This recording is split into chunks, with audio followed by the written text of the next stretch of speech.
Hi, everyone.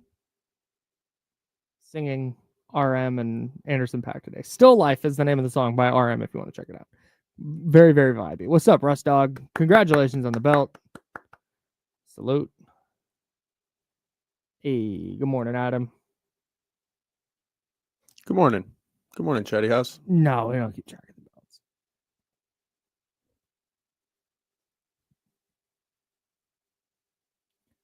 Oh, he's a loud yawner? Dude, that's so annoying. You can yawn without making noise. Ooh, like, oh, okay. Yeah, we got it. You're tired. Yeah, James and I both, we're up early. We yawn silently constantly on this program. All the time. We hide behind. Yeah. What's up, Brian? What's up, Lance? What's up, Greg? Mrs. Mac? Warren, we are up in here. I don't think this is happening. We'll address this for sure. What up, TJ? I did. Yeah. I got done with the yogurt. Hey, the sidestep threes last night. Like, I'm sorry. Like, who the hell are you? The Nique? Yeah, it's amazing. It's official. I'm juiced up. Here's how I've been watching every summer league game. I just sit back, I take a couple notes like here and there. Last night I was like, did he just step back? I was like, oh my god. That first half was sick. I was like this. I was like, oh, like, ugh. Oh my gosh. Like, it smells bad. What's up, Cool Cat? What's up, P-Dub? Hey, Curtis. Hi, David. Hi, David Jackson. This is great. I love the emoji work. That's really good. Hello, Spencer. I think. Hello, Newman. I think on top of Punch Bowl. Why not? Hey, we're gonna talk about the home run derby. What's up, Spencer?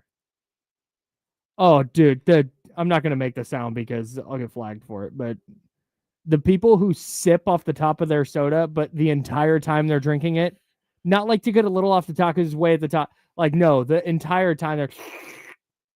That was crazy. That was insane. I said I wasn't gonna make the noise, and then I did. That's nuts.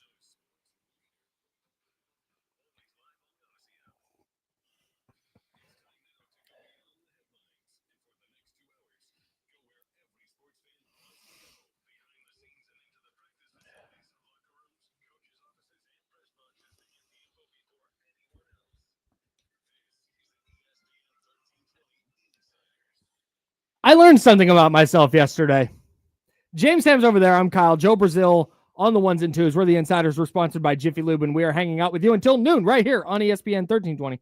That is Sacramento's sports leader. I learned something about myself yesterday. Uh-oh. Yeah. First of all, no, I don't want to get sidetracked. I thought I didn't care about the home run derby. It turns out there's part of me that can still get furious at the home run derby. Okay. Welcome to being an athlete in Sacramento, Brent Rooker. Dude, oh my gosh. Because this is life for you now. This is how this is going to go. You're going to lose a tiebreak in the home run derby by an estimated 8/100ths of an inch. 8/100ths of an inch. Based on estimations. From something that is not even as accurate as like a police car radar. Brent Rooker said it after the home run derby. I didn't know that StatCast could do down to the 100th of an inch. It would be helpful if they put that on the board so we all knew what was going on. Instead, you have this event, okay? Whether you like the home run derby or not, there are drama-filled moments. Matt Olson needing one home run to move on or to get into the tiebreak, being down to one out in his home stadium. Everybody knows he needs to hit a home run on his next swing. That's drama. That's fun. When you've got a guy, you've got Junior Caminero trying to track down O'Neal Cruz. It's like, that's fun. Like, oh man, he's got 20. He's got 2 outs to work with. Oh my God, this is so fun. It's great. O'Neal Cruz hit a ball 513 freaking feet last night. That was crazy. Can you, I don't want this to be like, if you haven't played, you don't know, but this is just basic physics. ball coming in faster, it's going to be easier for ball to go out faster, right? Mhm. Because the ball coming in, the force of the ball coming in is going to create force going out when it's hit with the bat. The fact that he hit at 118 miles an hour exit velocity, by the way, a 70 mile an hour BP pitch, hit it 513 feet is insane. Just totally nuts. Salute to O'Neal Cruz. He was my pick. He didn't win. Anyways. Well, he did. He won $1 million. No, he won 100,000 for having the longest furthest home run. Furthest home run. So he walked away with $250,000 because you get $150,000 for participation. I don't feel bad for him. No, he's doing okay. So I think the runner-up got $500,000. But anyways, that you have this event that is dedicated to hitting the ball as far as humanly possible. Like, what are the limits of the best hitters in the world hitting home runs? It's endurance, it's strength, it's pitch selection. There's so much that goes into it. To have Cal Raleigh, who is the story of baseball this year, without question, to have Cal Raleigh hit 17 home runs, the same number that Brent Rooker hit, that you're deciding who moves on to the semifinals because it goes from a field of 8 down to 4. They had the first 3, and then Rooker and Raleigh were tied. How are you not, in that scenario, going to a 3-pitch swing-off? That is the tiebreak in the semifinals. Mm-hmm. If you're tied in the semifinals, you go to a 3-pitch swing-off. How is that not a tie? How are you not taking that drama of, hey, one of these dudes is going to, because $1 million on the table, one of these dudes is going to be out. One of these dudes is going to be $150,000. He's a participation trophy. One of these dudes is going to move on, and they have 3 swings to prove it. No, you're not going to do that. You're going to go down to an estimated 8/100ths of an inch? 470.61 to 470.53. Off of estimations on launch angle and exit velocity. How do you know that that maybe the seams were raised a little higher on the ball that Cal Raleigh hit, and maybe it would have gone 0.02 inches less than Brent Rooker's? You don't know. You're guessing. You're putting $1 million on the line. You're trying to make this a very serious event. You want this to be a thing that people tune into. This is why you could have a swing off. You could have, the conversation would be, look at this swing off. Oh my God, why are there extra innings? Why don't we do swing offs for wins instead of extra innings? Like, that would be the conversation. And instead, the conversation is, Brent Rooker, 0.0, he just showed a guy, weight room kid. 8/100ths of an inch. That's what you're out by. See ya. Sorry for your. Secondly, Brent Rooker only got 38 pitches. You're supposed to get 40. They only rack up exactly 40 baseballs. Okay. And so he only got 38 pitches because they let you, take a couple and kind of see. So he had time left and only got 38 balls. Why are you putting the exact amount in the basket? Why are you not filling the basket and having somebody count? Okay, that's 1. That's 2. That's easy. And you avoid this scenario where all of a sudden you have a batter who didn't move on because of a tiebreak that went down to 8/100ths of an inch. He had 2 opportunities there to either hit one over the fence. Well, just hit one over the fence. I was going to say, or hit one further, but hit one over the fence and he's moving on. And now Cal Raleigh, who won the event, salute. It's awesome. First catcher to ever win the home run derby, just continues this magical first half into the home run derby and hopefully into the All-Star game and beyond. Mm-hmm. Phenomenal story. We love to see it. The big dumper. The big dumper. Shout out. But the fact that Brent Rooker gets hosed because of a 8/100ths of an inch StatCast projection, a guess of, like, that's the whole point, is let him hit. That's so wild. Wild. It's really frustrating. And it was still a fun event. I still had a great time watching. But as somebody here who would love to see a Sacramento A perform really well in All-Star weekend, or during the All-Star festivities, I guess it's a Monday, it's not a weekend, but who would love to see a Sacramento A do well, to have him get screwed like that in the first round where he gets 2 pitches short. That sucked, man. That screams to me, and here's why I think it irks me to my core. That smacks of MLB looked at Brent Rooker and they looked at Cal Raleigh and said, hey, Cal Raleigh needs to be the one who moves on. Mm-hmm. What can we do with the estimations? Oh, let's just do like 0.61 and 0.54 or 5.3 or whatever the measurements are. Okay, yeah, just say that and then Cal Raleigh move on and nobody will care. It's StatCast. That's what that reeks of to me. You had Brent Rooker, who's on the A's, who, whether they're in Oakland or Sacramento or whatever, are just kind of over here. Mm-hmm. They're the money ball team. And you have the story of baseball, Cal Raleigh. There were no circumstances where MLB was going to put themselves in a position where Brent Rooker moved on and Cal Raleigh didn't. Yeah. And that sucks to me. Yeah, it sucks. I mean, it's just an exhibition, and I get it. We're like making a mountain out of a molehill here. But at the end of the day, I care very much. I kind of want to see what Rooker could have done. If he would have got to keep going. Either way, like the entire premise of it was very odd.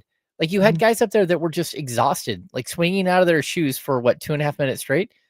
Yeah, you get a timeout in there, and then you get your bonus round. Yeah, but it just felt like they were exhausted. Like it wasn't a who can hit the ball, the most consistent or anything else. It's like who can reload and somehow get a hold of a ball really quickly. Yeah, and then you have the human error aspect of it, of pitches that are inside or outside and all that. Yeah, it's just like it was a very, very odd, like sped up thing, but then sped up and then it kept going. Yeah, and it was like, okay, like I like the home run derby, but I don't need Chris Berman going back like 800 times like it used to be for 2 decades. Sure. Maybe 3. But still, I found it entertaining until it was like, okay, this kind of feels weird. Yeah, I think I think overall the format is fine, but you're right. There has to be a different way because you have such an advantage if you go last. If you go first, you're like, I got to hit 1 million home runs. I have no idea what the number is going to be. Yep. So you're swinging for if you go up last and okay, 18, you can gauge your stamina a little bit. I think Brent Rooker had a great shot because he was not hitting every ball 450 plus feet. He's getting them just over the left field wall, just easy power, just using a pretty normal swing. Like he's at Sutter Health Park. Just like he's at Sutter Health Park. Just barely clear at the ship, the SHP. So yeah, man, I like I said, I went into last night going, all right, I'll watch this for a little bit. And then when I was going to watch for Rooker specifically, and then when he was kind of in it, you want to watch to the end, see how the first round shakes out. And when that shook out the way it did, it was really, really difficult to enjoy it the rest of the way. Yeah. Because yeah. We're just going to rob a guy by 0.08 of an inch. You cannot do that. If we talked about it yesterday, I think MLB did a really smart thing, which I don't say often. That might be the first time I've ever said that. I think MLB did a really smart thing putting money on the table. Yeah. It didn't incentivize everybody to all the best power hitters to participate in the event. Yeah. Jazz Chisholm came in and hit 3 home runs. Well, clearly. Really tough look for our guy, Jazz. Gatorade put the money up, clearly. Oh, yeah, every year. Yeah. First thing out there, Gatorade towel. Yeah. Yeah, first time. It's like, I don't want the Gatorade. Like, you're taking the Gatorade. Take the damn Gatorade. The Gatorade. There's another one. I'm an 11-year-old. Take the Gatorade or I'm getting fired. Did you see the kid rob a home run? What are you doing? Oh, come on, man. You got to go for the ball. No, 1,000% you don't. There's money on the lane. They counted it. Yeah, they did. They for sure did. But you can't do that. Let it hit the ground. I saw it. That Let close, it hit the ground. Well, get out of the way. If you're on the warning track, you're letting that salute to the dude. That's great fair catch. enough. Phenomenal catch. I'm not trying to take anything away there. But it's a home run derby. Let's say it was close and they went, all right. And that guy loses $1 million because of what? Oh, that's so dicey. That's so dicey. Though, it's hilarious that a home run got robbed at the home run derby. Yeah. Like, that's awesome. Yeah. I saw a kid go up and barehand the ball. Like, what in the world? That's so gangster. I saw a couple of good plays, actually. I saw one lady in center field read a ball that was hit you could to the wall. Yeah, you can tell the people running around out there play. She's just softball, baseball. I'm whatever. like, dude, that was like a 400-foot ball in the air, and you just caught it. Yeah, easy work. Yeah, it was incredible. They need to do a version of the broadcast. I know they had the normal broadcast, and then they had the Pat McAfee one, which I want no parts of. I don't salute to Pat McAfee. Okay. He has created a program, to use their parlance, that everybody loves, or so many people love, very clearly. It's not for me. The content is not for me, and that's fine. Not everything's for everybody. But they have that alternate broadcast. They need an alternate broadcast where it's just a stadium noise. I just want crack of the bat and cheers, because so much of what throws me off about the event is it's split screen, and then it's one screen, and then it's split screen, and then it's bad camera work, and then they got to cut to another ball. It's like, y'all, there's too much. And then you've got Carl Ravitch or whoever he's talking, and then they're interviewing someone, and then they're talking about something. And meanwhile, somebody's hit 4 home runs in a row. The crowd's going crazy, and we're hearing some boring ass story about when so-and-so was a reliever in Tuscaloosa. Like, all right, get to the home runs, man. So I think there needs to be an alternate broadcast where it's just the split screen, and I don't want sound. I don't need audio. I just give me crack of the bat and crowd noise. Well, I also thought the way that it was so fast, the balls were still flying out of the park while another ball is flying out of the park. Which is not supposed to be allowed. Yeah, that was bizarre. Yeah, it's supposed to be that ball has to land first before you can pitch it. We're clearly not following that. That could have been dangerous, though. Did you see some of those line drives that were going out to left field? Oh, yeah. I thought O'Neal Cruz was going to kill somebody. Yeah. He's hitting these 120-mile-an-hour line drives that are skimming the top of the wall, people diving out of the way. I'm not getting in front of that. I played a lot of baseball. I'm not standing in front of that. Not barehanded. Hell no. Maybe with the big glove that they gave out. Dude, did you see that thing? The Mizuno glove in the outfield? They gave those away. Those were like a 10-gallon glove. Yeah, that was a giveaway outside. They were like, that's the Geico glove. That's what it was. It was like a gigantic glove. Again, great marketing by baseball and by Geico. Yep. I mean, I thought it was spectacular because I saw they panned to the outside and people coming in. Yeah. And they had them like folded up under their arm. Like a suitcase. Joe, you need to get one of those and just trot out to whatever position you play in softball. Okay. Yeah, just go out there. Go full Brett Butler. Yeah, just that's actually a really good idea. Big hat to match it. Like, I wanted to do like a top hat. Oh, that'd be great. I think that'd be fun. I love that idea. Yeah. Get the big baseball cap though. Yeah, I think they're called big hats or really big hats. Yeah, called. You know what I'm talking about? But that would make too much sense if I went out there with just like a top hat on and be like, "What is?" Sure, you're looking for maximum zag. Yeah. Oh yeah. You don't want to fit in it all. No. All right, that's fair. I love a top hat idea. The tournament guys that go out and they're wearing all white, and you're like, "Come on, bro. All right, guy. Like, you're not gonna dive for a ball." All right, you're not getting that outfit dirty. You know it. Sources in the chat are saying Joe a lockdown left fielder. That doesn't surprise me. Oh, that checks out. All right. The Kings also played a summer league game last night. They won again. They're 3-0 in the summer league. Summer league championship is nigh. Where are we playing in the parade? Where are we celebrating? I will dive into all that. But no, I have a question about Devin Carter, because Devin Carter has played much better over the last 2 games, and I think probably played his best game last night. I think he might take someone's minutes. Oh.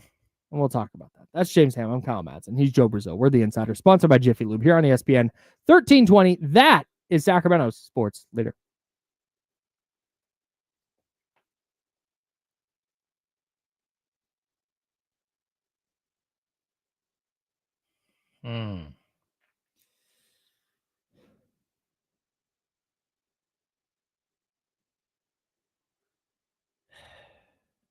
Yeah, I want one of those giant gloves. That'd be so fun.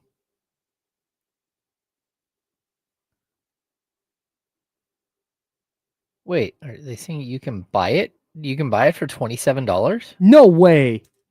It's only $27. Well, I don't know if this is a reputable site.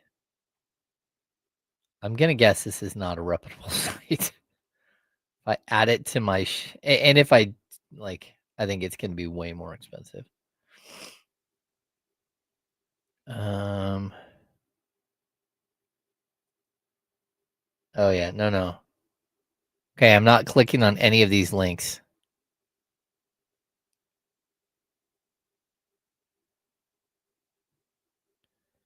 I thought that the glove itself was amazing. And if they would have caught somebody catching a ball with one of those gloves, would have been awesome. I don't even know if you can. Yeah, because you can't close the glove. It's just on your hand. So you're trying to like. There's no way this you can ball catch is a coming ball with in that thing. 90 plus miles an hour. By the time it gets to you, you're trying to like softly like have it hit and kind of bounce around in there. Yeah, like going to the carnival and it's the tub turned like at yeah, an angle. and it bangs out of there every time. Yeah. Oh, yeah. Brutal. Yeah. Or it's like when you take a baseball glove and you play softball with it, and now you can't go back and play baseball with it. Yeah. All of the 2 gloves I have that I primarily use for softball, before we did the first pitch at River Cats last year, I went and I threw with my old man just to get used to throwing a baseball again.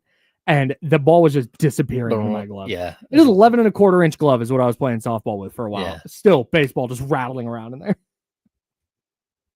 11.25-inch glove, too small for softball, by the way. Way too small. It fits. I'm playing shortstop. And if I mishandle anything, it just because it was just it just filled the glove. Yeah. If I had no additional room. I got I think 12. I have a small second baseman's glove that I use, and then I have a big outfielder's glove that I use for first or third. Smart. Or play the outfield. I just use one glove, but I'm normally in the outfield, but I'll just use one glove. You look like an outfielder, and I mean that in a nice way. I know, I appreciate it. I'm actually I never played outfield growing up, but that's where I'm What'd you play stuck growing now. up? Where did I play growing up? Catcher. I was a catcher and second base. But Sure.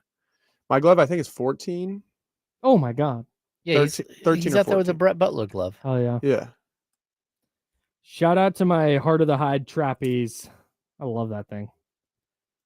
Joe probably has no idea who Brett Butler is. You should probably look it up. He's a little short guy that played with a gigantic glove in center field. Played for the Giants, played for the Dodgers, played for the Cleveland Indians when they existed. Yeah, 11.75 is good size.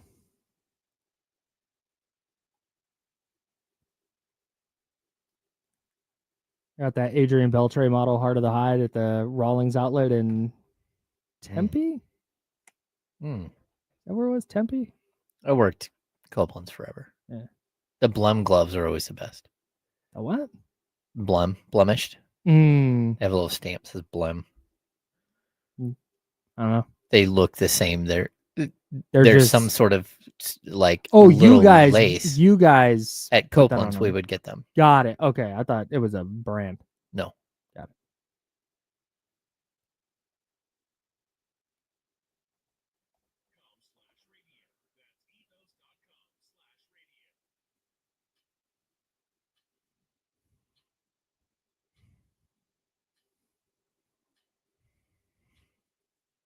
Now, back to the Insiders with James Ham and Kyle Madsen, brought to you by Jiffy Lube on ESPN 1320.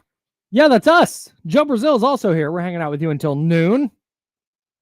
You got any home run derby takes? Let us know. Elk Grove Kia Talk Line, 916-909-1320, 916-909-1320. I had no idea I cared about that event so much, and then Brent Rooker got hosed, and I found out I cared a lot.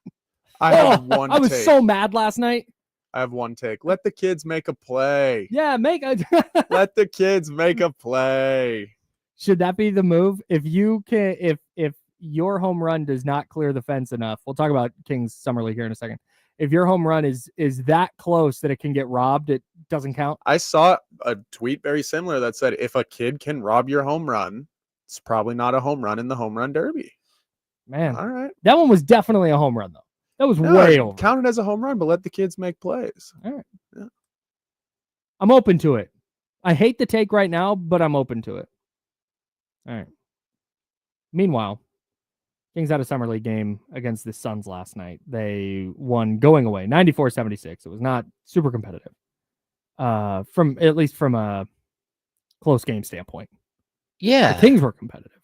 The Suns were not. The Suns were not particularly good. No, I thought, like, to open the game, first of all, the Suns came out and they are huge. Like, they fielded a gigantic team. Yeah. And they punched the Kings in the face, like, right away. You could see the Kings, like, I think it was 6-0 or something, 7-0. The Kings just looked off kilter, like, oh my gosh, this team is huge. And they kept getting missing shots and then getting putbacks. That's how Phoenix kept scoring buckets. And then you saw the Kings like, okay, we're all right. Yeah. Let's move the ball faster. And then let's punch these dudes back. Yeah. And then all of a sudden in the second quarter, they just wailed on them. Yeah. It was 23-21, something in that range. And then all of a sudden it was like 37-23. Like, what happened? Yeah. Oh my God. And then Devin Carter hits the running shot to end the half. Yeah. Which was just absolutely Insane. spectacular. Insane. Even especially the way after starting so slow. And he let it bounce up to his hand and then shot it. It was just absolutely spectacular. He was great. I thought Nique was great early. Like a really fun game. Yeah, a really encouraging game too. I think if you're the Kings, and Devin Carter has been the focus here of Summer League. Since the Kings started practicing, Devin Carter's going to play point guard. That's been the big focus. Yep. Through 3 games, I don't think I have not been convinced that Devin Carter is going to play point guard in the NBA. And again, this is through 3 Summer League games. And it's not that I think he's been bad. It's that I don't think that's going to be his game. What I wonder last night, after watching Devin Carter last night and the previous game where we talked about it yesterday, this is not a player whose instinct is bring the ball across the floor, get the team into the offense, move the ball, and keep it moving. This is a player who's going to put the ball on the deck. He's going to score. If he's got an open shot at 3, he's going to take it. I watched Devin Carter last night and just watched kind of the overall game he played. And the stats were good. 17, 3, and 2 was efficient, really efficient after starting, I think, 4 from the floor. I kind of wonder if, given that we know the Kings have tried to trade Malik Monk a couple of times this offseason, I kind of wonder if Devin Carter playing over Malik Monk or eating into Malik Monk's minutes is a thing that's going to happen this year. Because, let me explain real quick. Okay. I don't think Devin Carter is better than Malik Monk. I need that to be very clear. I need that to be abundantly clear. Malik Monk is a better player, but by a lot. I wonder if Devin Carter is more the type of player the Kings are looking for in that backup 2-guard role. Where he's going to be pesky defensively, pesky to good defensively. He's going to grab rebounds.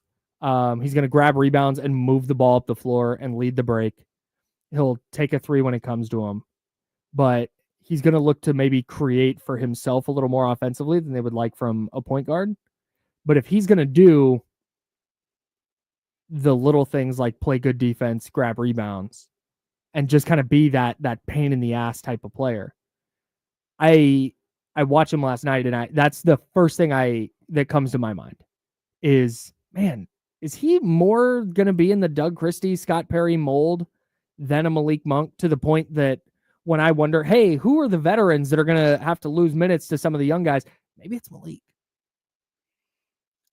Okay, so first of all, I understand what you're saying, but I'm going to say because of the financials of this deal, I don't think there's any way. Because Malik Monk, you owe a ton of money to, and yes. You're not going to devalue Malik Monk to play Devin Carter. Okay. I'd also say this. Malik Monk, I think people forget just how good of a passer he is. He's one of the best pick and roll passers in the game. And actually the stats back it up. Like efficiency wise in the pick and roll, I think he is the best pick and roll point guard in the league when it comes to, dishing out assists to his guys. Right. Mm-hmm. So he can play a point guard position, even if it's coming off the bench. He can be the primary. You just don't want him as a primary, as a starter, because I think it's just a different role. So I think that there's always going to be a lot more value in Malik Monk. But I think Devin Carter has played himself into a conversation about how you get a 5th guard on the court and whether or not he's going to be able to find that. And I'm not sure if he is still. I mean, I was way more impressed with his 17 points or whatever it was last night than I was with his 30 a couple of nights earlier. Why? Because it felt like he was part of a team, not just one dude out there randomly scoring 30 points. Sure. I really felt like the 30 points were like, okay, look, man, that's not going to fly. Did he hit one from the logo or close to it last night? Sure. But overall, I thought a lot more of the play on the court. He was part of a group of 5 players on the court, not just an individual freelancing a la Cam Thomas, right? Right. Mhm. And so that's it, like totally stood out to me that he willingly passed the ball. He got into the key, and as opposed to forcing a bad off balance shot, he looked to move the ball to a teammate. And I think that that's something that just stood out. And I also think, like, having Mark Jones on the broadcast, Mark Jones always gives you like these little nuggets of information. Mhm. And when he started talking about how Devin called his dad in early May and said, "Hey, I need help. I Mhm. need to learn how to play the point guard position," Mhm. because of what we've talked about yesterday. Like, he's in a battle, like, because if he can't prove that he can at least handle the backup to the backup point guard a Yeah. little bit, the third string Yeah. point guard, then they're going to have to bring in a third string point guard, and he's not going to play at all. Mhm. And so I thought that hearing that, it's endearing, number one, that he Mhm. called his dad, who is still a NBA assistant Mhm. coach, and said, Memphis? "I need help." He was in Memphis. I'm not sure if he still is. But I think as of last year, he was in Memphis. But even hearing Mark on the broadcast, it sounded like he said he was with Memphis. But having his dad work with him, a former NBA point guard, is a good thing. Like, reading the angles and understanding how to help your teammates. I think that Devin probably game one started hoisting a bunch of shots and started missing a bunch of shots. Yep. Game two, he needed to prove that he could score. Game three is more representative of who he can be as a player in the NBA. Yeah. Because look, he's not going to get an opportunity outside of like maybe once or twice a year to score 30. Yep. And that's just because he got so red hot that someone kept feeding him and was like, "All right, well, go ahead and go, kid." Yeah, he went 6 of 8 from 3. Yeah. That, like, the mystical holy cow, I can't believe that just happened. We're shorthanded and he stepped up game, right? Yeah. Well, that's not who he's going to be allowed to be at the NBA level. So I just thought overall it was a much more competent game Yeah. where he looked like he was part of something, not just like lone dude out there doing whatever he wants. You saw the translatable skills to playing alongside Domantas Sabonis, Zach LaVine, DeMar DeRozan, Keegan Murray. You saw things that could, okay, I see how he could fit into a smaller role. Of course. And the smaller role is like, you're the ninth option. Right. Like, that's tough, but like, I hate to be like rude, kid, but you're the ninth option. Yeah, and that's not hating. That is the reality of where the Kings roster is. Of course. But I think there's so much value in the things Devin Carter does that aren't putting the ball in the basketball hoop. Mhm. He does so many other little things well. Like you and I sat there and talked about it last year and talked about it at games. His ability to rebound is massive. Yeah. He is so good at that. And the Kings don't have a ton of dudes that run around grabbing rebounds. It's Domantas Sabonis, sometimes Keegan. Yeah. Like, having a guard who's going to pull down 5-6 boards a game, that's a big deal. Mhm. Can he be pesky defensively and switchable 1-2 and with his length, some threes? Yeah. Like, can you do those things? And I think he can. And I think what we're seeing as the summer league progresses here, we're seeing, because I was really hard on him after his debut. Mhm. I thought he was a disaster. I was not super impressed by the 30 points because, again, it was better, to be sure. It was much better than game one, but it was still like, dog, we know you can score against this competition. We know you can do that. Yep. Can you be effective in other ways? And I thought last night was a prime example of him being effective in some other ways. Still scored well. Did a nice job there. But when he hits the floor, it is very rarely, like you said, going to be, Devin, we need you to go shoot it tonight. And take open shots. If you can get to the rack, great. But it's going to be Sabonis. It's going to be LaVine. It's going to be Monk. It's going to be Keegan. Yeah. It's going to be DeRozan. So that's where last night, that's what I wanted to see from Devin Carter. Was an effective game where he didn't have to shoot it 20 times to be effective. Yeah, I totally agree. And like, look, at the end of the day, we don't know what's going to happen with Devin Carter, whether he's going to make it in the league or he's not. Mm-hmm. But these are the strides he has to take, because you say it all the time, the line from Austin Rivers, like, know your role, change your life, right? Mm-hmm. He is still at that stage where he does not know his role at all and is unwilling to accept any other role other than trying to be a star. Yep. It's just not going to fly.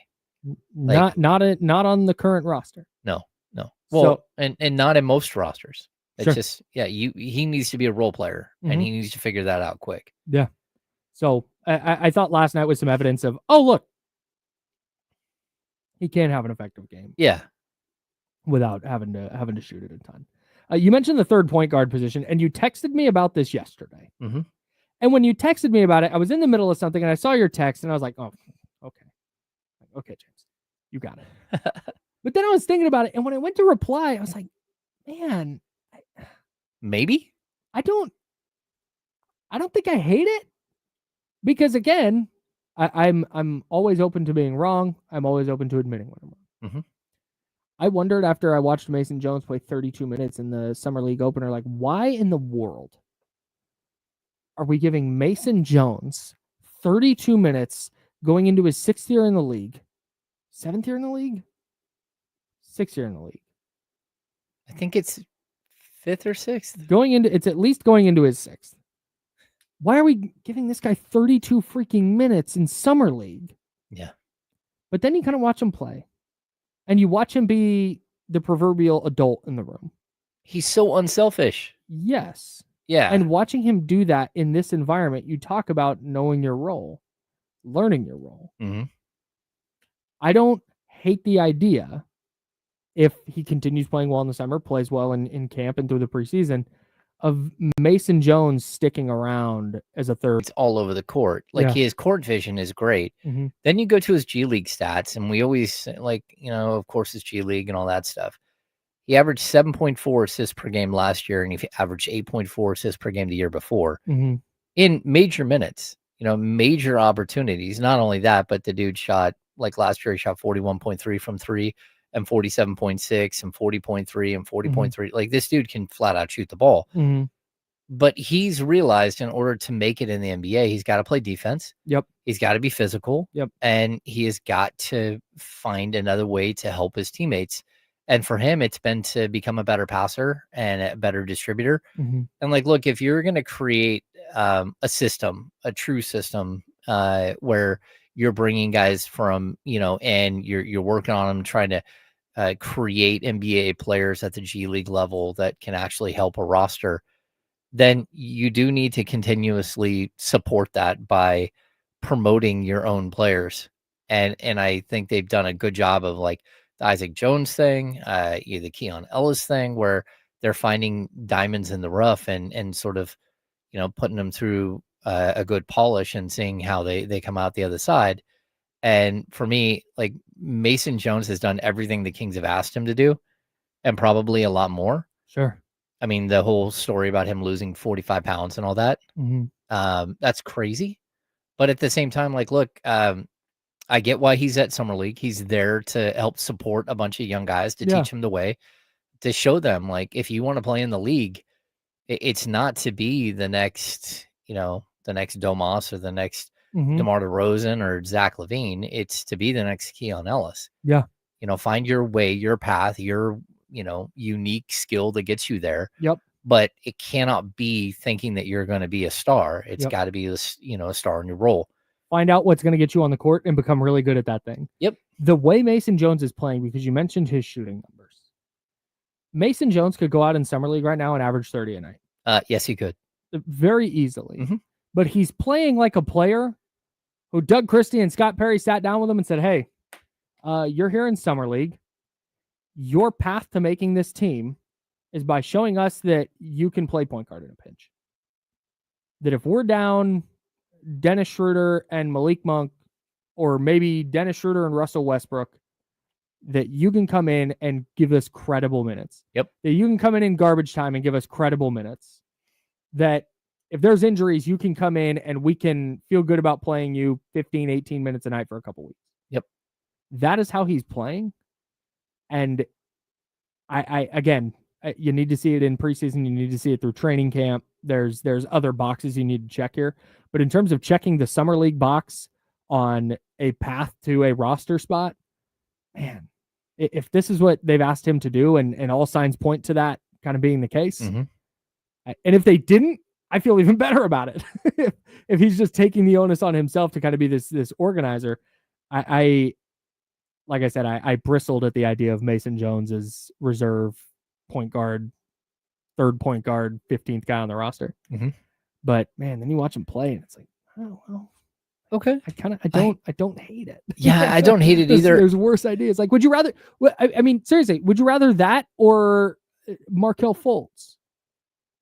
I'd rather stick with Mason Jones. Well, yeah, that, and I'm looking at in the chat. Paul Charles says Sure. he's trying to get a job in the NBA. Kyle, it's not a Kings organization. He's been in the Kings organization for a few years. I would hope the Kings want him to get a job somewhere, even if it's not in Sacramento. Okay, so here's the flaw to that statement from Paul. Mhm. If he was trying to get an NBA job, then he's going out there scoring 25 every game and trying to show that he's Mhm. legit. Mm-hmm. If he's trying to win games and trying to make his team a even if it's a summer league champion, Mm-hmm. that's okay. And we should note he did get hurt last night. He pulled up lame late in the game. I don't know if you saw that, but it looked like he tweaked his low back. Mm. That's usually not a good thing, especially with them having a game on Wednesday. Yeah. But the Kings are 3-0. Their point differential is second best and out of everybody. The Spurs are the only one with a better point differential. And so they've put themselves in a really good position for this weekend. Yeah.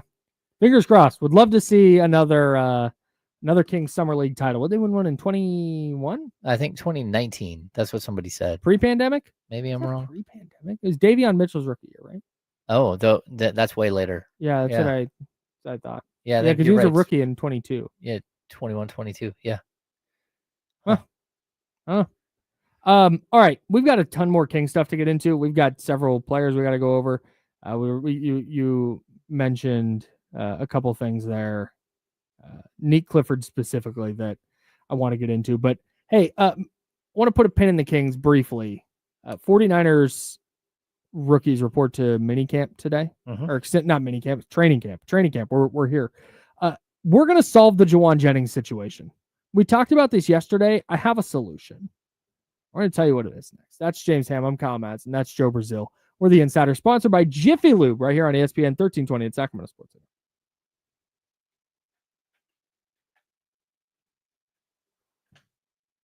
I'll be right back. Okay.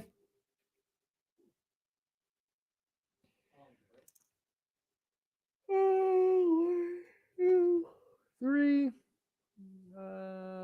4.5. Hi, guys.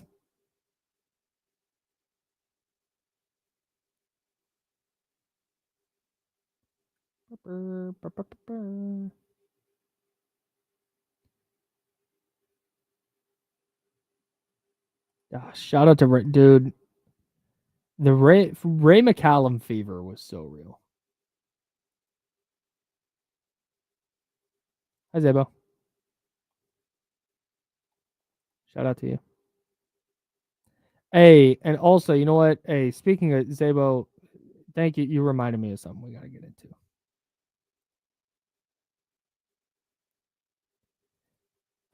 Feeling okay. Feeling significantly better than I have at any point in the last week and a half. The pain in my face is more acute to like the specific areas that are affected. Those still hurt to like touch. Like this doesn't feel great right now, but for like a week, imagine somebody grabbing like the optic nerve in the back of your eyeball and just grabbing it and just yanking backwards on it. That's how it felt in my head for a week. There was no ibuprofen. There was no, like, nothing was helping. So yeah, that's gone away, which is a huge, huge plus. I can deal with the acute, like, oh, this hurts. Like wearing a hat doesn't feel great. But like I can deal with that. It's the 24/7 headache that I cannot do. Yeah. Well, we're happy to have you back. Yeah, thanks, man. Happy to be back. Feels good to have the team back in full force. Yeah, doing shows at home is not my favorite thing. I just feel so disconnected. But yeah, there is medication. It's just a standard. I think it's Valtrex. Just what they use it's just an antiviral. Take that 3 times a day for 10 days. And then I got a topical one for my eyeball. I'm trying to hide it. The swelling's gone way down in my eye, but my eye was almost swollen shut the day I did the show with sunglasses on. Yeah. It scabbed over really bad, like up in my eyebrow. So, yeah, man. Happy to. I feel so. I feel like because it's just walking around just hurting all day for every day, and not walking around in pain has just been like a weight off my shoulders. Like, Gives oh, you a this little is so bit of nice. yeah. It's so nice to just exist. Different perspective. Yeah. I was just mad at people. Like, I'm not an angry person typically. I'm like in the tire shop. Like, tell me, stop explain. What does it cost me?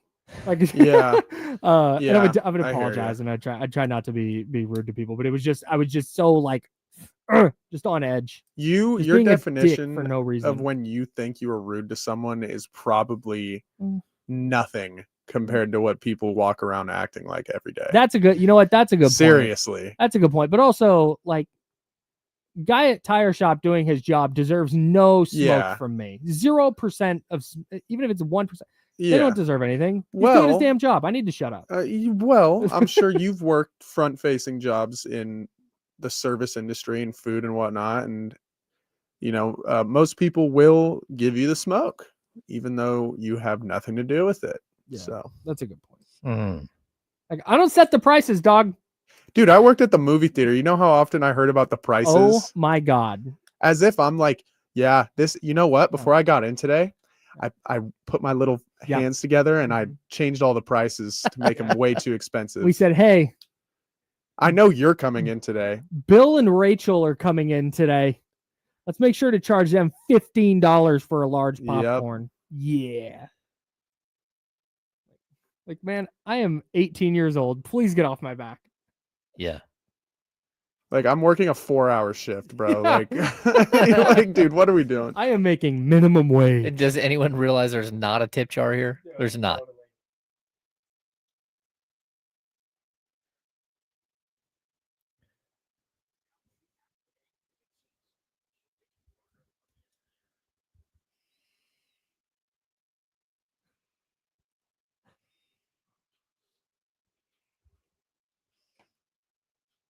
Now, back to the Insiders with James Ham and Kyle Madsen, brought to you by Jiffy Lube on ESPN 1320.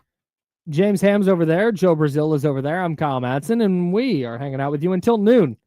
We have plenty of more King stuff, but I have some NFL things to go over.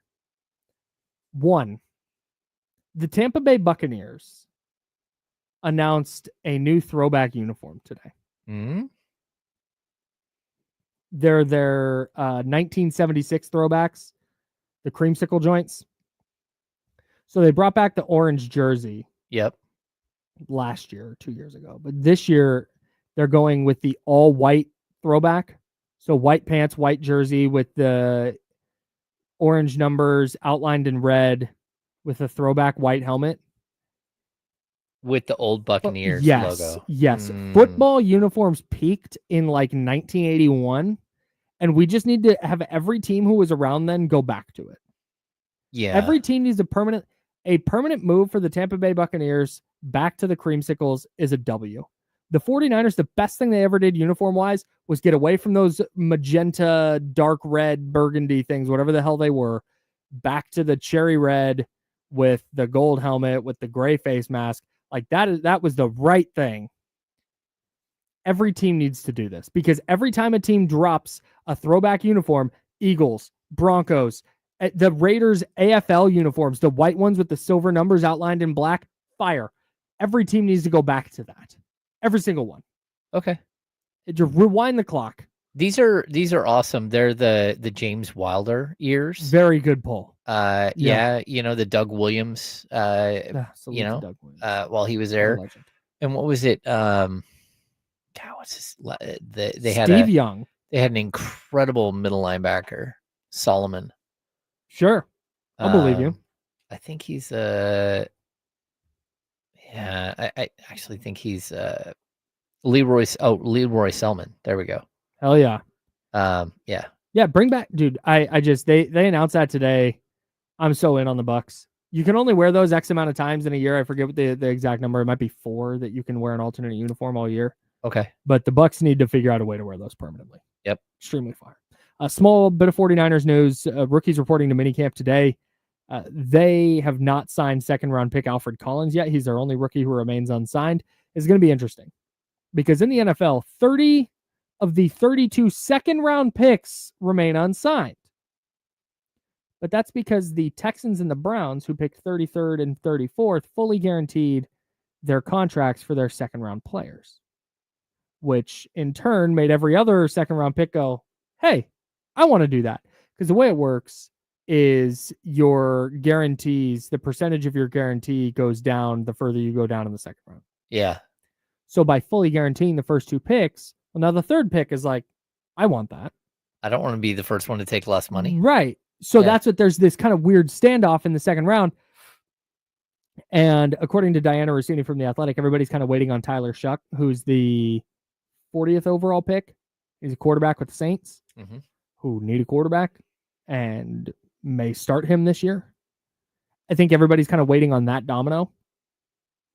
And once he works out a deal, everybody else is going to kind of work out a deal. So sounds like there will be no Alfred Collins for the 49ers, their second round defensive tackle. Normally that wouldn't be a huge deal, except for the fact that the 49ers are super banking on all of their rookies to play and play a lot on the defensive line. So that's a situation worth monitoring. I know that a lot of the times a rookie contract being signed is a pretty formal thing, but that's something to watch out for. Yeah, it's totally weird. I mean, you figure strange. if all of the second round picks get guaranteed money, then what's going to happen next year? Like all the third round picks are going to want it. And then all of a sudden the owners have lost and everyone's getting fully guaranteed, partially guaranteed. Yeah. This collusion thing coming out from the arbitration between the league and the Players Association, I think is going to change the conversation a lot. Yeah. Around guaranteed money. And if you're a second round pick right now and you see the landscape, you see that, you know what? Hey, the fact that the NFL colludes to keep guarantees down in contracts is coming to light.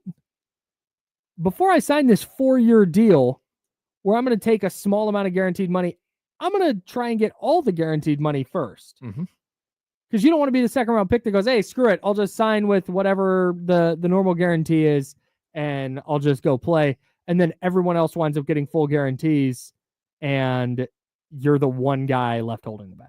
Yeah. So that's something to watch. The 49ers relying a lot on Alfred Collins, a defensive tackle from Texas. 49ers rookies report to training camp today. We told you yesterday here on the Insiders, James Ham, Kyle Madsen, and Joe Brazil, sponsored by Jiffy Lube, that Jauan Jennings wants either a trade or a new contract with the 49ers. He's due to make about $7.5 million this year. And we kicked around, all right, what do you pay him? Do you pay him? Do you not? Do you trade him? Do you this? I don't think it's super cut and dry because he's in a really weird spot where in an ideal world, he's the third receiver. He's been that third, fourth receiver for his entire career.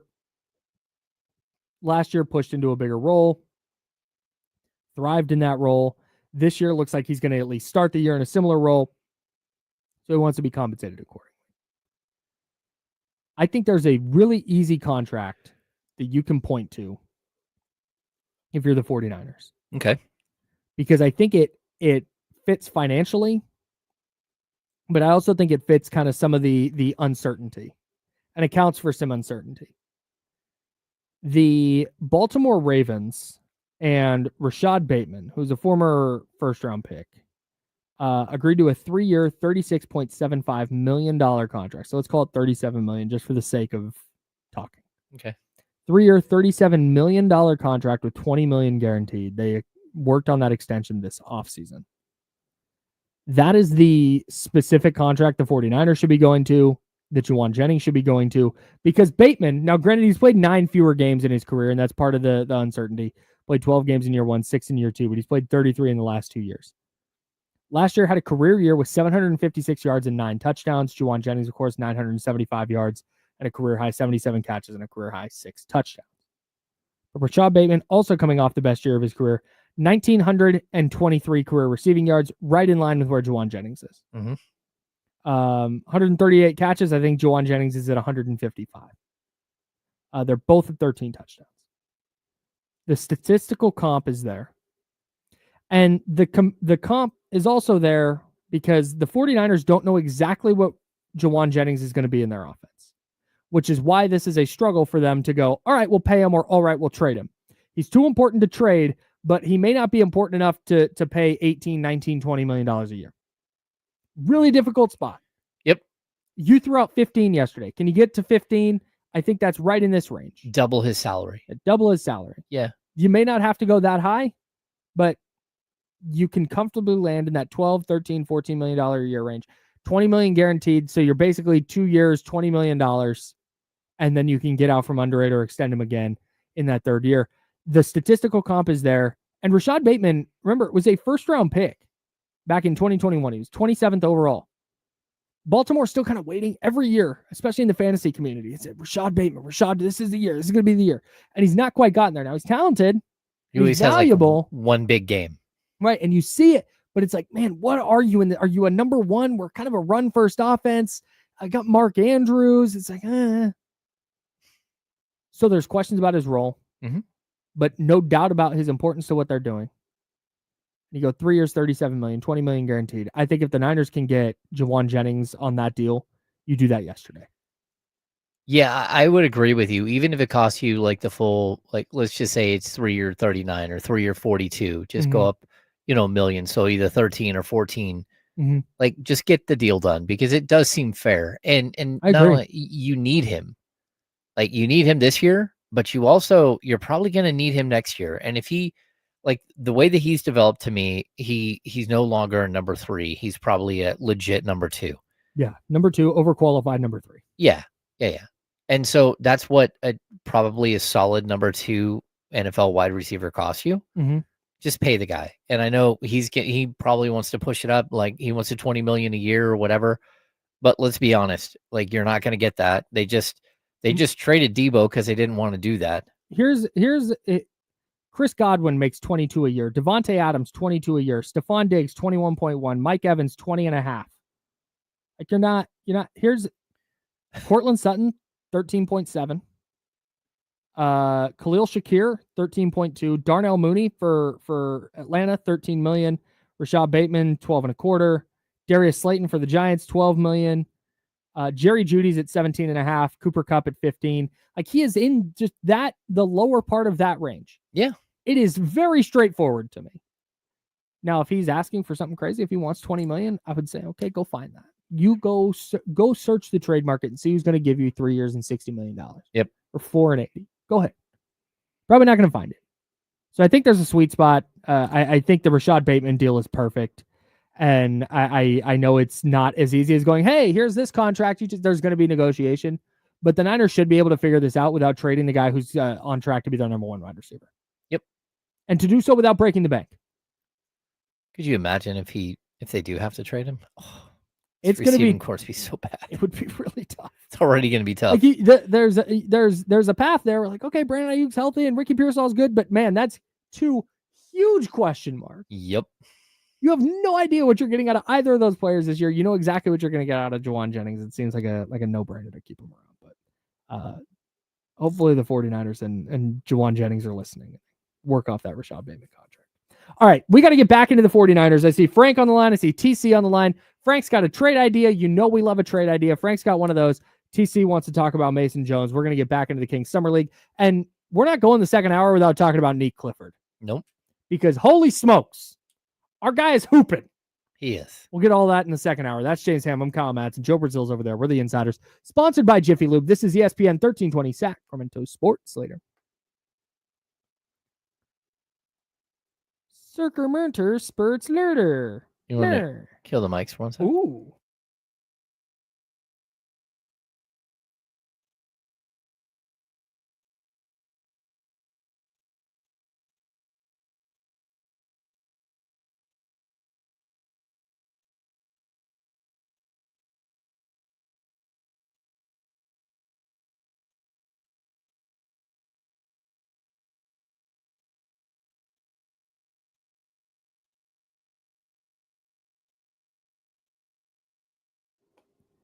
Ew.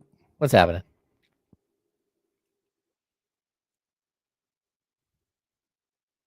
Well, that's sick. Isaiah Pacheco did a jersey swap with Bad Bunny. I'm very jealous. That's a cool thing. Derek Lively has undergone surgery to clean up bone spurs in his right foot. Sources tell ESPN he's expected to be healthy for training camp. Bone spurs suck.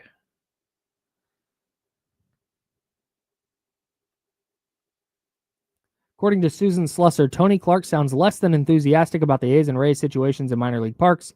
Meeting with members of the Baseball Writers of BBWAA this morning, he sounds especially concerned with the fact the A's are in SAC through 2027 or 2028. Clark says Sacramento is less than ideal, but he has not heard anything about other options or that the team or league is considering any place else. And she also, Rob Manfred, said that they will not be playing anywhere other than Sacramento until they get to Vegas. Yeah. As he told me in Las Vegas 3 weeks ago, Rob Manfred continues to say he expects the A's to play in SAC until they move to Vegas. While Vegas MLB sources told me Oakland wouldn't be a potential spot in the future because Manfred was so unhappy with the Tao administration. Today, he says he doesn't think he'll have to worry about working with her again. Wow.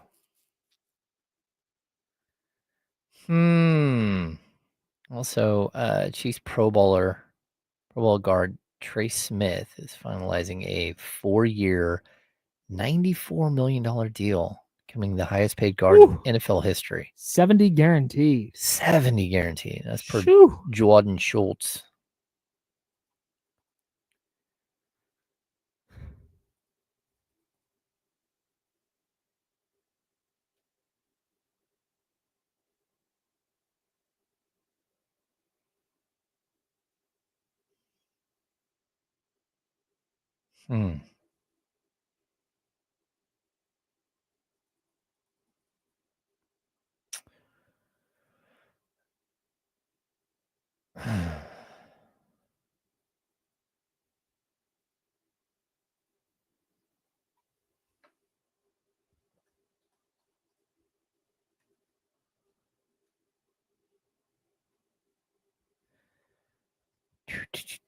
What's happening, everybody in the chat?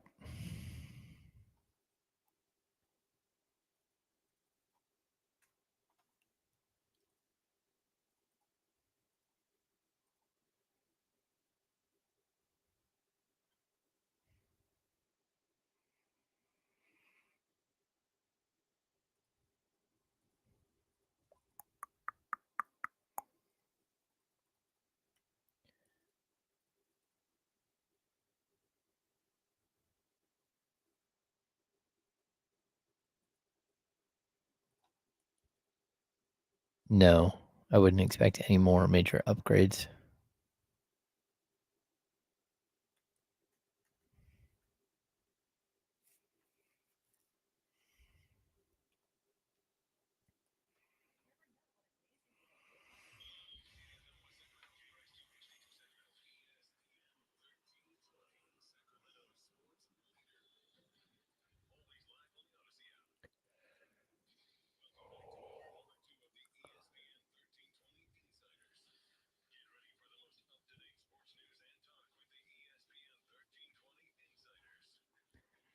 Hour number 2, that's James Ham. I'm Kyle Madsen. Joe Brazil is over yonder, and we're hanging out with you until noon, and then we'll hand it off to D'Lo and KC, and those guys. Actually, just D'Lo today. No KC this week. Damian will take you up to 4 o'clock right here on Sacramento Sports Leader. And then at 4, don't forget, everybody, the MLB All-Star Game is tonight. Ooh. 4 o'clock, coverage begins. Should be a ton of fun, so tap into that. There's so much good talent in Major League Baseball right now. Yep. So make sure to lock into the MLB All-Star Game beginning at 4 o'clock. Also, 2 mentions per show. Here's mention number 1. You can win 2 tickets to A1 Combat number 29 Maximov versus Indio at the Hard Rock Live on Friday, August 1st. Sounds like Joe Brazil is going to be there. Enter online at the ESPN1320.com contest page, courtesy of Uriah Faber's A1 Combat. That is read number 1. We will get to read number 2 a little bit later on. Buckle up, everybody. We're going to read the same thing again. ESPN1320.com. Hit the contest page. All right. Back to the Kings. I have a really, really difficult time not being excited about Nique Clifford right now. I'm very staunchly anti sweeping declarations about basketball players based on their summer league performance for a variety of reasons. So I'm not calling Nique Clifford an all-star. I don't even know if he's going to be in the rotation this year. He might get to the NBA and play against NBA players and be a mess. I don't know. But it's really difficult not to watch Nique Clifford right now. Or it's really difficult to watch Nique Clifford right now and not get really excited about what he could be for the Kings. Well, I totally agree. Like It's- watching him play, he just gets it. He's just a gangster, dude. Yeah, I mean, Good like player. right away, you see that he just understands the game. He knows where to be. We haven't got to see him in game 3. He played against point guards and shooting guards more than small forwards, and him playing in space with guards who are dribbling the ball was crazy. He just kept stealing the ball from everyone. Like it wasn't even fair. And so I'm really excited to see how that translates to the next level. You know, we look at him, you know, really as a 3 more than a 2. But, you know, the more we saw him play, the possibility for him to be a 2-3 as opposed to like a 3-2, a guy who can play down to the 2, it sure does seem like he might be more of a natural 2. Yeah. Which again, like that's not a horrible thing for the Kings long term. You know, you've got Zach LaVine under contract for another 2 years. Like you need the next generation of players. You have Keanu Ellis there as well. But the fact that he can play both positions, it really does seem like a good thing for the Kings. Yeah, it's that versatility we keep talking about. Like, all right, maybe long term, maybe in 2030, he's your starting 2. But for now, it doesn't mean he's not playing for now. Yeah. He can very, very capably play the 3. He threw this hit-ahead pass last night to, I think, Devin Carter late in the first half, where there was a rebound and he grabbed it in the corner and just immediately turned and threw a dime full court to Carter on the run and win it. And it's that type of pass and that type of look that's just like, man, he just gets the game. He just gets the sport. Basketball IQ is high. Yeah, because they're not game planning here. They didn't go, hey, this Suns defense, we're going to be able to get runouts. So when you grab it, look, like, no, you're just playing. You're just playing off instinct and IQ. And that's what's so impressive to me is you see just all the things that made him good in college, but then the little things that you go, he's going to play. He's going to find a role. I don't think it's going to be a thing where he gets on the court and he wants to shoot it 20 times or he's falling asleep defensively because he's worried about what he's doing on offense. I don't think he had 5 turnovers last night. He had one that was really bad where he's got it in the post and he tries to throw this like overhead pass to, I think it was Isaac Jones. Possibly. Might have been Cardwell. Somebody in the dunker spot and trying to throw this back. Like the look was right, but he like slammed the pass off the backboard. It's like, oh no. Yeah. But those that's why you have summer league. Like those little things are going to happen. And it's not to say he's going to be a perfect player, but man, I even as a staunch don't take away too much from summer league advocate, I am very, very excited to watch what Nique Clifford does in camp in the preseason. Yeah, I would agree with you. Yeah, man, But like he's gonna be a the good sidestep 3 where Oh he my launched, God. that was just wild. And it wasn't, and again, what's encouraging about that is it wasn't some out of control late shot clock just heave at the basket that happened to go in. Like, no, he set a guy up with a move and then did a sidestep 3 and cashed it. Yeah, just a little unorthodox. Yeah. And then hit you. Well, no, I mean, it was part of it. Like he hit you with something that you didn't see coming. You're like, whoa, what just happened? I legit, when he did that, I had to look down to make sure that was him. And then he started dusting off his shoulder. You're like, uh-oh. All right, man. Uh-oh. Okay, Nique. Someone's got Okay, Nique. a little confidence. Let's get to the Elk Grove Kia Talk on 916-909-1320. 916-909-1320. Would love to hear from you. And we got Frank on line 1. Frank, what's going on today, man? Good. Happy Tuesday. Yeah, same to you, buddy. Hey, I've got this option for the Kings floating around my head, and I need your help. Let it And rip. here's how it works. Suppose it's September, and the Milwaukee front office is getting nervous about Giannis. They need to fill up their roster in some way. Okay. So they contact the Kings, and they say, we got 3 options, Kings. Number 1, we will give you Portis for Malik Monk. Number 2, we will give you Kuzma for DeMar. Or number 3, we'll give you both of our guys for both of your guys, Portis and Kuzma for Monk and DeMar. Does any of that make sense for the Kings? Thanks, Frank. Appreciate it. Yes. For the Kings, 100%. Yeah. I don't think Milwaukee would be keen on doing that. Well, I don't know. At this point, Kuzma played so poorly when he got there that I think there are major concerns there, whether he's a ball player and whether he's going to help them get better. Mm-hmm. I love Bobby Portis. I think the one problem you have with Bobby Portis is he signed a major extension. So he had an expiring contract, or he had a player option, which I think he opted out of and then signed a new deal, which means I don't think he can be traded for 6 months. So it would have to be something a little bit later with Portis, but they think Portis is part of what they're doing. And, you know, again, I love Bobby Portis as a player. I think he's the right type of player to put next to Domas, but it's just a little difficult. You know, again, I think DeMar, that's where DeMar might have value. A team that has a major need for a legitimate 20-point per game score, and they don't care how it happens. They just need somebody else who can score. And I think that's where the Kings are going to, if they decide to move on from DeMar, which again, I'm surprised at this point that hasn't been part of the summer plan. They really have changed things up over what it appeared at the end of the season to where they are today. But I do think that there's going to be quite a bit of value for DeMar at the trade deadline or even December if you decide to go that way. But you have to have an option for what else? What are you going to do if you trade DeMar? Because, I mean, does that mean Nique Clifford is your only small forward? Are you going to be able to get a small forward back? It gets a little complicated. I think DeMar for Kuzma straight across works. Yeah, it does. Yeah. But that's where, I mean. So does Monk. Monk straight up for Kuzma works. I don't know, man. People in the chatty house were asking about the Monk for Kuzma thing, which has been out there as a fan trade. It was an idea by, I think. Oh yeah, that's right, Sam Vicini. Yeah, I think it was an athletic. Hey, you know, we all know that the Kings have been interested in Kuzma in the past, but again, that was a different Kings regime, and actually two different Kings regimes that were interested in Kuzma. And you know, again, Vivek is interested in Kuzma. They have a relationship, which is slightly strange for an owner to have a relationship with another player. Yeah, very odd. Another team's player, but yeah, they do actually have a relationship. So maybe, but like just the way that Kuzma played when he got to Milwaukee last year should be a major concern for everybody. Yeah, I don't want him, man.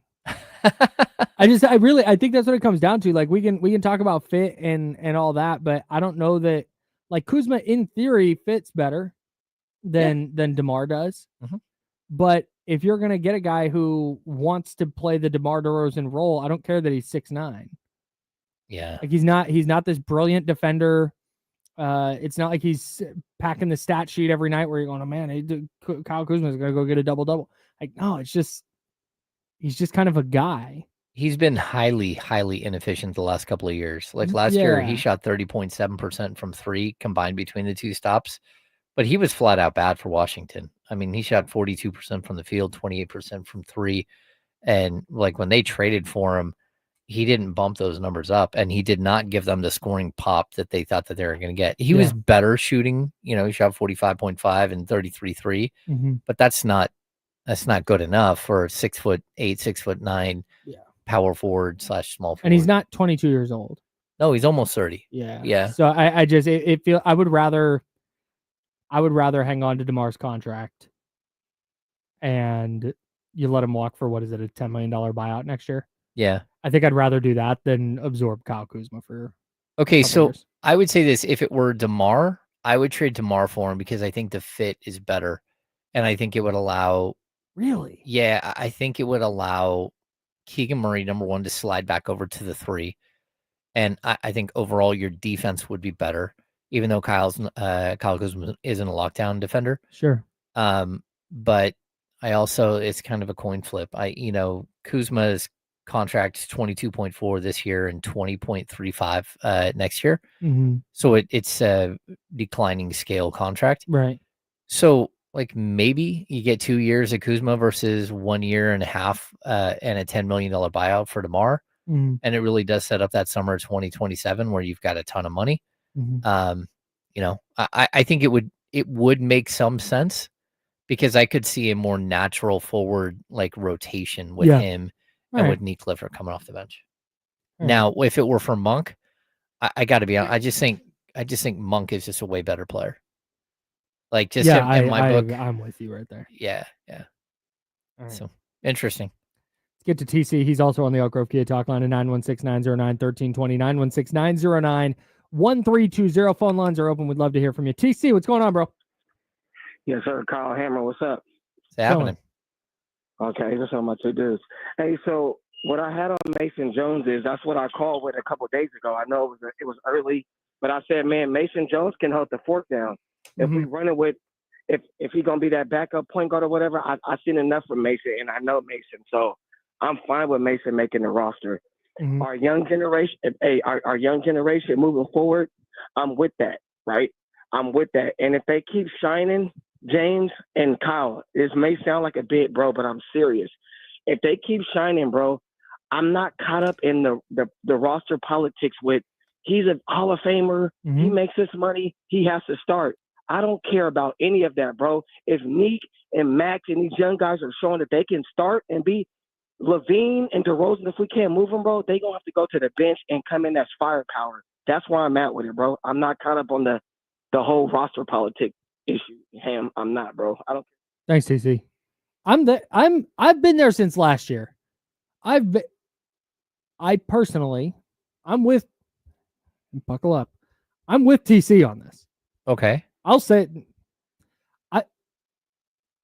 I am all for this idea of, yep, Maxime Reynaud, you're going to play. Nique Clifford, you're going to play. Whoever else, you're going to, Isaac Jones, Isaiah Crawford, you're all going to go play.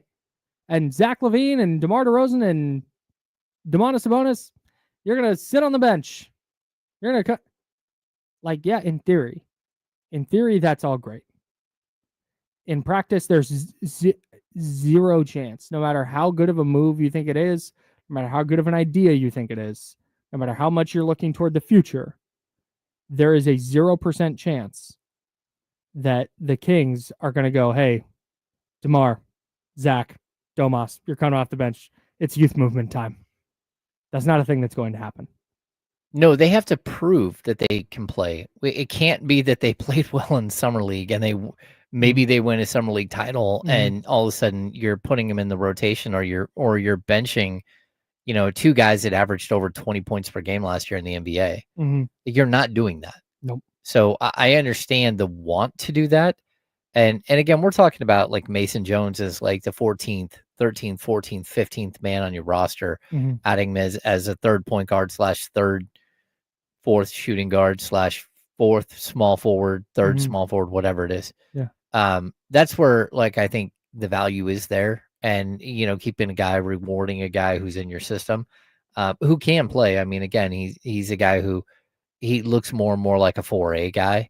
But I also don't put Mason Jones in the young core category. He's almost 27. Yeah. I mean, the fact that he's playing in summer league is not a great sign. No, it's not. It's not. But overall, I think he's a good kid. I think he's a good teammate, and it's something that he's learned in his time in the league to be a good teammate. And so I have no problems with him being part of the organization moving forward. They've kept him along this far. Yeah. You might as well see if you can, get something out of him, some value out of him as a player. And, he's going to play hard in practice. He's going to be part of the vibe. And that's a good thing too. Yeah. We as fans can hate the roster politics stuff all we want. And like I said, I'm with TC. If you can bag it, you should. But they're not going to. No. Doug Christie is not going to do that. Scott Perry is not going to do that. They're judged on wins and losses. Yeah, exactly. Maybe when we get to March, April, maybe we start to see that. But as long as there's a chance that they make the postseason, those vets are going to play because that's still going to be the goal. All right, we got more of your phone calls. Buddha, I see you on the line. Jason, I see you on the line. We'll get to you guys after we step aside. The Kings play another summer league game tonight. Should they go for the win? Should they pull the plug on Devin Carter, Nique Clifford? Maxime Reynaud is dealing with a wrist. Yeah, you're done. Or do they go for a summer league title? How much does that matter to you? We'll talk about it next. James Ham there. I'm Kyle Madsen. He's Joe Brazil. Insiders, Jiffy Lube, 1320 ESPN, Sacramento Sports Leader. ESPN 13. I don't know why I said 1320 ESPN. That was weird. This is just in from Chris Haynes. Ooh. Miami Heat guard Terry Rozier has not been cleared of any wrongdoing and remains under federal investigation on a potential gambling probe, league sources tell me. Wee. Oy vey, everybody. It's a bad look. I'll be right back. Yep.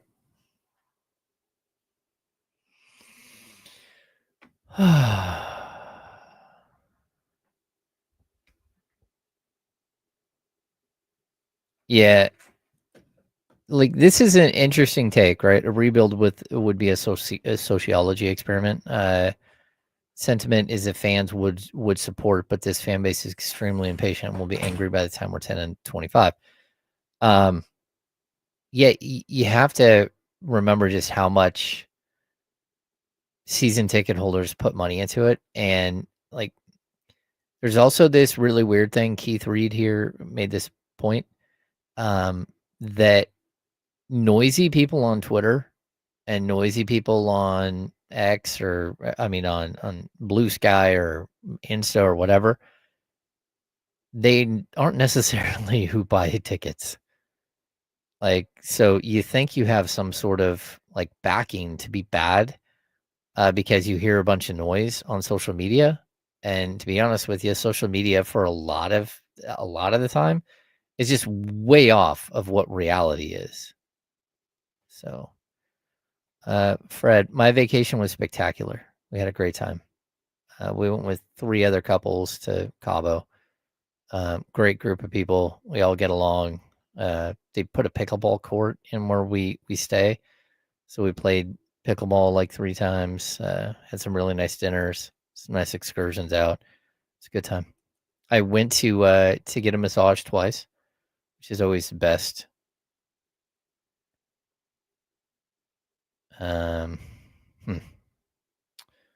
See, can we see that? It's Nique and Maxime, solid role players, and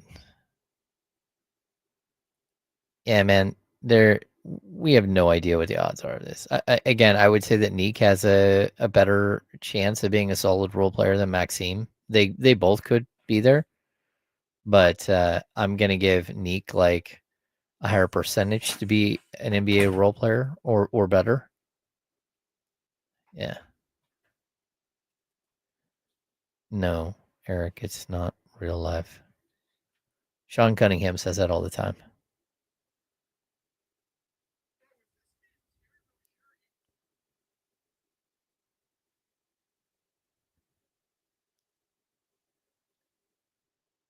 Oh my God. Uh-oh.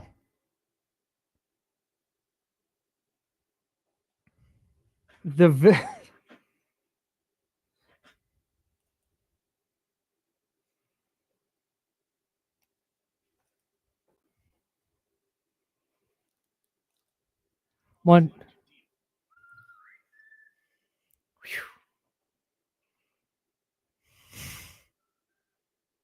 Now, back to the Insiders with James Ham and Kyle Madsen, brought to you by Jiffy Lube on ESPN 1320.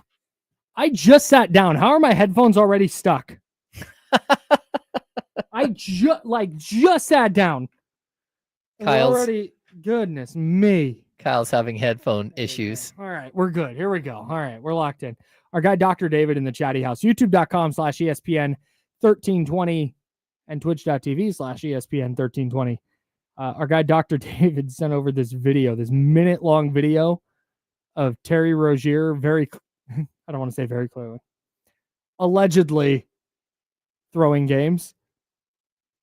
And holy smokes, it's so many possessions from the same game of like going to just pass to a teammate and like, and just like dropping the ball where a defender can just take it.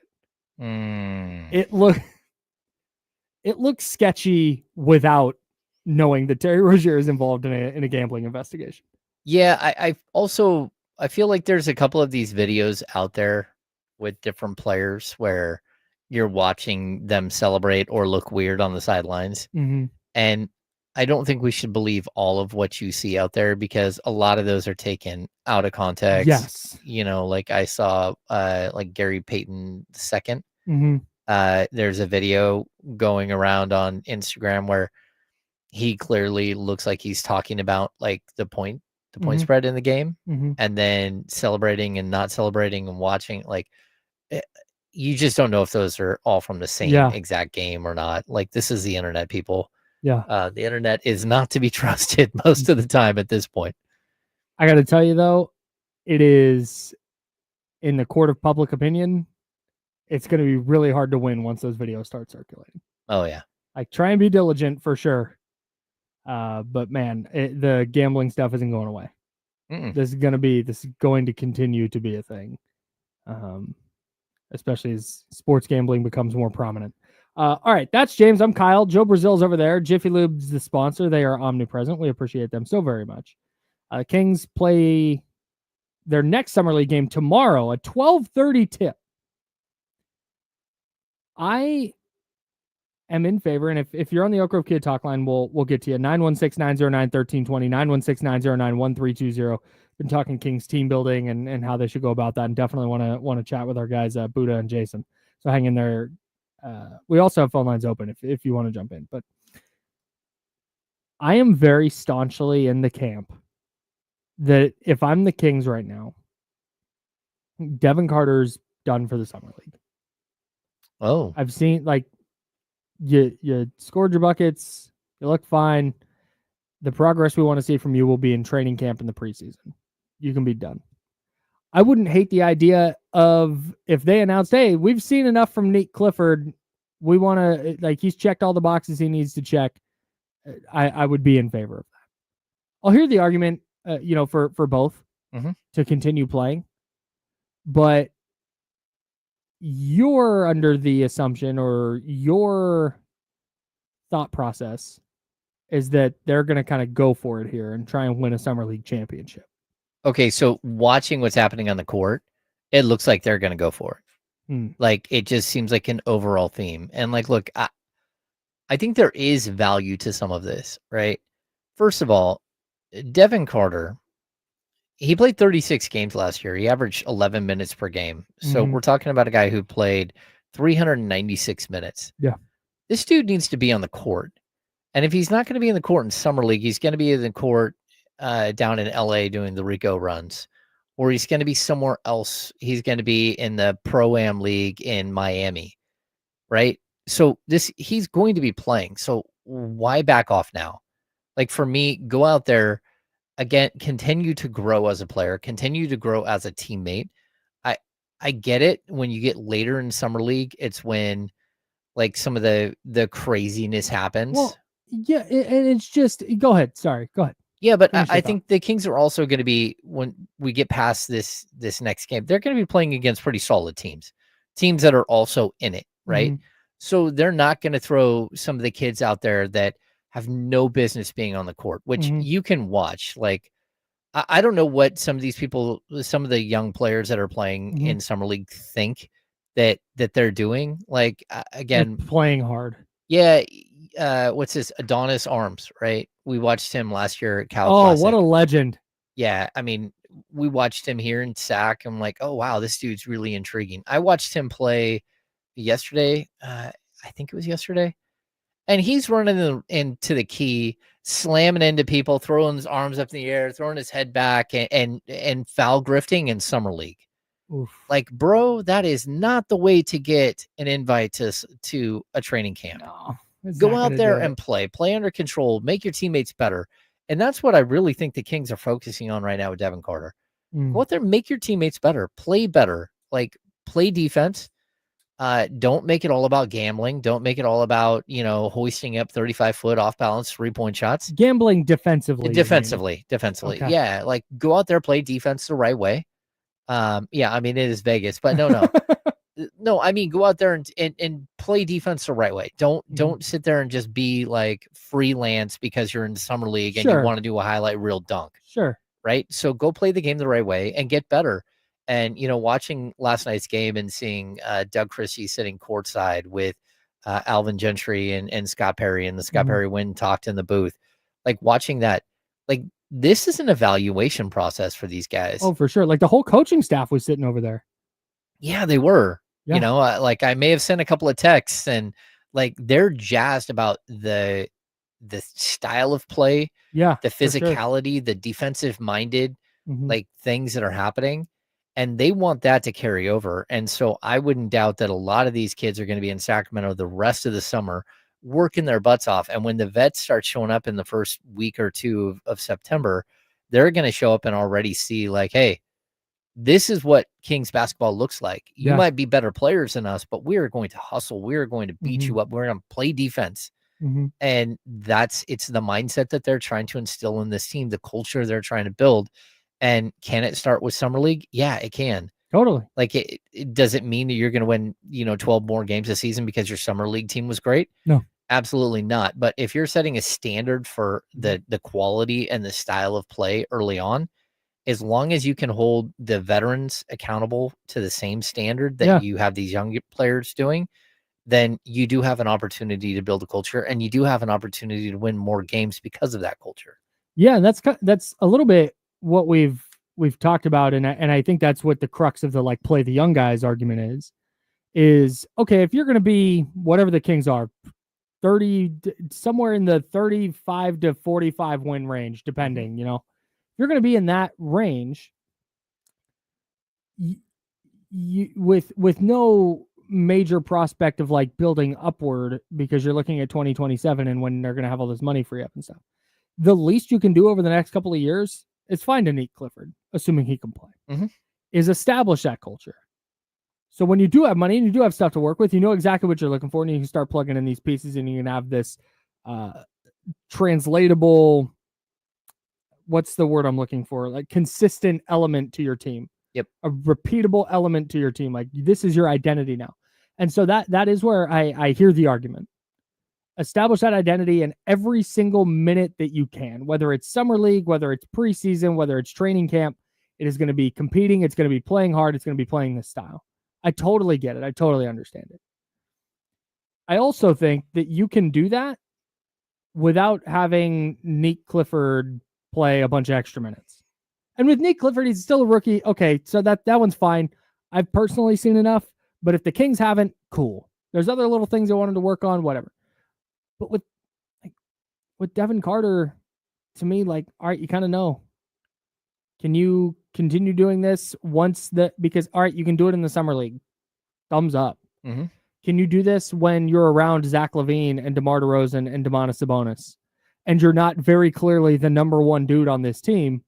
Do you do this then? Or do you try and shoehorn your way up the ladder? Like, that's what's going to matter to me.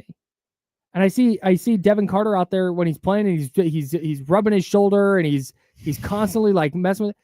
Like, bro, take a seat. You've done it. We saw what we needed to see. You checked the summer league box. Let's move on.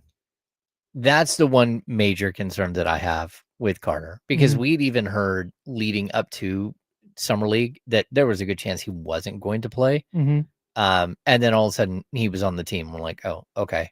Number one, like maybe deals fell through or whatever, but also like, look, I just think it's an opportunity. I know like people want to see him go for 40 and prove that he's the best player on the floor. Right.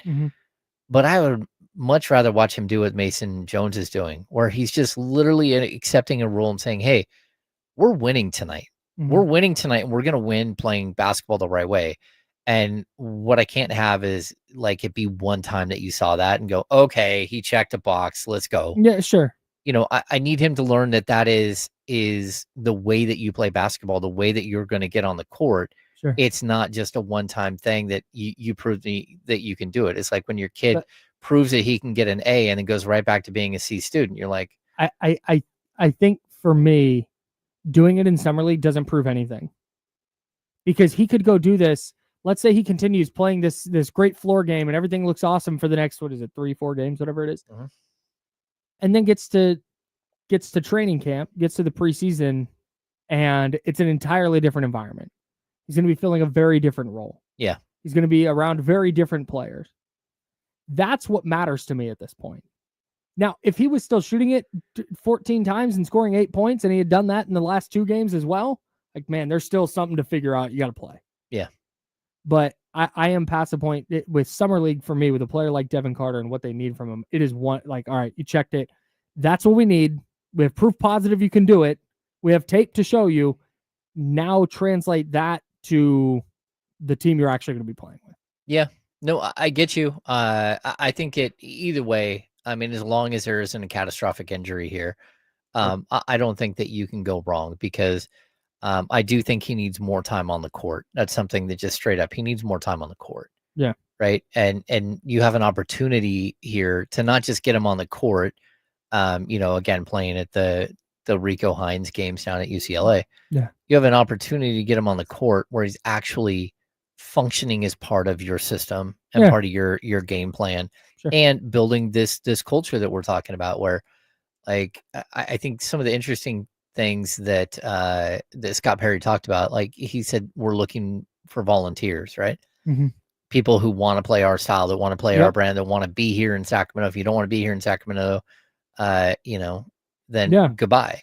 Go somewhere else. Yeah. So I think it's interesting to hear that, but also the whole volunteers, and you're not a captive, you're a volunteer. Mm-hmm. That you said yes. Right.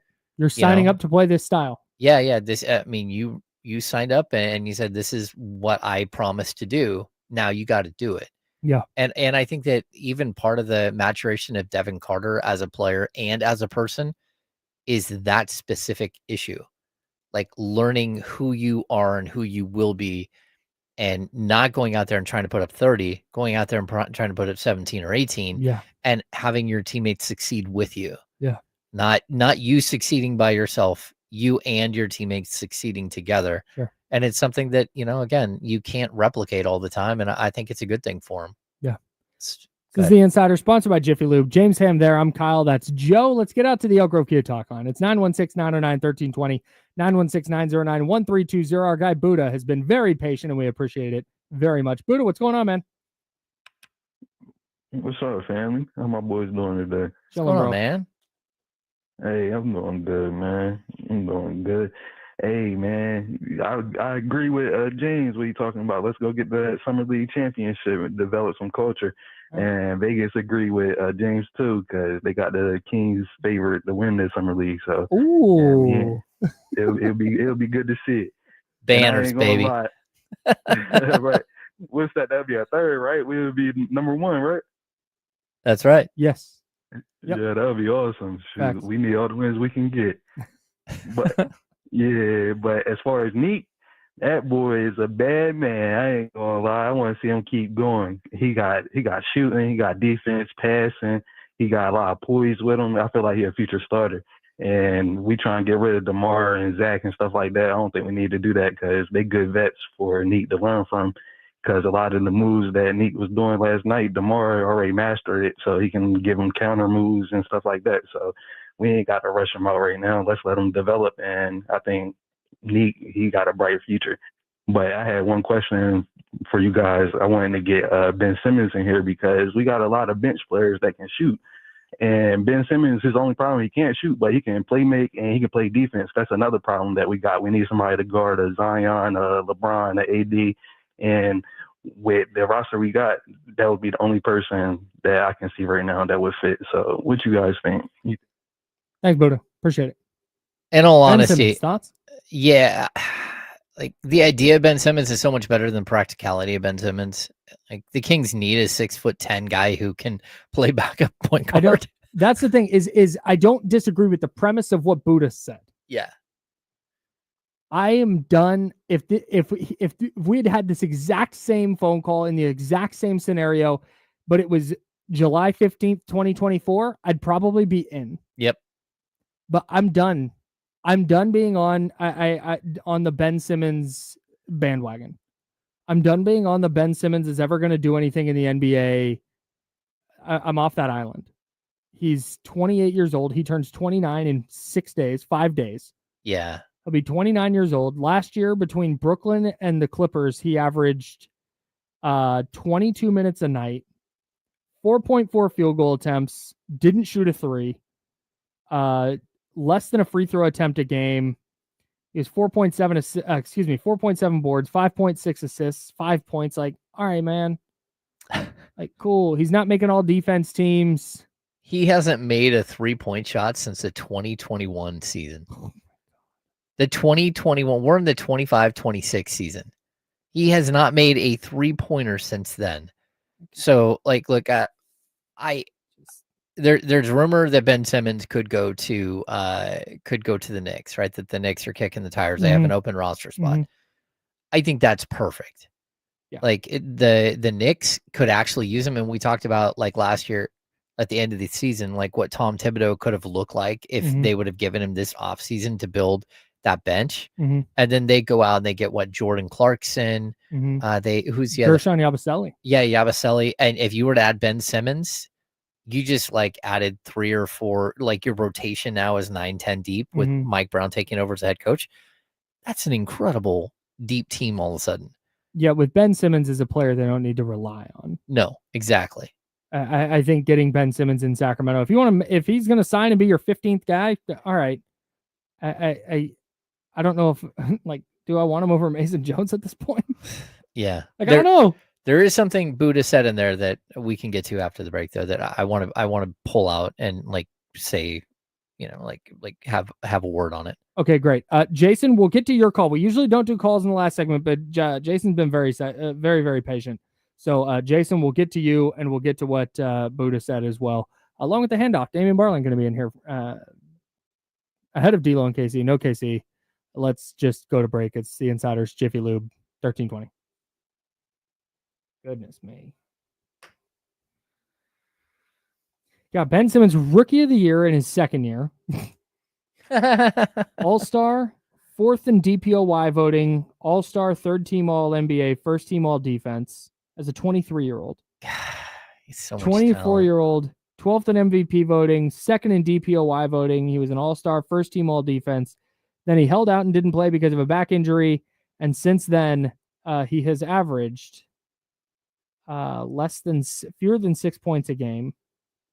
He hasn't played more than 51 games. He's only played 51 games once. And 42, 15, 51. Yeah. I just cannot believe he hasn't hit a 3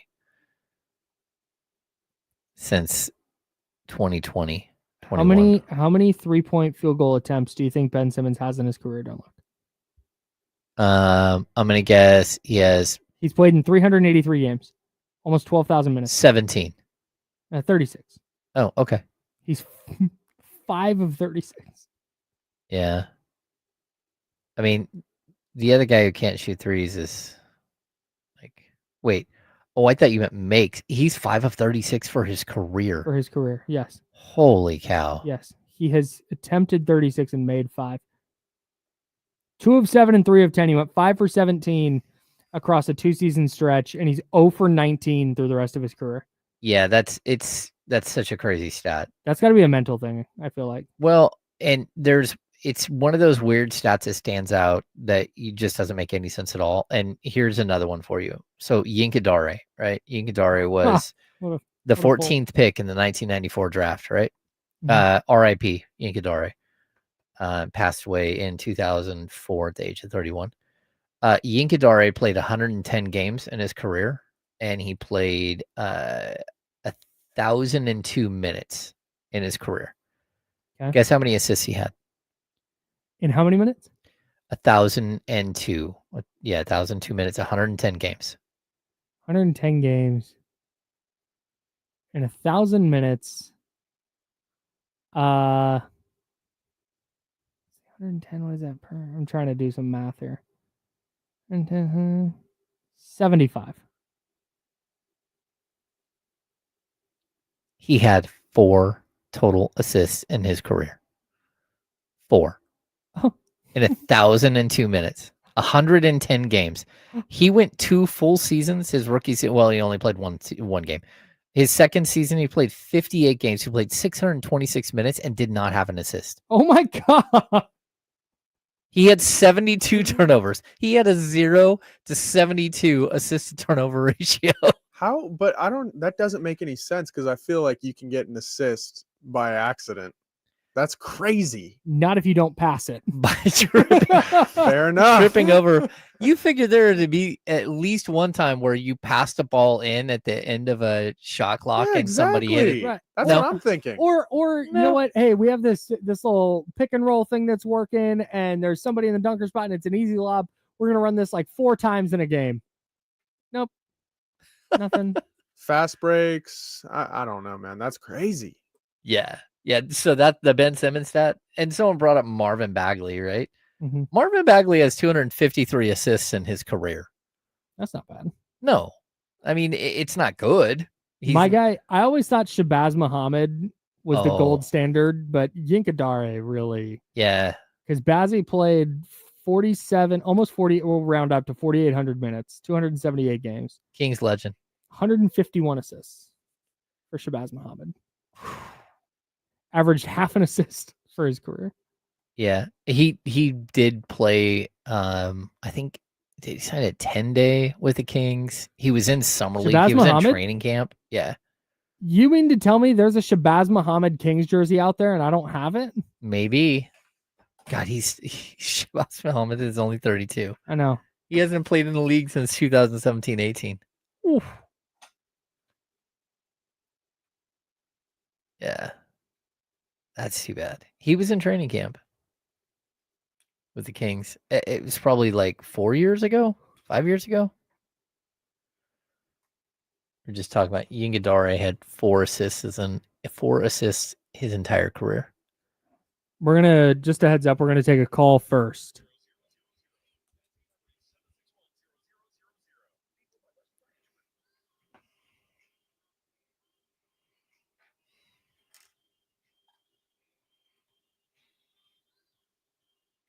Now, back to the Insiders with James Ham and Kyle Madsen, brought to you by Jiffy Lube on ESPN 1320. James is over there. I'm Kyle. The handoff with Damian Barling going to start shortly, but our guy Jason has been very patient hanging on the line on the Elk Grove Kid Talk line. Let's get Jason into the program real quick. Jason, what's going on, bro?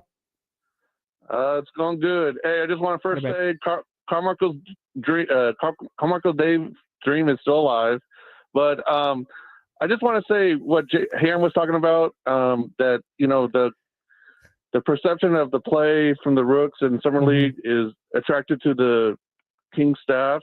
My question is, if they want to transfer over to the Kings during the season, wouldn't all the players like the Rooks and then the two-ways or whatever who's on that team need to play more on that in the season to better the culture of the Kings?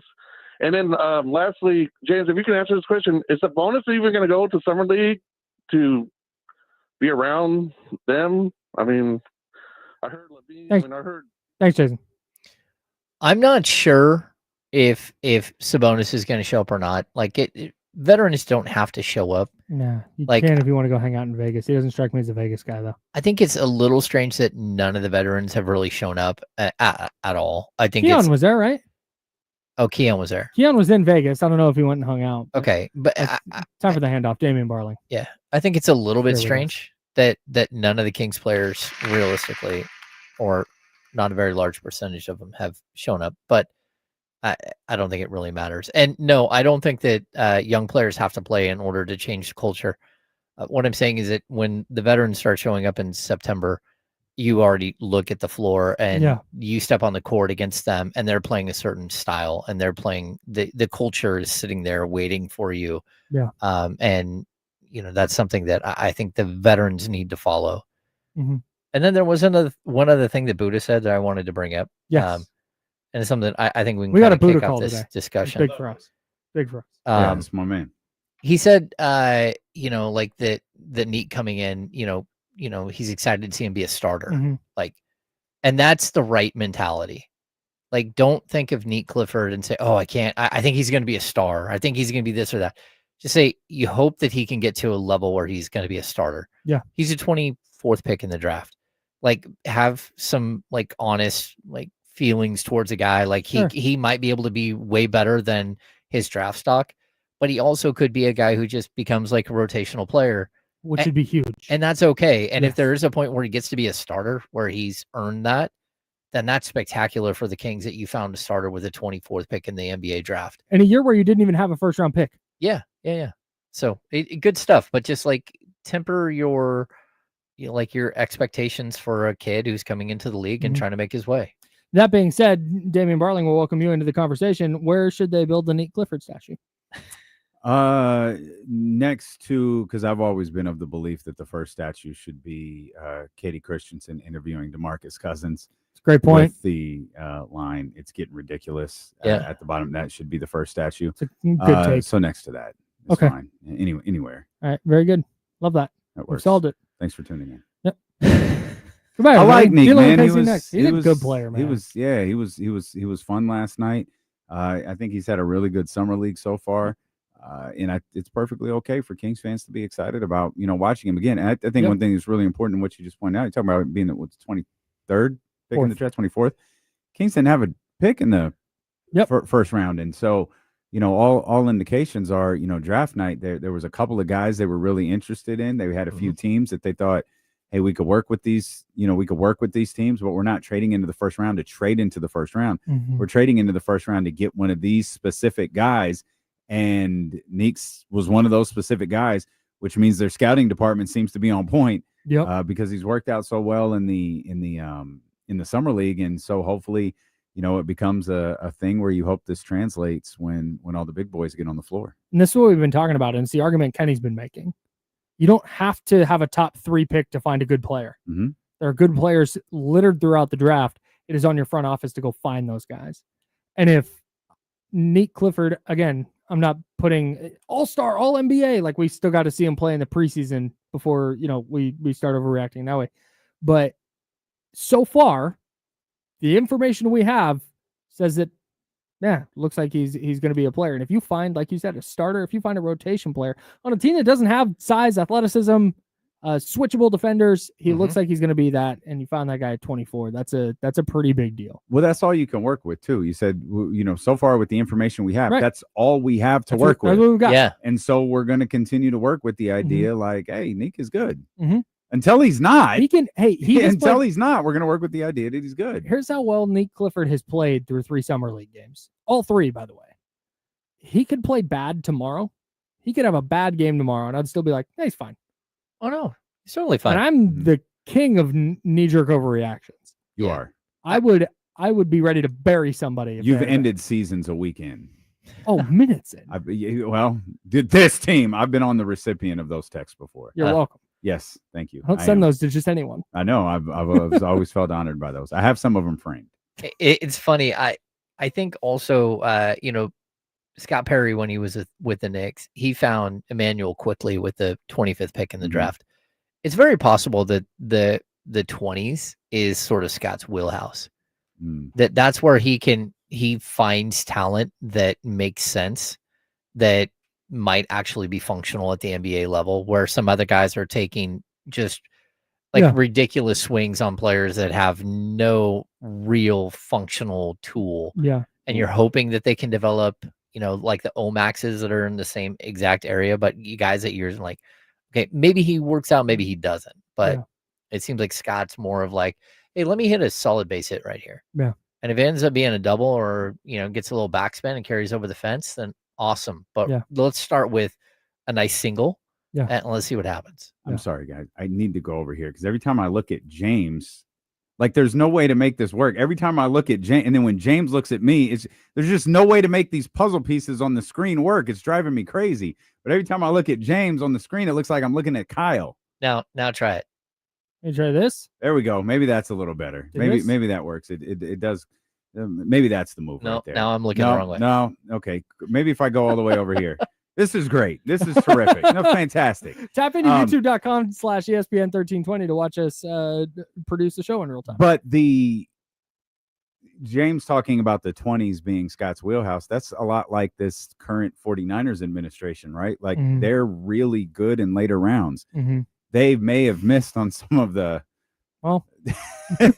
yeah, but they're really good in the fourth, but that's fifth, what I mean. They round. may have missed in, first, but they won't. You get them in those later rounds, man. they've got guys that are on their rosters that have contributed in major ways. One of them being, of course, George Kittle. Jauan Jennings, 7th round pick. Jauan Jennings, another one. I think there's something to this. A good player. I think there's something to this. And I think it works in the NBA and in the NFL as well. And it's something that James brought up about Scott Perry and what he looks for in that range.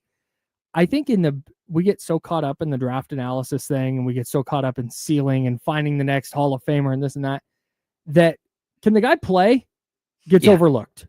Yeah. Can the guy hoop or not? Yeah. Like, give me thumbs up or thumbs down. Nique Clifford can hoop. And again, his ceiling will be set by how he responds to NBA physicality, NBA athletes. How does his game translate in those scenarios? And we'll find out. But he'll get so much leeway because he was drafted 22nd, 24th, in the 20-somethings. Mid-20s. It's a big difference between being Keegan Murray and being drafted at 4. Yes. Your expectations are significantly higher. Mm-hmm. When you're a 1 through 5, arguably maybe a 1 through 10, you're expected to be immediate impact. You're expected a certain level of growth. You're expected, you're given a very little amount of leeway. Mm-hmm. When you're 24th, when you're in the mid-20s, like, oh man, this is cool. Like, word, like this works. Like, okay. Something. And oh, we might have found something. Meaning I wasn't thinking about us finding something, but we might have. Yeah. And all of a sudden your expectations are a little bit different, a little more leeway when it comes to him being developed, when it comes to the player developing on the floor, and where they're drafted can sometimes change the way you feel about them. Keegan is a perfect example of that. If Keegan was having his exact same career as the 24th pick, would be like, major wow, home run. Yep. What a player. Yep. But he's not. Like, I need more from him. But he's not. Like, you're looking at the 4th pick, and then the difficulty at 4 is, there's a big difference between 20, because if you hit the Nikola Jokic lottery, like, one, you have a really good scouting department for sure. There's probably a little bit of luck involved right there. Oh, yeah. When you're drafted at 4, man, there's 5, 6, 7, 8. That's where misses are. Yes, that's a great point. Misses are in the lottery. You don't if I don't know who's drafted after. If someone who was drafted 28th or 29th goes on to be a Hall of Famer, it's tough to go back and go, man, the Kings really missed on the 29th pick in the draft. It's like, no, that's a tough land. You need the right circumstances, you need the right team, and you certainly need the right player.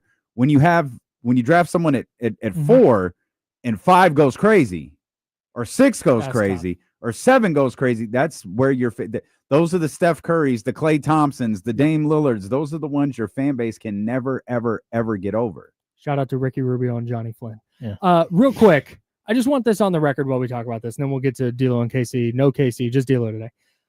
The 25th pick was Jason Richardson's kid. Mm-hmm. Undersized scoring guard from Michigan State. There would have been riots if they had drafted Jace Richardson out of Michigan State, just given the way their roster is constructed. Mm-hmm. So if he's awesome, you can't go back and be like, oh, they should have. Like, no, they shouldn't have. Yeah. They should have drafted Nique Clifford. They did the right thing for what their roster is. Yeah, they absolutely did. What do you guys got coming up on D'Lo and Casey? Trysta Tuesdays. She's just doing 4 hours today. Man, oh, that'd be amazing. That'd be amazing. But TK at 2, Jason Jones, final hour of the show, and really, really excited to talk to one of my favorite podcast hosts. Man, Cole Cushner is going to join us at 1:15, host of the Dissect podcast. Very obviously a huge Kendrick Lamar fan. The first ever season he did was on To Pimp a Butterfly. The season that he's finishing right now is on Mr. Morale and the Big Steppers. Just a genius when it comes to producing podcasts. Can't wait to talk to him. Every season, an album, every episode, a song. Correct. And he just deep dives and dissects every line, every bar. Yeah, he that's a smart dude. Man. He just did a 2-episode breakdown on Mother I Sober, which is one of the most emotional songs I've ever heard. It's Kendrick Lamar acknowledged that was the last time he cried was when he recorded that record. And the way he broke it down was just chef's kiss fabulous. Cannot wait for that. I'll be tuning in. You should do the same. D'Lo and Casey, no Casey, just D'Lo today. Rest of the week, actually, but that's next. James, Kyle, Joe, we're that the was insiders. Smooth. No, that was great. Thank you. No, it's been a great day. Yeah, no, I've been working on it. Thanks. Yep. You're welcome. Drink water. Drink water. Be nice to people. Goodbye, everybody. Jeez, criminy. Aldrin, you're right. Mr. Morale is terribly underrated, and I think the biggest issue with it is it's so the album is so long and it's so emotional. Like it's hard to go back and listen to because it is heavy. It's like a tome. Goodbye, friends. James is like, I don't give a shit. Goodbye. I didn't say it.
Gang, what up, baby? What up, what up, what up, what up? Happy Tuesday, everybody.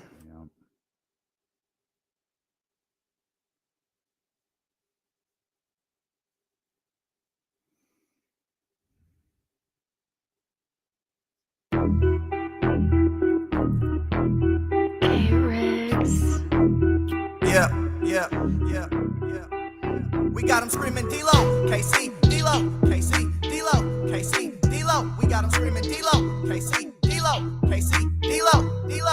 We your number one spot. We your number one spot for some sports, huh? Got the city going crazy when we work, huh? We top two, but we ain't two, we in first, huh? And when you need the real, we is who you search, huh? D-Lo, KC, D-Lo, KC, D-Lo, KC, D-Lo. We your number one spot. Let's go, baby. Yes, sir. One more time. We got a big day, man. We got a big day. We welcome you in here to the Tuesday, July 15th edition of D-Lo and KC. I'm Damian Barling. Let me hit that button right there. Yep. KC's out this week. Acknowledge me. And we are live. Alongside, man, that's how we roll. Super producer Jesse Tapia, man. We are thrilled that you are here with us. I mentioned we got a busy day, as we were just talking with the insiders a couple of moments ago. The host of my favorite podcast, the Dissect Podcast, Cole Kushner. He is from Sacramento, lives in Sacramento, is a huge Sacramento Kings fan. He's going to be with us coming up at 1:15. Of course, we'll talk Kings basketball with Cole, man, but we're going to talk podcast. We're going to talk Dissect. We're going to talk music. I'm like legit really, really excited to talk to Cole. If you've never listened to the Dissect podcast and you're a fan of music, you got to peep that joint out, man. Absolutely incredible. Trysta Tuesdays, Trysta Krick will be with us at the top of the 2 o'clock hour. I believe she is still in Las Vegas at Summer League, as she does every single year. Spend some time out there, so we'll chat with her coming up at 2 o'clock. And then, of course, our man Jason Jones, the professor from The Athletic, will be with us here at 3:15. And shout out to everybody who stayed for the game. Because I didn't do it. There was no one, with all due respect to some of those brothers who were playing late in the fourth quarter. This game ended in the third. You could probably make an argument it was over in the second. A 58-26 run from the Sacramento Kings that stretched from the beginning of the second quarter to the end of the third put a very clear end to this game. And then it just became, trying to watch players, trying to look for certain things, look at different tendencies, figure out, okay, what does this guy do? What does this guy do? And it's, hey, man, shout out to all of those guys who are out there working for sure. I see what I needed to see. I saw Nique. I saw Devin Carter. I thought it was a fine performance from Devin Carter, but a lot of those guys who played late, I wasn't necessarily interested in. It was a bummer to not see Maxime Reynaud out there. No idea if his summer league is actually over or if that was just, he missed because of the sore wrist from something that happened on Saturday. I do know that the Sacramento Kings play their next game tomorrow. It will happen during this show. So we'll have a nice little watch along here. We'll watch Nique, assuming he plays. We'll watch Devin, assuming he plays. Hopefully Max does play, but we'll watch all that together. And I don't know how much more these guys are going to play. I was listening to our buddy Matt George this morning on the Locked On Kings podcast, and he was talking about, man, go win the Summer League. No one's ever won it 3 years. Shoot, go win it. And one thing I love about it, this fan base would appreciate it. This fan base would absolutely appreciate winning the Summer League. Why not? Win something. I ain't going to turn my nose up at it. I'll take it. Give me a dub. Put a Summer League banner up. Put a Summer League sticker up for all I care. Just give me something. But it's been enjoyable to watch these guys play, and knowing that Max was going to be out last night, man, being able to focus most of my attention on Nique. I didn't feel like I really had to watch Devin again. We'll talk more about him as the show progresses. Also, we'll open up the phone lines for you if you want to dive in throughout the day. You know how it is when Casey's not here, man. Y'all act as the co-host, 916-909-1320 for those who want to jump in. Again, 916-909-1320. It's the Elk Grove Kia talk line. But knowing Max wasn't going to be there, it was like, all right, I kind of saw what I needed to see from Devin already. I expect him to be just fine in that game, which is exactly what he was. So I could focus all of my attention on Nique. And again, with all due respect to the Joneses and Isaiah Crawford and some of those other guys out there, that's who I was focused on. I wanted to see Nique. And Nique has continued to be, man, just good. Like, I wish I could come up with like a better SAT word for it. Like, Nique has been good. There isn't an element of his game that I haven't enjoyed watching. I thought he was great yesterday. I thought he scored in a lot of different ways yesterday. And he had like 9 in the first quarter, I think. And the great part about, like, Nique was flirting. That would have been, 9 points. That would have been his third. It would have been his third double-digit quarter of the Summer League. I'll take that. First 3 games, hey, I'm with that. He's shown so many different elements to his game, man. It has been really enjoyable to watch. And this is kind of the thing that we were talking about with Kyle Matson and James Ham, just a heartbeat ago on the insiders. Nique being drafted at 24 is such a relaxing luxury for Sacramento Kings fans. Like if Nique was drafted in the top 10, there wouldn't be this, hey, man, this is cool. Hey, this works. Hey, this is a good look. Hey, oh, I'm joining it. Oh, man, the kid can go. That wouldn't really exist. It'd be like, yeah, this is what you expect of a top 10 pick. Yeah, this is what you expect of a lottery pick. And then as you see him playing Summer League, and it's not like, man, I feel like a lot of the conversation is, I really hope this translates. Or how is this going to translate when all of the big boys hit the floor? How is this going to translate with Zach LaVine in the Kings uniform, with DeMar DeRozan out there, with DeMontis Sabonis, Keon Ellis, Keegan Murray, all of these different guys? How is this going to translate for Nique when he's out there? Now, we don't know the answer to any of this, but these are all questions that we can ask, and there's asked with a certain level of almost relaxation and understanding. Because on draft night, who had expectations? When the Sacramento Kings entered that, was it Wednesday night? Thursday night? I think it was Wednesday. When they entered that first round of the draft without a pick, they wind up trading in late, make that deal with the Oklahoma City Thunder, grab Nique Clifford, and immediately everybody goes and watch the highlights, goes and watch the tape, searches articles, try to find draft profiles, does all of those different things. And then you're like, oh, man, cool. Look like a good ball player. But no expectations. You traded in to the 24. Again, this isn't a Trey Lance situation where you traded up to the top of the draft to get him. No, you traded into 24 to get a player that you very clearly liked. They said there was a handful of players that the Sacramento Kings liked. There were a handful of teams that if those guys were on the board, the Sacramento Kings felt like they could make deals with and get those guys. Clearly, Nique was one of them. Clearly, Oklahoma City was one of them. And everybody felt good about that. Now you're starting to watch him play. It's like, man, I think this dude is good. I mean, he's solid. He looks composed. He looks chill. Like he doesn't look like the game is too fast for him. He doesn't look like the game is overwhelming for him.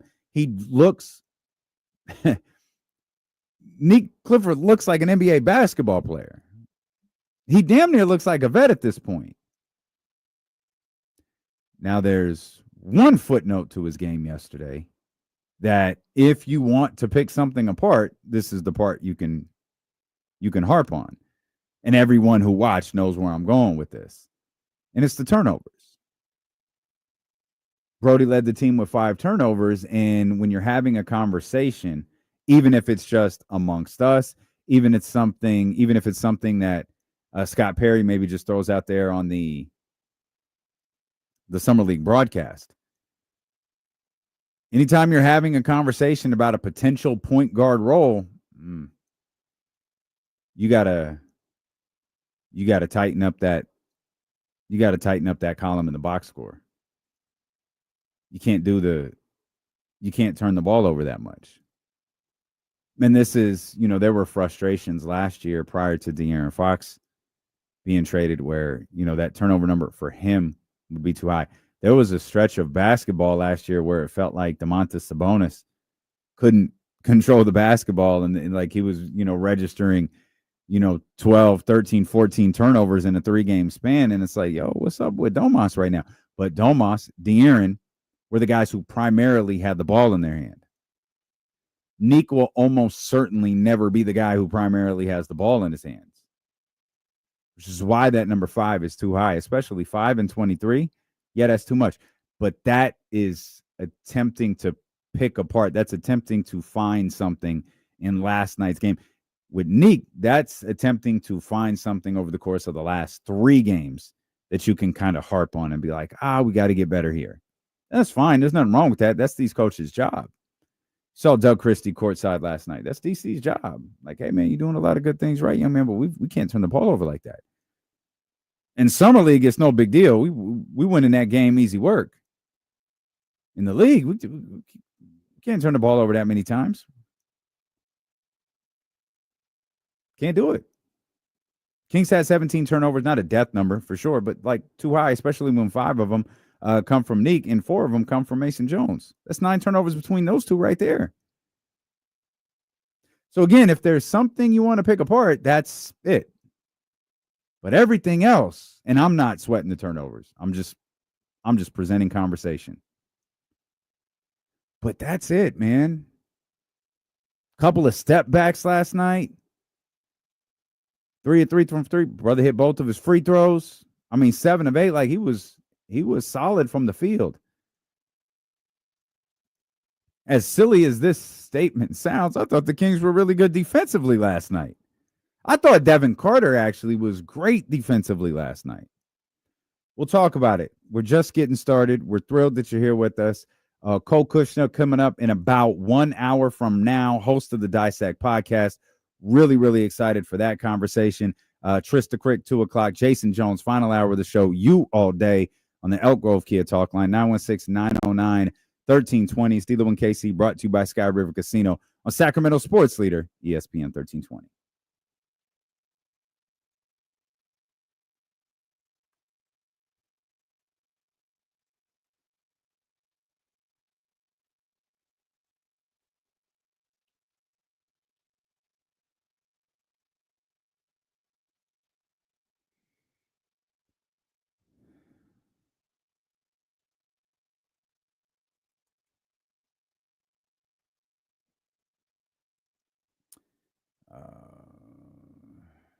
Yeah, you ain't here to get trolled, but it's always fun. They bicker back and forth about the Giants and Dodgers for 10 minutes.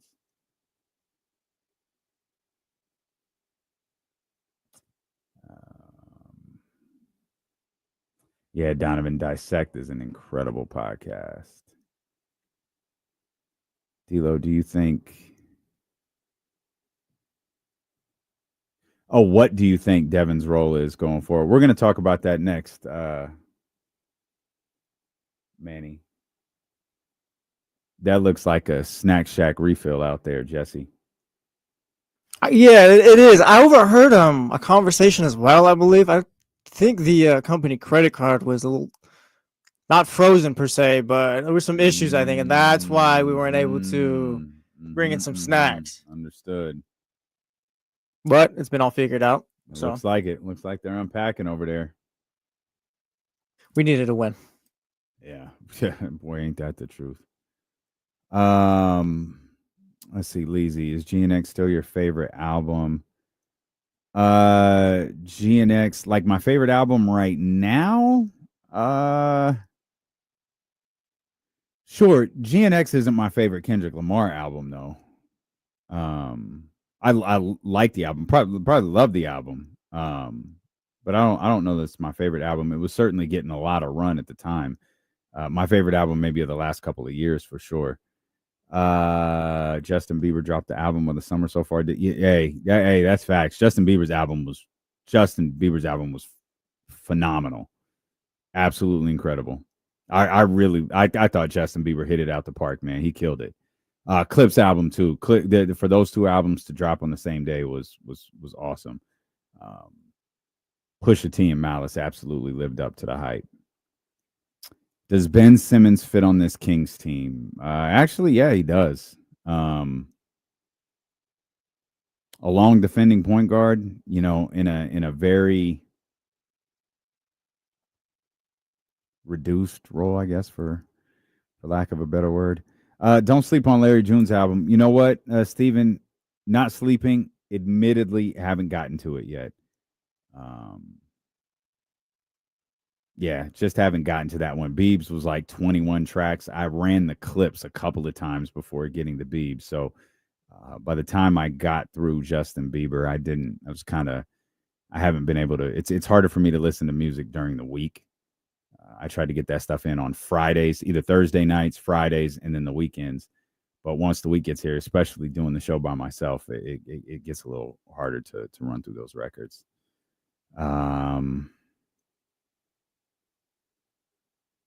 Yeah, Filthy McNasty. I actually saw that too. Whatever. Yeah, Larry June is dope though, man. No heat. Michael Dilo, you hear about FS1 canceling just about all their sports debate shows. I mean, they like Michael, they weren't good. Like, I can't remember what the one with Acho and all of the one with all of the football players. That show was ass. That show was absolutely terrible. That show had no business being on the air. I don't even think actually all of the shows they canceled, none of them are good. I don't know that there's a good show on Fox Sports 1. I don't know that any of those are like, man, this is a good show. Like the NFL, like Good Morning Football on the NFL Network is an incredible show. Major League, the MLB Network studio show, terrific. I don't know what, like Fox Sports 1 has nothing for me. Absolutely nothing.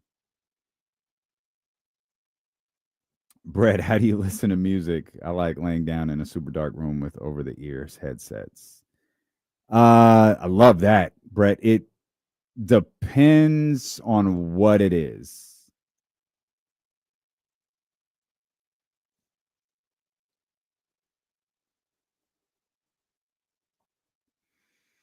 Having a conversation about music during the commercial break with the Chatty House. If you've never taken part in the Chatty House, man, it's always fun. Love those listening on 98.5 FM HD2, 1320 AM. If you're listening on the Odyssey app, the iHeart app, wherever you at, man, we appreciate you. But it's definitely a different experience over on youtube.com, twitch.tv/ESPN1320, youtube.com/ESPN1320. We'd like to continue conversations through the commercial break. And as I was saying just a few moments ago, Cole Kushner, who hosts the Dissect podcast, which is just an absolutely incredible piece of work. He's going to be with us coming up at 1:15, and that naturally led to a conversation about music, some of the music that has come out recently, including the Clips, really, really good album. Justin Bieber, no cap, dropped an incredible album on Friday, 21 tracks, really, really good. For me, hands down, Justin Bieber's best album by far, certainly his blackest album. Like he was channeling his inner soul child with that one. Like little soul child, little Weekend in that new Justin Bieber album, man, really good. But Brett asked this is a really good question. He says, D'Lo, how do you listen to music? I like laying down in a dark room with over the ears headset. I'm all for that. That type of thing though is reserved for specific albums.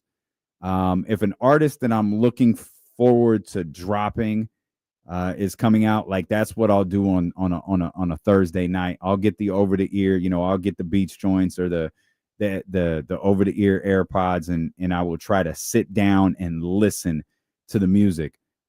I'll even do that for artists I don't like. I'll do that for Drake because I want to try to respect the album, and I love listening to music at a kind of a higher than healthy volume.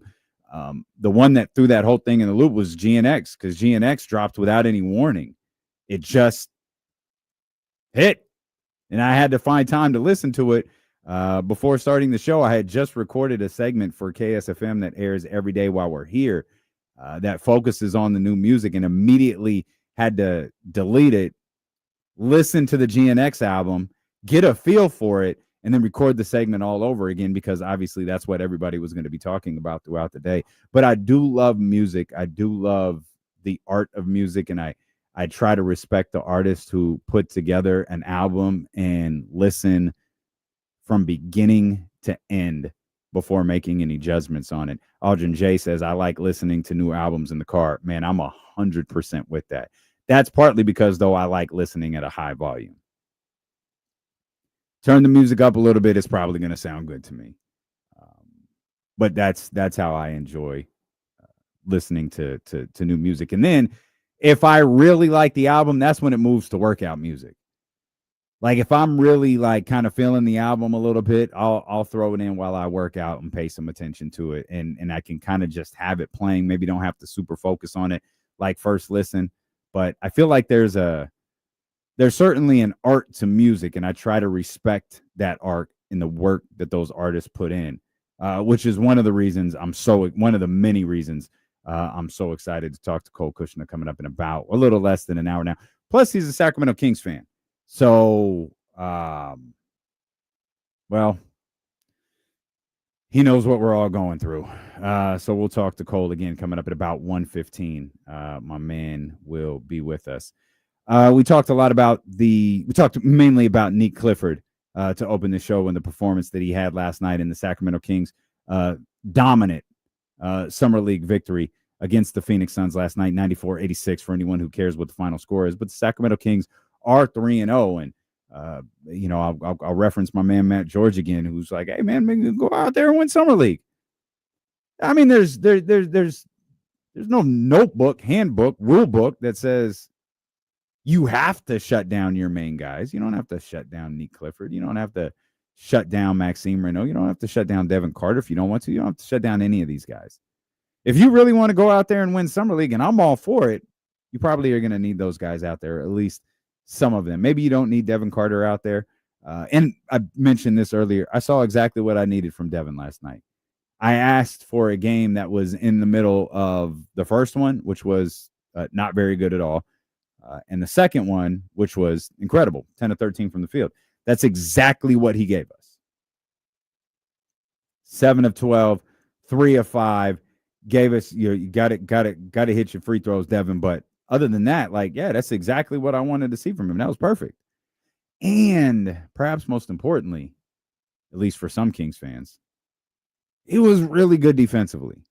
I thought the Sacramento Kings as a whole were really good defensively. It wasn't just Phoenix missing shots. Like, the Kings were doing some work on the defensive end, especially their backcourt with Devin Carter and Isaiah Crawford.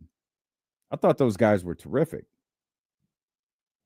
I thought those guys made the Collins-Dunn backcourt frustrated for a bulk of the game, which is why it wound up going the way it did through the third quarter. I thought that was a great job by y'all. Give Isaiah Crawford credit for sure for what he did on the defensive end, but I'll continue to highlight Devin Carter because I'm quick to tell you when I think he's not playing well. I'm quick to tell you when I don't think he's playing up to expectations. So I got to acknowledge when he's playing exactly the way I hoped he would. Devin Carter has done what I wanted him to do in this Summer League. Again, first game was bad, but it's like, whatever. I feel better about the last two games. If you ask me if I can form an opinion on Devin Carter's Summer League, yeah, I absolutely can. Because clearly, and we talked about this yesterday, clearly that first game that, whatever it was, that Thursday night, Friday night, whatever it was, Brody just had an off night. For whatever reason, he just wasn't feeling it. He wasn't feeling the game. He wasn't feeling Vegas. He wasn't feeling his teammates. He just had no flow to him. It's not like he got substantially better from Thursday to Saturday. He just played substantially better by the time they got to Saturday.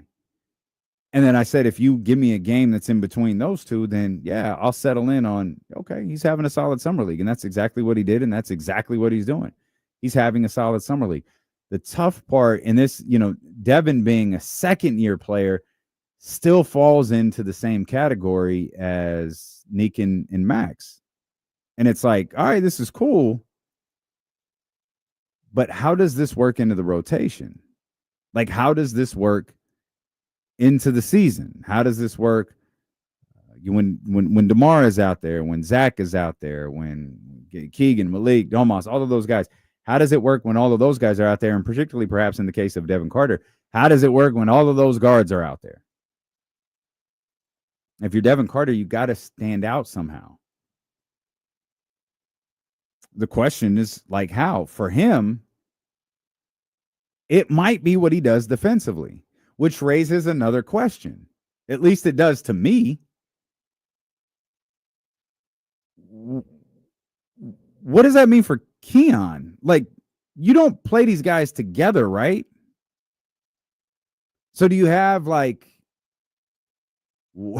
don't want to call them defensive specialists out there, but Keon, if you were to, Zach LaVine's the scorer, right? DeMar DeRozan is a mid-range guy, right? There's something that you can define players by. Even just a quick lazy definition. That's mid-range DeMar. Like that's where he really excels. Zach LaVine's a scorer. He's got to have the ball in his hands. What's Keon? Oh man, Keon is a tenacious defender. Great. What's Devin? Now, we don't know the answer to that. We have no idea what Devin Carter is yet. But when you have DeMar and you have Malik, even Dennis Schroeder, who's a little bit of both, do you ask Devin to lean on what he does defensively? A guy who could score if the opportunity presents itself. But when you ask for that one sentence, what is that player? Do you want to say defense when it comes to Devin Carter? Like, you're not going to say, man, Devin's a knockdown three-point shooter. You want him to knock down the three, but that's not how you're going to define him. Oh, man, he can create his own shot like DeMar. I don't think that's what it is. I don't think that's what he is. I think so far right now, you use, oh man, he could be pretty nasty defensively, which is great. That's what Scott Perry wants, right? That's what Doug Christie probably wants, right? Great. All right, you got guys who can play defense. The problem is you've got guys who can perhaps excel on the defensive end playing in the backcourt. Both of them. And you probably don't want them to play together because neither of them, even though we've seen Keon hit enough shots, neither of them are probably the best scorer. Right? It's not like one of those guys is a Zach LaVine on the offensive end and then a Keon Ellis on the defensive end. Like, all of those character traits are split into multiple different players. Zach LaVine is a really, really good scorer, not the best defender. I don't think DeMar DeRozan is a god-awful defender like others do. I don't think he's a great one. But he offers a lot in the mid-range. He offers a lot in the ability to go get a bucket. And so, in looking to fill out these principles that Scott Perry used to define what he wants the Sacramento Kings team to be, you've landed a couple of guys who fit those principles. They just kind of play in the same spot. Ideally, you'd want someone to maybe be ideally Devin Carter's a little bit taller and he's your backup three, and you feel like now you have a really good defender in that backup three position. You have a really good defender in that backcourt, and you feel better about where you're at. But as has been the story of this offseason, it's too cluttered. The backcourt is too cluttered. And it's the constant, how are we going to make all of this work? It's the conversation from yesterday. The talent is there. The individuals on the roster, they're good enough. But does the collective work? Zach LaVine is talented. No matter how much he makes, no matter how much you might not like him, he's talented. DeMar DeRozan, talented. You can call them a ball stopper. You can call them an ISO bucket. It's fine. DeMar's talented. Domas frustrates me to no end, but dude can go. I recognize that. Like, Domas has more good moments than bad. Keegan, do we know exactly what he is? No, not yet, but he's talented. The roster is talented. It's just frustratingly unbalanced. And that boils down to not just position, not just backcourt, not just Keon, Dennis, DeMar, all of these guys that we've talked about, for the last couple of weeks. It also involves what they do well. And having two guys who are kind of defensive specialists, two guys who are really good on the defensive end, kind of in the same position, I don't know the value in that. Devin's biggest struggle this upcoming season might not be his game. It might be the fact that he's on the Sacramento Kings. It might be the fact that he's not going to get a ton of time to go out there and cook. He's not going to get a ton of time to show what his offseason looked like, I should say.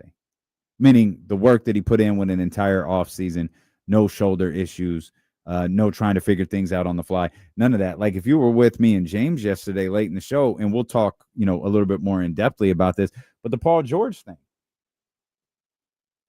Paul George having that essentially what Shams made it sound like, essentially having that scope on his knee and looking to be reevaluated around the start of training camp. It's like, man, that's cute. He just eliminated his offseason. A guy who probably desperately needed the offseason, it just got eliminated. And it's when you lose, that's what Devin lost last year. He lost the offseason and he lost the season. And now you're in the Paul George case, you're Philadelphia. Like, all right, let's get Paul George back out there as the season is underway. He's figuring out as he goes along. Devin was in a multitude of issues last year, dealing with the multitude of issues where he's coming off of the shoulder injury, which already had a lot of Kings fans on edge anyways, because they were frustrated. I was frustrated that the Sacramento Kings didn't draft a player that they could use right away because they didn't have that impact in free agency. It felt like, okay, at least there's one element that you can control. It's the draft. At least you can acquire talent through this specific way. It's the draft. And then to find out that the guy that you acquired through the draft not only is at that guard position again, which Kings fans are probably just frustrated with hearing about at this point. Oh, yeah, he's also injured. And so now you're Devin Carter. You're behind the 8 ball. The fan base is frustrated. They wanted you to play right out the gate. They desperately needed you to play out the gate. None of this has anything to do with you, but you're also dealing with a roster in turmoil. Domas, DeMar, Malik, they're all sick of Mike Brown. Everybody knows better than Mike Brown does. Guys want Mike Brown out of here. All right? Ultimately, Mike Brown's gone. Del Christie takes over, and then Devin Carter becomes available to play. And so he's playing his first professional basketball game for a coach that wasn't the coach when he was drafted. All right, cool. By the way, Devin, we kind of stink right now, and it turns out we really needed your contributions about 2 months ago. So we're going to need you to go out there and be really good. And he wasn't. He was the exact opposite. Like, he was terrible. But he had no offseason. Like, not only did he have no offseason, he had no offseason in his rookie year. And I recognize I'm a big Devin Carter hater, and I do not give him as much leeway as he deserves. But taking all this aside, loving his performances through Summer League, starting to recognize what he might be able to do as a professional basketball player, I still don't know how it works. Like, giving him all of the praise, which I'm trying to do, I still don't know how it works. Like, what do you do with him? What do you do with him, and where? Where do you put him in this rotation? Because it feels like you have to pick. And we entered this season feeling like you probably have to move one of these guys. This was after the plan. This was after everything went south. This was after our first post-mortem show. This was as the offseason started on. The conversation kind of always stayed the same. One of the guards probably has to go. Is it Devin? Yeah, we think so. I don't think it'll be Keon. None of them, no one wanted it to be Malik. So we just kind of settled on the fact that it's Devin. And oh, by the way, through all of this, the Sacramento Kings got to go get a point guard. So now the Sacramento Kings go get the point guard in Dennis Schroeder. You weren't able to move any of those guys, and now it's starting to feel like you might have to move 2 of them. Because the fact is, and I will say this until someone, be it Nique, be it Devin, be it someone else, proves me otherwise, trying to play a guy at a position to fill a need, no matter how minimal you think it might be, is a bad idea. I don't think, this is my opinion, I don't think the the Sacramento Kings love Malik Monk at the backup point guard position. I don't. Now, if Malik Monk remains on the roster and he has point guard minutes, sure, I could see that. Ideally, I do think they would rather go with what you would consider a traditional point guard, a floor general, a Russell Westbrook, a Malcolm Brogdon. I know Mark Jones brought up the name Ben Simmons last night. I'm fine with the idea of Ben Simmons. A tall point guard, floor setter, organizer, distributor, good defensively, potentially really, really good defensively, reduced role. It's fine with me. This is where draft stock and name become a problem. Because he was the number one pick, like if you can separate all of the Ben Simmons stuff from Ben Simmons, and mind you, all of the Ben Simmons stuff is associated with being the number one overall pick.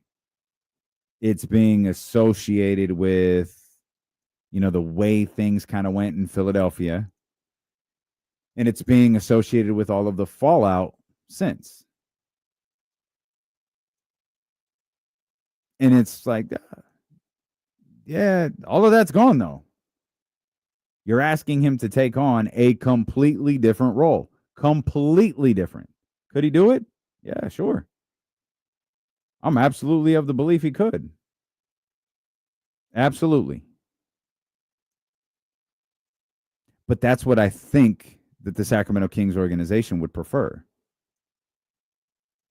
I don't think, even with mid-levels and cap space and all of this different stuff, I don't think you can just go out and sign a point guard right now. And it's very clear the market has been set. Like Ben Simmons, Malcolm Brogdon, Russell Westbrook, spin the wheel. It's not going to cost you much. It's the nature of this very odd NBA offseason. But you can't just go sign a point guard with the backcourt looking the way that it looks right now.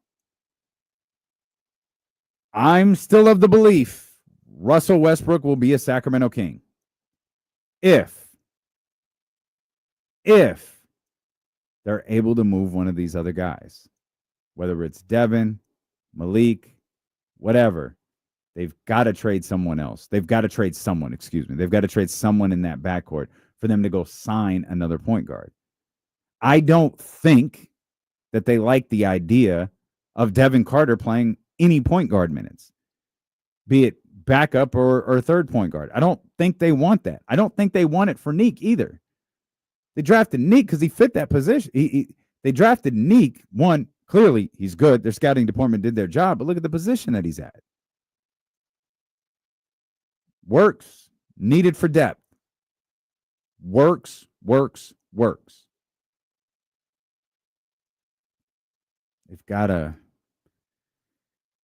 They've got to trim some of these roster spots at that guard position. And I don't know how they do it because there's a lot of indication that they've tried. They've tried to shed some of those guys and can't. And whether that's disinterest in Malik, whether the $18 million is too high, whether there's a team with enough money to absorb that contract that feels good about it, whether he has the same value across the league that he does in Sacramento, whether it's Devin Carter being an unknown coming off of that rookie season, whether it's Devin Carter, potentially not having the attitude that other teams are looking for, or whether it's just the giant question mark that still sits over Devin Carter's head. I don't know what team is the first one to go, oh, pick me. I'm gonna roll with that.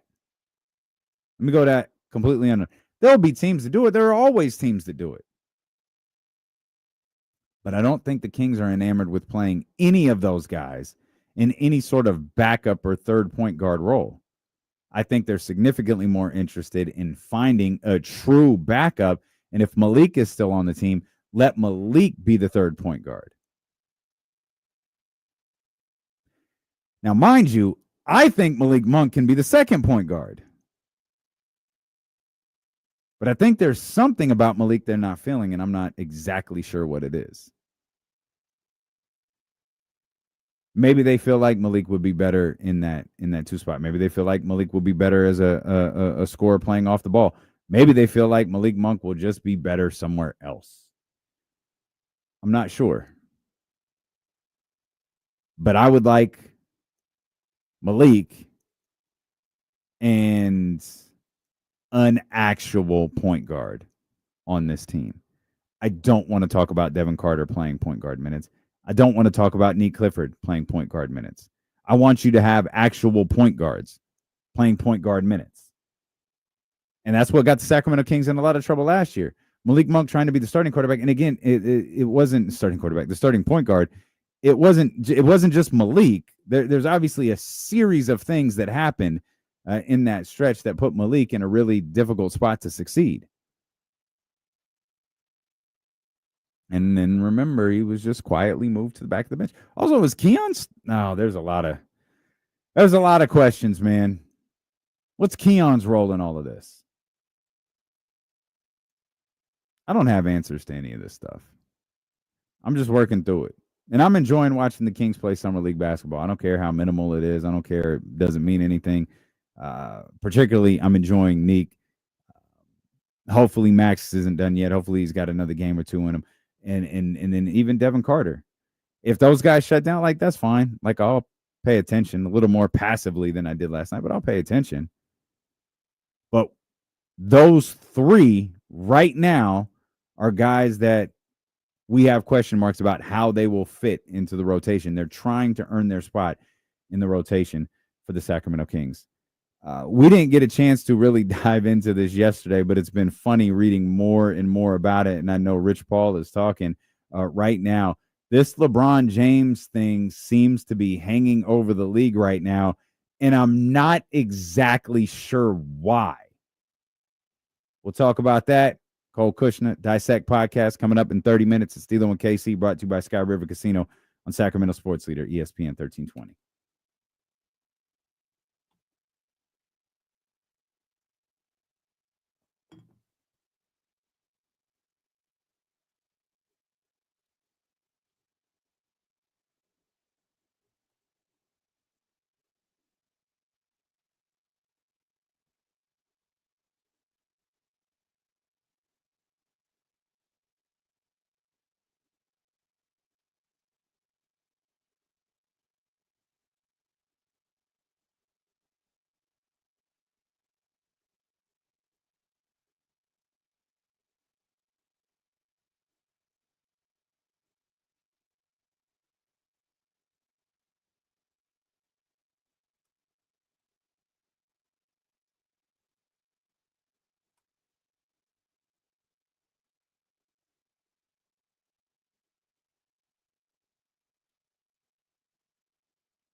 RP, that might be true.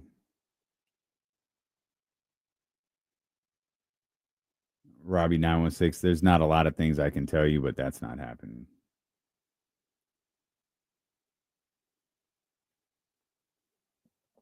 Lazy car is cool. There's actually a few things Tesla does better. I tend to back into the garage when I'm not charging. That's like backing into a parking spot is a lot more difficult with a Lucid than it was a Tesla. Those are just little Tesla used to just do it for you, right? Pretty much. So this one does have auto park. It's just not as easy to figure out. Oh, I got you. Like when you're in the other car, the cameras pick up the parking space and you can hit the brake and just press the parking space and it'll park there. That's how I parked at the Juneteenth festival. I was like, I'm not trying to fit into that spot. And I just pressed the button and parallel parked right in there. I get so jealous of the stories. Yeah, I charged my car for 20 minutes, 300 miles. Now I'm good to go. Yeah, I don't know what car charges for 20 minutes. Not 20 minutes, but just the prices and stuff like that. Oh yeah. Shout out to the gas people still doing it. No, I hear you, Robbie. Ain't no, Robbie, ain't nothing wrong with hope, man. Ain't nothing wrong with hope, my brother. Nothing at all. Quentin Grimes, was that a Scott Perry pick? Quickly was. I think RJ Barrett was. I don't know if Quentin Grimes was. That's a good one, RP. I have to look at that. Shut up, Soren. Smart ass. Never said that.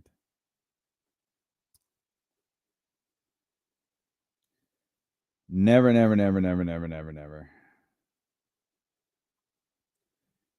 This morning beat your boy up, man. Absolutely beat me up.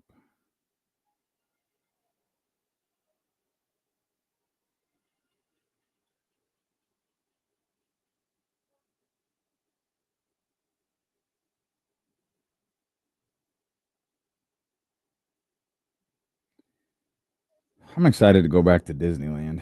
That'll be fun. I'll be out there later this year. Word? Yeah, after the wedding. Oh, that's good. That's really good. We're going a week from Saturday. Oh man, Bruce, I'm sorry, bro. Hang in there, man. Hang in there, Bruce. Still waiting for the government to take me and you because we haven't gotten it yet. I don't think so. I've had two really bad illnesses, but they've only lasted. Yeah, you've been near death a couple times, but it's just they almost got wasn't me. that, I guess. Yeah.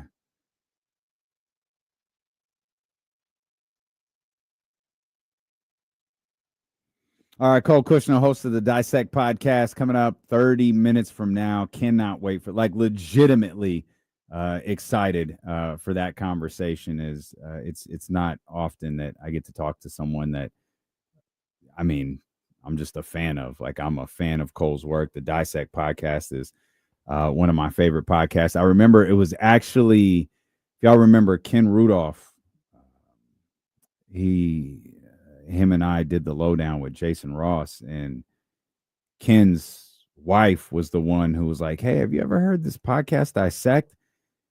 And he was getting ready to drop the second season, and she was like, "Yeah, the first season was on To Pimp a Butterfly, and I know you love, Kendrick, so you should listen to it." Man, I must have listened to that first episode. I must have listened to that first season of Dissect like 10 times. Sometimes there are just podcasts where when I'm walking Sprout in the morning, like especially on the weekends, I don't want to hear about the Kings. I don't want to hear about basketball. I've caught up on Trysta's podcast. Like I don't want to hear, I just want to hear stuff that in my mind can be mindless. And if it's something that I've already heard, it's like rewatching an episode of a TV show you like. Like The Office is very relaxing to me. If I'm throwing on The Office, I know I can like put my feet up, might be able to take a nap, might be able to chill, like whatever. I know I can do that. That's the same way with podcasts. If I'm just looking for something to zone out to, it's like, yeah, let me put this To Pimp a Butterfly season on, or he did a season on Damn also. It's just terrific, just little nuances in an album that you might not pick up. And I feel like I listen to albums really, really closely, but it is a fraction of what my brother Cole Kushner does. I can't wait to learn about his process. Plus, if you don't know, Cole is from Sacramento. He lives in Sacramento. He produces his podcast in Sacramento, and he is a Sacramento Kings fan. As a matter of fact, when we were emailing, trying to set this up, because I was trying to get him to the live show at Sky River a few weeks ago, and it didn't, obviously it didn't work out, but he was like, "Oh yeah, like I'd love to come on the show. I'm actually watching you guys on ABC right now when we were on with Matt George."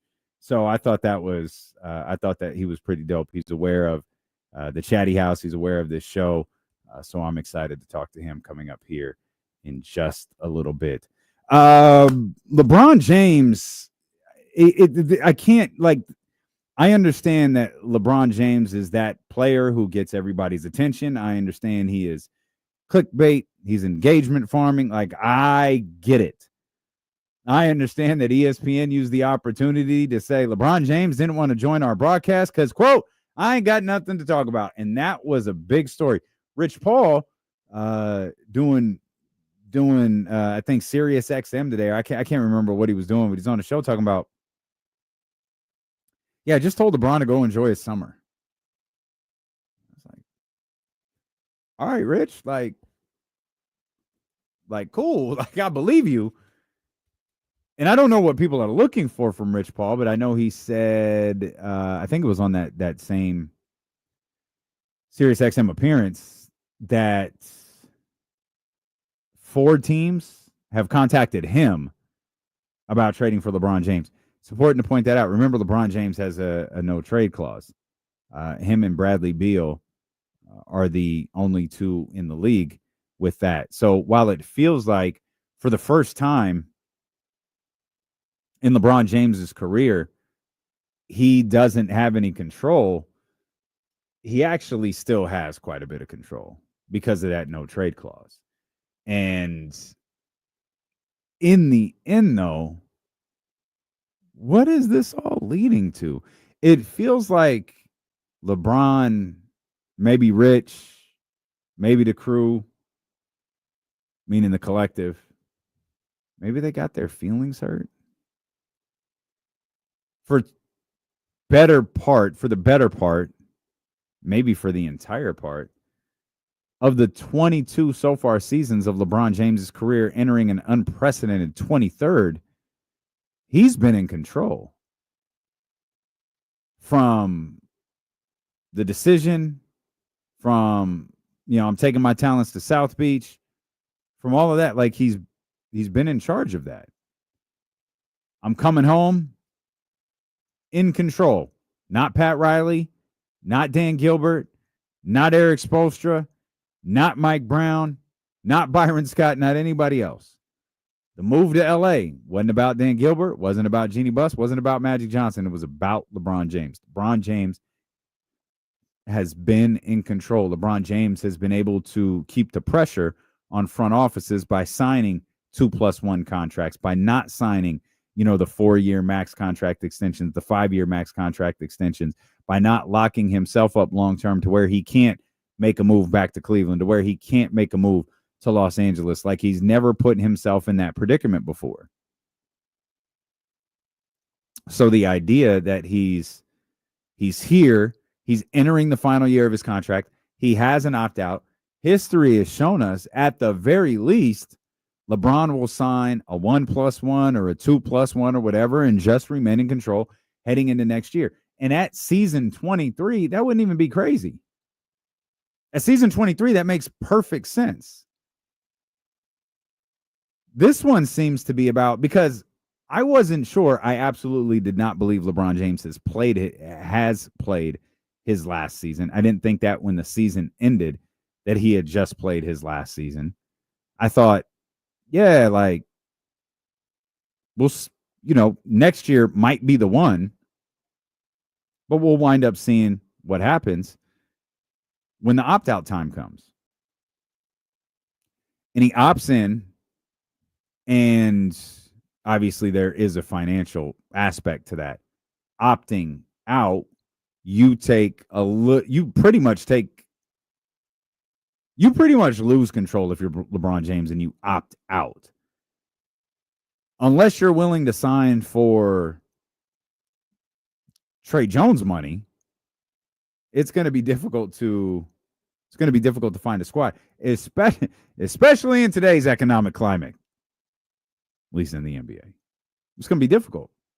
So LeBron James retained a certain level of control by opting in and then putting out the Rich Paul statement, or Rich Paul putting out that statement, which admittedly was a bit confusing and sent everybody, like, you talk about the Dissect podcast, everybody was dissecting that Rich Paul statement. He's talking about the Lakers planning for the future. By the way, all of that looks to be real. Everything that Rich said looks to be accurate. There have been reports since then, that write-up by Ramona and Brian Windhurst a couple of days ago. There have been reports that, yeah, the Lakers are absolutely trying to keep financial flexibility. They're trying to keep money available headed into the 2027 season. And it's like, oh, all right. Now, that doesn't mean they're not trying to win this year. It doesn't mean that they're Kings fans will be familiar. There's no indication they're taking a gap year. But there was a clear indication from Rich Paul and by default, LeBron James, they don't think this roster, this Los Angeles Lakers roster, is good enough to win a championship. That was very clear in what Rich Paul wrote, because he talked about building for the future. He talked about the Lakers building for the future and LeBron James wanting to win a title right now. That says they don't think that this Los Angeles Lakers team is built to win a title right now. And with the Los Angeles Lakers approach being, well, we want to maintain flexibility headed into this 2027 season or whatever, because we want to find the right guy to team with Luka Doncic, be it through a trade or be it through free agency. We want to make sure that we, the Los Angeles Lakers, have the ability to maneuver. And if LeBron is playing, playing peekaboo with retirement, well, then we need to take that dynamic out of the equation. If LeBron James wants to retire, he can retire after this year as a Los Angeles Laker. If he doesn't, we can talk about what it would look like for him finishing his career as a Los Angeles Laker. But I don't think it's a stretch to say he's not going to do it to the tune of $55, $56, $57, $58 million, whatever his increase would be. I think he's 53 now, so that would put him up, at 58, 60? They're not going to do that. And the wild thing about that is, this is where analytics gets stupid to me. People last year tried to convince you that the Los Angeles Lakers weren't as good with LeBron James on the floor as they were off. Never happened in 22 years, or never happened in the 21 years prior, but some form of analytics told you, well, this is the case. The Lakers are just better without LeBron James. All right, cool. So take a 24, 8-8 guy off the floor. What does it look like for Luka Doncic when he's gone? Because I feel like I have an idea. I feel like I have the answer to that. Bro, it looks like the Dallas Mavericks. That's what it looks like. So we're just going to put Luka Doncic back into this Dallas Mavericks situation where you're begging for the likes of PJ Washington. You're begging for the likes of anybody who can just come out here and help you get buckets, help you spread the floor a little bit. Austin Reeves going to help you spread the floor? Maybe. Not as well as he could if LeBron James was there. And again, I could be wrong, man. But it absolutely feels like this LeBron James, Los Angeles Lakers thing boils down to nothing more than hurt feelings. And I'm not sure what the end game is for anyone. I feel like it results in a trade.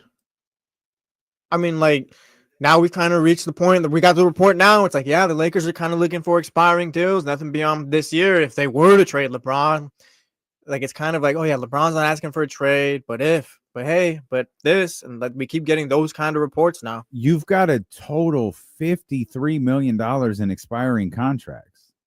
Rich Paul already told us 4 teams called on him, right? Yeah, 4 teams called on them as a way for them to acquire LeBron James, not as a way for the Lakers to go, oh, we'll do that. Well, I mean, there are 4 teams called, so I figure there's teams out there yeah, we can make that up. Oh, there's no question that there's teams out there, but are any of those 4 teams title contenders if they trade $53 million or whatever the number has to be in expiring contracts to acquire LeBron James? I don't know how many years Karl Anthony Towns has left, but that's the one I keep pointing to. If you want to potentially win a championship, trade Karl Anthony Towns. Okay. You take Karl Anthony Towns off of the New York Knicks, they're not the Los Angeles Lakers. They're not. And Cat's got 57 Cat's got 53 this year, 57, and a $61 million player option. So that doesn't work. The Los Angeles Lakers are looking for expiring contracts that are going to have to approach $50+ million. I think I saw a tweet, like just going off of that, where it's only a couple of teams can offer exactly what the Lakers want as far as money to match and expiring deals, like the Miami Heat and someone else. And the question, but the other question is, does that match what LeBron James wants? And I don't think that it does. And that's why I go, what's the end game here? I don't think it does result in a trade. So what are we doing? Like a contract extension? We're just sitting here with our feelings hurt. Well, I mean, are we waiting for is LeBron waiting for a contract extension? Nope. Is he a free agent next year then? Honestly, I always thought LeBron would retire after this year. This was the year I thought LeBron James would retire. He's played a year with Bronny. Maybe he plays another year with him. Maybe you'll get a better feel for what type of player Bronny is and what his sustainability will be in the NBA. Like, he's had a nice little summer league so far. Maybe that'll just be the end. I don't know how real the idea of playing with Bryce is. I know that's not super far away. I don't know if he wants to play with, both of his sons in the league. That absolutely could be a thing. Well, do you think we'll know when his last year is coming up, like ahead of time? Absolutely. So I'd imagine it's not this year then. So they've got 2 years at least. Well, it's July. I mean, yeah, but that'd be pretty shocking if we went through all this little trade rumors saga, whatever you want to call it, and then it comes out LeBron James will retire at the end of the year. Like that'd be pretty wild. You think so? I think so. So I think LeBron would probably want it to go a lot cleaner. Yeah. Yeah, maybe. Because then it turns into, are the Lakers forced? Like, is he kind of forced into retirement with the Lakers and stuff like that? Like, he was unhappy, blah, blah, blah. Is LeBron just leaving because he's done with the Lakers? Well, he's not forced into anything. What he could ultimately do if he wanted is play the year out at $53 million and then sign wherever he wants to for whatever he wants to next year. Yeah, but I mean, if he wants to retire in Cleveland, he can take what will probably amount to a league minimum contract or something close to it to play his final year and do the retirement tour with the Cleveland Cavaliers instead of the Los Angeles Lakers. I mean, if you were to announce it, like, oh yeah, I'm retiring after the season with the Lakers or whatever, like after all this trade stuff, like the narrative. No, I hear you. Yeah, no. I get your point. I get your idea that it's not like that's why clean. You probably wouldn't want to. Yeah, it's not clean. I don't know. Yeah, I mean, I don't know. Obviously, the end is near, but at 24, 8-8, like if his body still feels like he can play. He's got one son in the league. He's got another one approaching him. His family essentially boils down to his daughter and his wife. They have to, play a role in this or have a say in this. And I know the video, I'm sure not coincidentally, was leaked that, yeah, Savannah wants me to retire soon. And, everyone believes LeBron James is strategic and that was put out there. But I also think he's right. I'm sure Savannah wants him to retire. I'm sure Savannah would rather watch her son or sons play basketball than continuing to watch her husband go through all of this. But it's not clean right now. And I don't know. And that's why I go back to, I don't know what the end game in all of this is. If it's a trade, great. To who? Because everybody has objectives. The Los Angeles Lakers have an objective. LeBron James has an objective. Can those two things align? The Lakers want expiring contracts. They want money free. They want to be able to hit free agency, hit the trade market, and find Luka Doncic's future running mate. Understood. LeBron James wants to play for a team that has the opportunity to win a title. Rich Paul said as much. Nope. Don't believe it's a coincidence that LeBron James was wearing a coming home hat that happened to promote. I think the hat was promoting a podcast, a show, something. It was promoting something. But LeBron's not stupid. He knows what people are going to think with that. Both things can be true. He's promoting his guy's business. He's sending a message. He's at the Cavs practice facility. You don't think anyone was like, hey, King, what's it look like? We get this done? What do we got to do? You have to negotiate with LeBron James just as much as you do Rob Pelinka. Rob Pelinka and general manager B don't have the final say. LeBron James does. Everybody can say no along the way, but no one can say yes until LeBron does. And LeBron has the ability to look at a potential deal, and we'll just stick with this Cavs-Lakers thing, to say, no, I don't want him traded. It has to be someone else. I want to play with him. Here's why it's beneficial for our team. Here's why it's beneficial for us to potentially win a championship. You're going to have to find the salary to make up from someone else to put into that trade.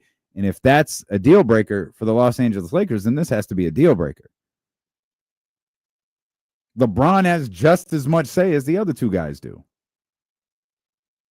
Which is why I go back to that original question. What is the end game when everyone's feelings seem to be hurt? LeBron's, Rich's, maybe the Lakers aren't. The Lakers' feelings probably aren't hurt. They're like, hey, what's good? I don't care. Your contract expires next year. Doesn't matter. If we can work out a trade for you that puts us in position to do the things we want to do, we're going to do it. If not, $53 million falls off our books next year, and our objective is going to wind up getting met anyways.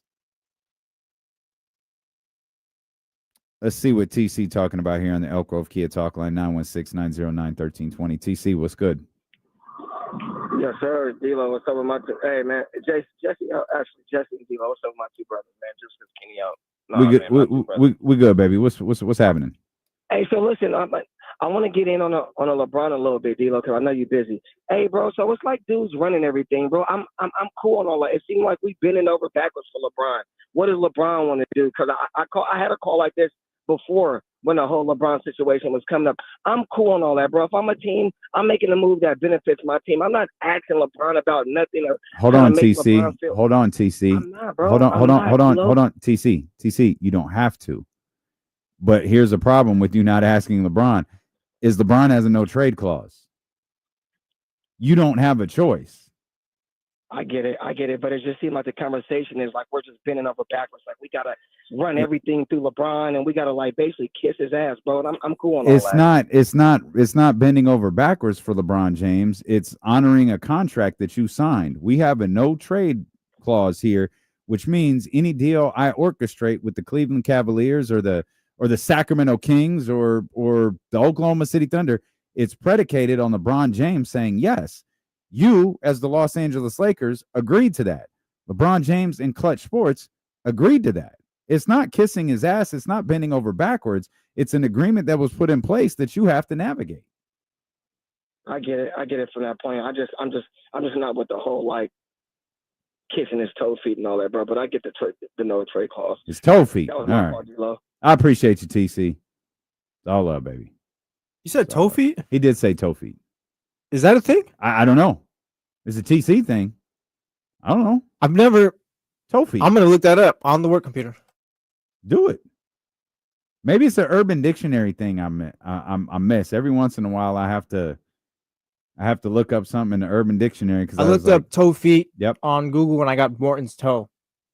You got what? Morton's toe. Morton's? I don't know what Morton's toe is, but let me click on that. Well, is that the restaurant? Because that would explain a lot. No, I've it's been trying to tell y'all. I believe it's when your middle toe is longer than your big toe. What? Or longer than the second one. It says that Morton's toe is also known as Greek toe, is the condition of having a first metatarsal bone that is shorter than the second metatarsal. See diagram. It's got a person's foot up there. Okay. Shout out Wikipedia. Well, shout out Wikipedia. Shout out to LeBron James also. He's dealing with all of this Lakers drama.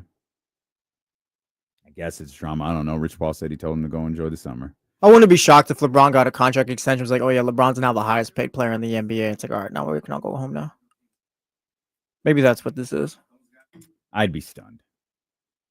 I don't know that he can. So then do you think he's just out of LA after this year no matter what? He can't get. I don't think he can get to the highest paid player in the NBA. I gotcha. I don't think so. Well, no, maybe he could because it's Steph right now, right? At 55.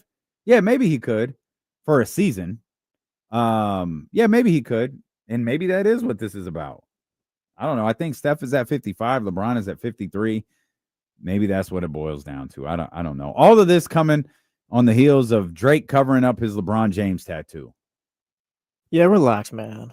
Drake. The funny thing is Drake covered up his LeBron James tattoo with an SGA tattoo. All right. There's a lot. There's a lot I could do with that. I'm just not. I'm a hater. Y'all like, look, I don't pretend to be impartial like Kenny does. I don't like Drake. That's funny behavior though. That's it. LeBron ain't even do nothing except go. I guess you're not allowed to be at the show. I guess that's what this boils down to. Because he wasn't in the Not Like Us video. He certainly wasn't on stage with Russ and DeMar and all of those guys. Doesn't make it. But I just guess the fact that he was at the show was a problem. I'll play KC in this part today. Does it make a difference if Kendrick made some accusations telling you to keep your children away and blah, blah, blah, or something like that? And now LeBron is still dancing with him after. But he wasn't dancing with him. He was. Well, at the concert, you know, yeah. He was in the concert. Let's not forget either. LeBron once tweeted, "Hey, Kendrick, I need some new music, or can I get a new album, or something like that?" And Kendrick dropped that untitled mixtape. So let's not pretend like LeBron and Kendrick don't have history too. It's true. But I'm glad he got his SGA tattoo, man. Good for Jersey. Cole Kushner, host of the Dissect podcast. This is a perfect segue right here. Joins us next. I'm really excited for this. Cole Kushner built this Dissect podcast here in Sacramento. He lives in Sacramento. He's a Sacramento resident, and he is a Sacramento Kings fan. So he lives with all of the heartache we do. But, man, he hosts an absolutely fantastic podcast. Can't wait to talk to Cole next here on Sacramento Sports Leader, ESPN 1320. Be hella funny if Cole forgot and doesn't show up after all of this build. I know he didn't forget because he emailed me earlier, but still. Yeah, I sent him the link earlier, too. It'd still be funny.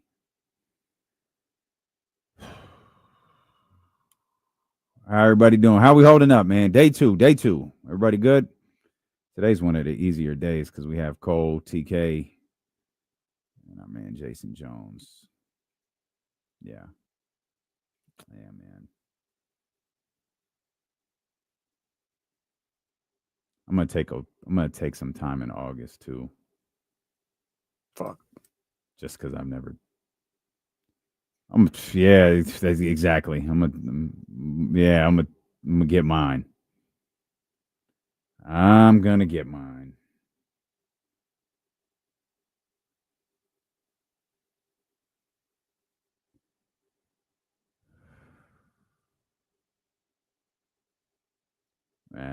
Yeah. Yeah, I hear you. I hear some of y'all what you're talking about.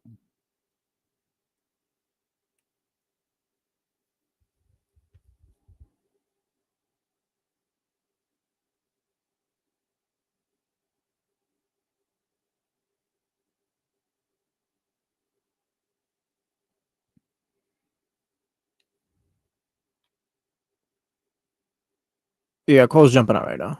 So he had to restart his laptop. Okay. No, Lotus. He's on the stream.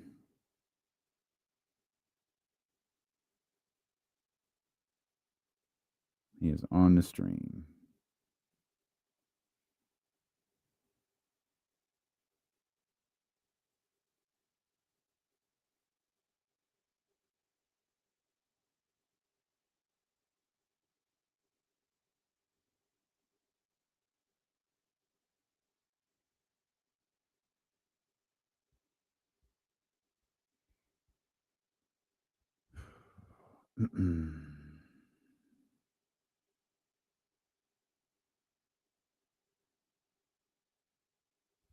It'll be weird with the game on in the background tomorrow.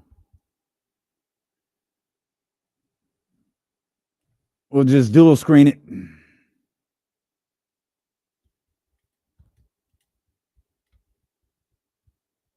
See, my boy won the I think I wrote it into the show. See, my boy won the home run derby. It's a big year for you and your Mariners. It is, man. A big Mariners guy over here. Cal Raleigh is your guy, by the way. Every time I see Cal Raleigh, I was like, oh yeah, it's D'Lo's guy. That's my man. That's my man.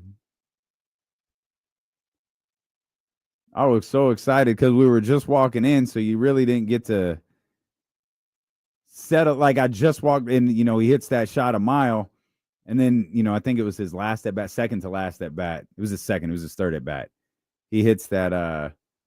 He hits a second one, and I'm like, oh, okay, this is fun. This is my guy. This is my guy. Let's get Cole in here. Cole, what's up, baby? Hey, how you doing, man? Good, man. How are you? I'm doing great. Thanks for having me.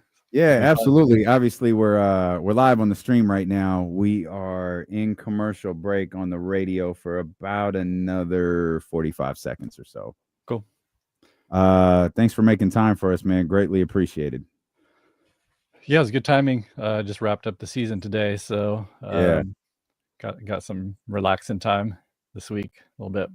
Very good. Very good. I'm probably going to ask you a lot about your process for this podcast. I don't want to spoil too much before we get back on the radio, but I've told everyone listening, I've been a fan of this since I became aware of it when your second season came out. I'm a huge Kendrick Lamar fan, and someone was like, hey, you got to listen to this podcast. He dissects To Pimp a Butterfly song by song. Here we go, Cole. We're here now. Hang on. All right, man. Let's jump right into this. Let's welcome in Cole Cushing, the host of the Dissect podcast. Cole, first of all, thanks for joining us. Second of all, I've been fanboying for the last hour and 15 minutes or so. I'm a huge fan of the Dissect podcast, a huge fan of your work, and I've told everyone, like, you live in Sacramento, you're a Sacramento guy, you're a Sacramento Kings fan, and you live through all of this heartache with us year after year after year. You're just like us. Exactly, man. It's a rough time. It's a rough time right now, as you guys have been talking about. But yep, I've been through the ups and downs, and I'll always be a Kings fan. It's part of the city. It's the heart of the city. So, but it's very tough sometimes. Oh my God. Are you one of those guys who's like optimistic? Like, are you like, man, I like the way these rookies are playing. I like Doug Christie. Are you optimistic headed into the year? Usually, are you just like, oh. I mean, I wish I could say yes this year, but the hangover of the Beam team is just still kind of umbrelling over all of this. And as much as I like the young guys, and as much as I would actually like us to just tear it down, and just root for these young guys and do the whole rebuild thing, it just doesn't seem like that's in the cards, or not, at least not yet. And so I don't know. Just the cast of characters that we have, I love all individually, but I mean, it's not a hot take. Just as an ensemble, they just I have some questions, and so we'll see how it plays out. I'm sure I'll buy in, and once I get to the arena, and I'll convince myself, as we do as Kings fans, that this is going to be great. And but I don't know. I'm still just disappointed. A couple years back, I just think of some of the greatest memories I have as a Sacramento native coming just 2 years ago, and just seeing everything play out. I'm just like, what? This is like was that a fever dream? Like, what actually happened? Like, how did we get here? But and it all ended so quick. I know. It all ended so quick. Let's talk about the podcast, man. The Dissect podcast. You mentioned you just dropped the last episode of what I think is it your 15th season? It's the 13th full season, but I also have mini seasons. So I don't know, 13 is the official number, but yeah. The last episode came out today on Mr. Morale and the Big Steppers by Kendrick Lamar. Yeah, which is I'm so anxious to talk about that album, because it's one of Kendrick Lamar's most unique albums. It is an incredibly emotional album, and you wrapped up with Mirror. Can you tell me, like, what is your process? Because it is so incredibly detailed. And Mother I Sober is like, as soon as you said, yo, we're doing Mr. Morale and the Big Steppers, it was like, great, get me to week 15, 16, whatever it is, because I need to hear a breakdown of this song. What is your process for breaking down these albums the way that you do? Well, it kind of stems from my time at Sac State. Actually, I studied composition and music theory at the Sac State music program, which is really great. It's pretty acclaimed as a state school. It's very well known, and so I kind of fell in love with the analytical process there. Before I went to formally study music at Sac State, I was a self-taught musician and wrote music myself. But that's where I really learned music theory. It's also where I learned to write essays on, when you study music at college, it's typically classical music. So I was writing and researching on Beethoven or Shostakovich or name your composer. And I really fell in love with that process because not only would it enrich my connection to the music, sometimes I would actually, for a piece of music that I wasn't quite into just off first blush, like I would do research around it and then contextualize it with what was happening musically at the time, what was happening like historically, socially at the time. I really became fascinated with the way that contextualizing a piece of music could actually change your relationship to it. And so one of the downsides of studying music at a college is that you don't actually talk about modern music, which I always thought was pretty odd. And so when I graduated, I essentially just took the same approach that I used to take at college, studying, let's say, Beethoven, and applied those same skills to Kendrick Lamar. So it was, a lot of there's like the nitty gritty of just sitting down with the lyrics and doing your research on watching literally every interview, thinking about this music, constantly studying it formally, like just pulling up the lyrics, but also like the music, everything like that. So there is like that there's a lot of kind of grunt work that goes into it. But I would say like just the approach to a Kendrick Lamar type of artist, treating it with the same reverence that we treat these kind of the Beethovens of the world. And I think a lot of what I do is essentially just giving that same kind of respect and regard to artists that we typically don't give that kind of respect to, and like taking them seriously.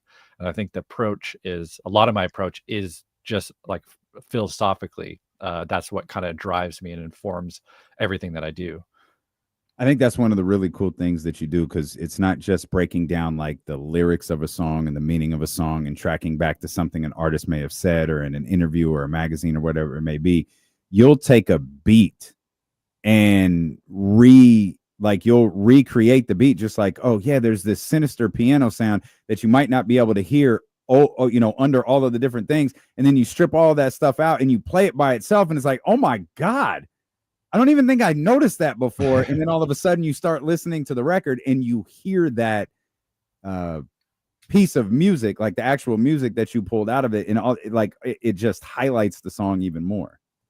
Yeah, you forget that these guys take years and girls take years to write this music. And these nuances, these details are the kinds of things like people like me obsess over as a musician. I know, like, I've made music, I've created those layers, and it's like these people put so much thought and effort into these compositions that sometimes we kind of just take for granted, just as like a cool vibe, which is fine. Like, music is visceral first and kind of intellectually satisfying second in my book. But what I love about pulling those details out is that it can enrich your connection.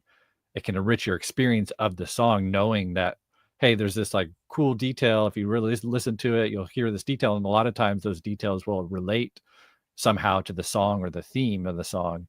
And so it just deepens your connection. And that's kind of exactly why I do the show, because, for instance, Mr. Morale, I love that album, but now having studied it for 6 months and wrote over 100,000 words on it, I have a deep connection to that album now. And it is simply done through giving it my full attention in a way that I think all great art will always give back to you if you give it your attention. I feel like this would be stating the obvious. You're obviously a huge Kendrick Lamar fan. Oh yeah. I think he's the most important artist in our lifetime. And why do you think that? There's a number of layers to it. I would say conceptual. I'm most impressed with him conceptually, the way that he is able to craft his albums. Each album has a different concept, and he always delivers on the concept, and the concept always relates to a theme. So, for instance, Mr. Morale and the Big Steppers, that people don't know, is two as a double disc album technically, and each song or each side of the album, each disc has 9 songs, and the last song is Mirror. And if you place a mirror in the literal middle of the 2 discs, the 2 sides of the album, both 9 songs, reflect each other. There's connections between each of the songs on both discs.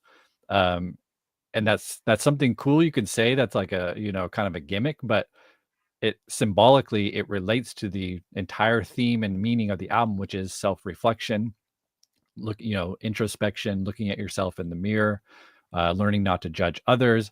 And so I say that to say, like, that is one small detail that shows you the kind of concepts that he's working with.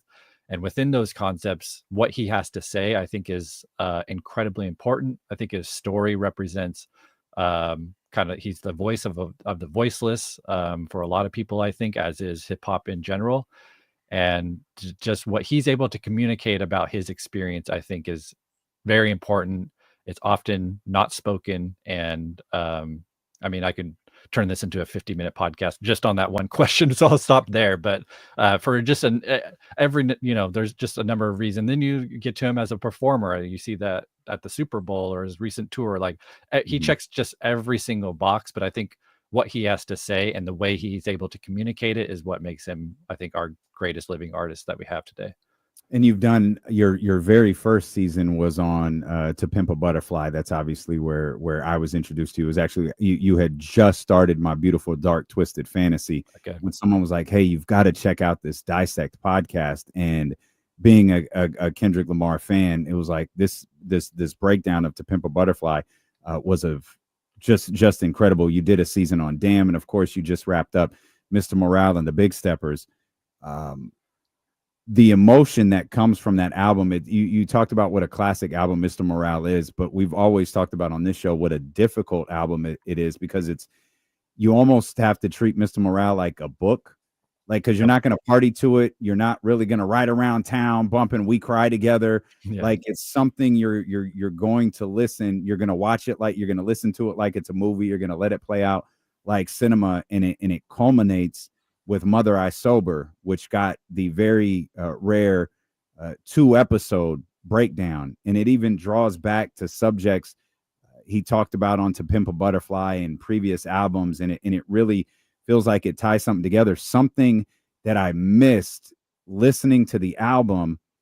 And it just absolutely blew my mind when you said it, because it was obvious, but I just missed it, is that Whitney, his longtime partner, had disappeared from the album. Yep. And didn't come back until that just emotional dumping, in which I think Kendrick has acknowledged that was the last time he cried. Yep. Was when he did that record. I thought that was such like an incredible detail that even though there was one song after it, which that episode dropped today, that brought the entire album full circle to me. Yeah, that's a detail I didn't discover until really like midway through the season. And that this is again kind of the things that you unearth when you're looking so closely at it. But in my interpretation of it, I think it reflects what happened in their real life, which was in Mother I Sober. He says very transparently, like Whitney confronted him about his habitual adultery. He was cheating on her, and instead of, just to her credit, being kind of this, I could see why he holds her so dearly, because she offers him help. She asks him point blank, "Do you have an addiction? Are you a sex addict?" And Kendrick says no. And she gives him a number to a therapist. And in my interpretation, that's the moment that she walks away, because I mean, if you've had people in your life that are struggling with addiction, there is a point where you have to walk away until the person is ready to help themselves.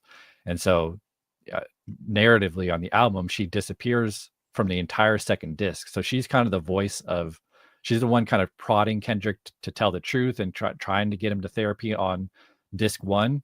And then the moment disc 2 starts and Kendrick does enter therapy, she disappears. And it's like he kind of had to earn his way back, had to earn that trust and show her that he was serious about really transforming and healing. And it's such a beautiful moment that because she does disappear, and especially when you know that when she returns at the end of Mother I Sober, after what you mentioned, which is just one of the most powerful and most vulnerable songs that has ever been recorded in the history of music. She returns, we hear her daughter, and it's like just one of the most beautiful things ever captured in art. I think that moment, especially if you're a parent, man, it breaks me every time. And you set that up so beautifully for the fact that I asked my partner, I asked her to listen to Pimp a Butterfly in its totality before we went to the GNX tour in Las Vegas. And she's familiar with Kendrick Lamar. She works in pop radio. Obviously, she knows exactly who Kendrick Lamar is. But I said, I want you to listen to this like it's a piece of art rather than a piece of music. And she did. She sat down one day and she listened to the entire thing. And the first question she asked me was Kendrick Lamar abused? And I thought that was such an interesting takeaway. And I knew exactly where she got it from. And then I pointed her directly to Mother I Sober. And when Whitney asked him, do you have it? Are you a sex addict? And he says no. And then you fast forward to Mother I Sober, and he's talking about, they asked if your cousin touched you or whatever it was. And I kept saying no. I kept thinking, is he lying? Like, is that his way of telling us like yes? And I'm with Kendrick, you can't listen to anything on the surface. Right. You like listen to it and you try to piece all of this stuff together, and that's probably overthinking. But when you brought up the Whitney line, it reminded me like, oh, that was the first thing she said when she listened to Pimp a Butterfly. And I think it's just such a fascinating, dichotomy. And you have these, this year has been about, the last 2 years have been about Kendrick versus Drake. And it's such a difference in the way you make music. Like, one's not right and one's not wrong. They're just very, very different. And you see why they butt heads. You have one talking about, abuse and sex addiction and, losing my fiance, my long-term partner. And then you have another one talking about, bend that ass over, let that breathe. Like, and again, there's nothing wrong with it. It's just, they serve two different audiences, but it's such a fascinating contrast into the way music can be made amongst two massive stars. Yeah, I mean, the beef was interesting, kind of philosophically, in terms of like, I feel like Kendrick was really, the reason why he engaged, in my opinion, was to kind of draw a line in the sand, and he was essentially wrestling for the soul of hip hop, and hip hop has kind of splintered in two different directions. It's always had this kind of divide and layers to it, like every great genre does. But recently, it does feel like we are getting more Drake, more of the Drake type of side of the Venn diagram than the Kendrick side. And I think part of this Kendrick's mission this year, starting with Drake, but also everything he's done since the battle. Even going to like the Super Bowl performance and him choosing to rap. He didn't play the hits. There wasn't a lot of melody at all in the Super Bowl performance. He just went in front of 130 million people and rapped his ass off for 13 minutes straight. And I think part of that was symbolic in terms of like, let me draw you back to the roots of this thing. The art form, and he said this directly, he wanted it to kind of shine a light on the art form of hip hop. And that goes back to just rapping, kind of put everything else to the side, put all the accolades to the side, the sales, the hits, everything. Let's take it back to its essence, And so that was definitely one of the interesting things about the battle, was the way it, and even in the year since, it's like that line in the sand has been drawn. Not to say you can't enjoy both, but I think what he was trying to highlight, that there is a difference and there is tradition to this thing that we love, and it can't all be fun and games. That there has to be some soul and some heart to this genre that we all love, and it can't just be ear candy. This is an art form, and we need to respect it as such. GNX felt like a departure from previous Kendrick Lamar albums, but there's a fair argument that album, and obviously, Not Like Us and everything that went along with the Drake stuff, launched him into a level of superstardom we hadn't seen before from Kendrick Lamar. Kendrick Lamar, as I'm sure you were well aware, Mr. Morale and the Big Steppers, that was a Golden One Center tour. Damn, that was a Golden One Center tour. Yep. Those days are over. Like those days are done. GNX, that was Oracle Park, that was Allegiant Stadium, that was multiple days at SoFi. What did you think of GNX? Did you feel did that album, live up to the rest of them despite its departure? Did you feel like it was a necessary evil? Where did you land with Dot's latest? I really enjoy it. It's one I listen to the most, if I, on my personal rankings list, it's probably on the lower side, but the one, if my rankings of what I listen to the most, it's probably on the higher side, which is the brilliance of Kendrick is that he can do both and he can do both so well. So what I really enjoyed about GNX was like, there was a freedom to it. And like the work of Mr. Morale, I think is set up everything that we have seen since. I don't think you get a GNX without Mr. Morale. I don't think you get a Drake battle without Mr. Morale. That personal healing and the liberation that he talks about, that transformation he talks about on Mother I Sober, and kind of getting this weight off his shoulders that he's been harboring for years. Not to say that he's like fully healed or whatever, but you could tell he did just a lot of work through that album and through that period of his life. So to come back with GNX, that is essentially the flip side of the coin in every single way. I really enjoyed it. I like hearing Kendrick have fun. I like Kendrick just kind of rapping, focusing on just the bars. There isn't like a crazy narrative or concept on GNX. It's pretty straightforward. Mm-hmm. A lot of people compare it to a mixtape, which I think was part of the kind of, if there is a concept, it is something like a mixtape that you play. Which a lot of people thought it was. Yeah. Like, I remember when the album came out, they were like, oh, I think this is a mixtape. It's not the real album. Yeah, because when it is a Kendrick Lamar, he set the precedent so high in terms of conceptual work that it's like we're looking for all those things. And when they aren't there, we're like, oh, is this just a lesser work, quote unquote? But I think we've had enough time with it to know that I think it is an album. And I personally, I would love to hear another GNX style album next. Yeah. I don't think he needs to go high concept. I love for him to return to that at some point, but I like the bangers just as much as I like a Mother I Sober. It's an evolution of an artist, and it's a beautiful thing to watch. Is there an album you haven't done that you really want to do? Yeah, that's kind of that's the thought process next. Like I haven't really thought about the next season of Dissect. There's a lot of albums and pieces of music that I would like to do, but they don't quite fit the box of Dissect, if that makes sense. I've kind of positioned myself in a certain demographic in a certain area of music, but I would love to do, like I did a Radiohead season. I would love to do another Radiohead season. Trying to think off the top of my head. JID is someone I've been paying close attention to. I'm not sure if you're familiar with his music, but he has a great album called The Forever Story. That's that's kind of been on the short list for a while. I don't know. Do you have any suggestions? Anything you want me to do? So no, that's funny. One album I always talk about that the album that changed the way I listen to music was Ready to Die. Yeah.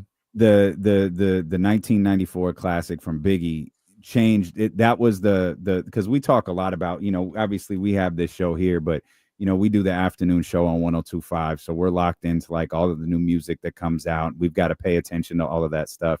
Yeah. And Ready to Die was the first album, even like I think I was 13 when that album came out. It was the first time where I understood, like, okay, put the album in, hit play, and then let it go to the end. Don't go straight to Big Papa. Don't go straight to Juicy. Don't catch up late. Right. Hit play and let the album play through. And that was the album that taught me the art of music, because I always describe Ready to Die as cinema. It's a movie. It has a beginning, it has a middle, and it has a very, very definitive end.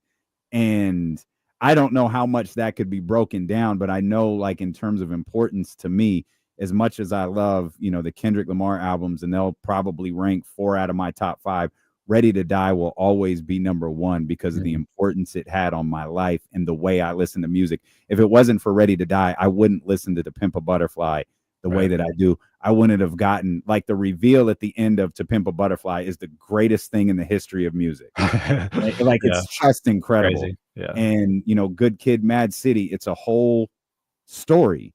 I wouldn't understand that if it wasn't for Big. Yeah, I had that album too when I was a kid. That was one of my first CDs. I didn't understand it. I was too young to understand what was going on at the time. But yeah, I've always been drawn to hip hop, even as a small kid for whatever reason. Yeah, that I have some very vivid memories of like some of the skits on that album. Yeah, the more explicit skits when I was like 10 years old. I was like, what does that sound? Learn to skip those. Yeah. just move past those skits. Yeah. But whatever you do next, know that I'm locked in.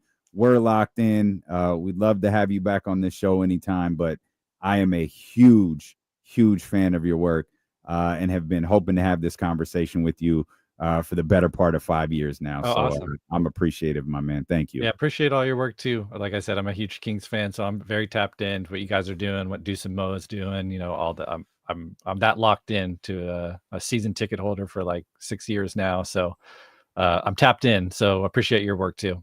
Indeed, my brother. We'll get through the heartabache together, my man. Yeah, for sure. Together. Thanks, Cole. Appreciate thank you. Appreciate it. Yes, sir. That's Cole Kushner, man. Dissect podcast. What again? If that was your introduction to Cole and the Dissect podcast, go subscribe right now. It is incredible work. Start with To Pimp a Butterfly. If you're a Kendrick Lamar fan, To Pimp a Butterfly is on there. He's got Damn. He just finished Mr. Morale and the Big Steppers. He did episodes on Lemonade. He did some episodes on Mac Miller, or some seasons on Mac Miller. And he's also got, like, he did an episode on the Super Bowl performance. He did a separate episode on Kanye. Like, it's just a great podcast. So go subscribe wherever you get podcasts from. Hang out. We'll come back. We'll reset. We'll get back to doing what we do. Trysta Krick will be with us at the top of the hour here on Sacramento Sports Leader, ESPN 1320. Good stuff, man. Good stuff. That was great. Cole killed it. That was so good. So good. Cole's got a sick camera set up too. Yeah. I got Kyle's tweets about that. Or text, I mean.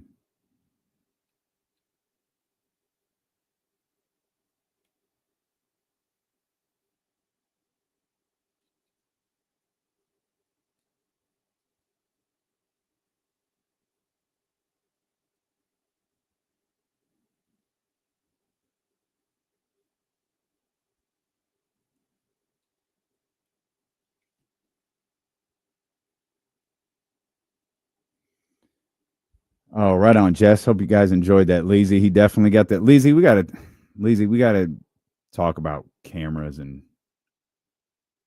stuff. I need your help with something. Hey, Lazy, if you're here on Friday, we need you to steal 4 high quality cameras. Yeah.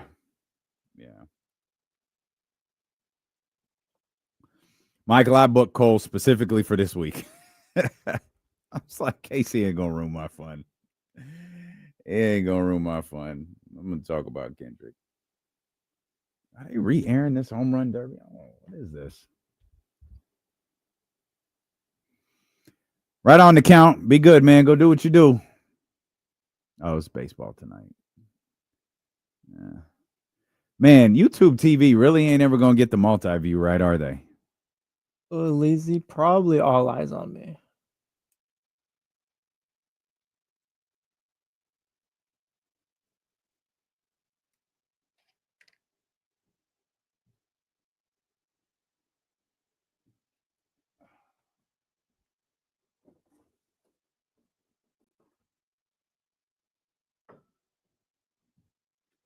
Katie's texting me, telling me to get the box out of the way of the camera.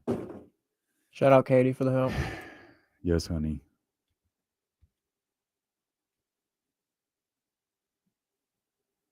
What's right here? Oh, it's that Paul George stuff.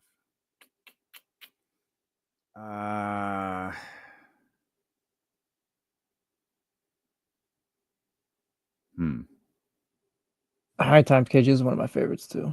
YG, his first couple albums was great. After that, man.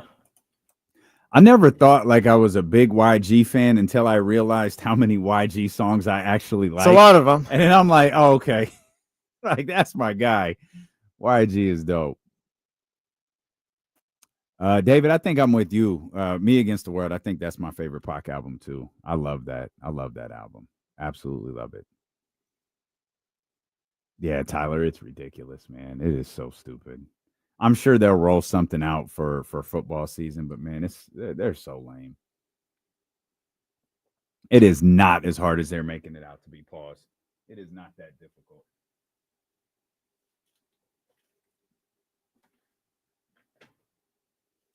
Where are we at here?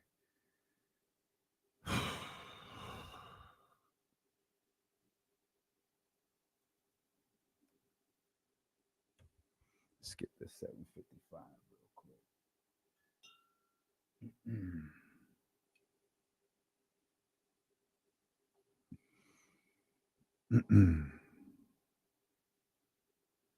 I was trying to say winery on KSFM yesterday, and it was beating my ass.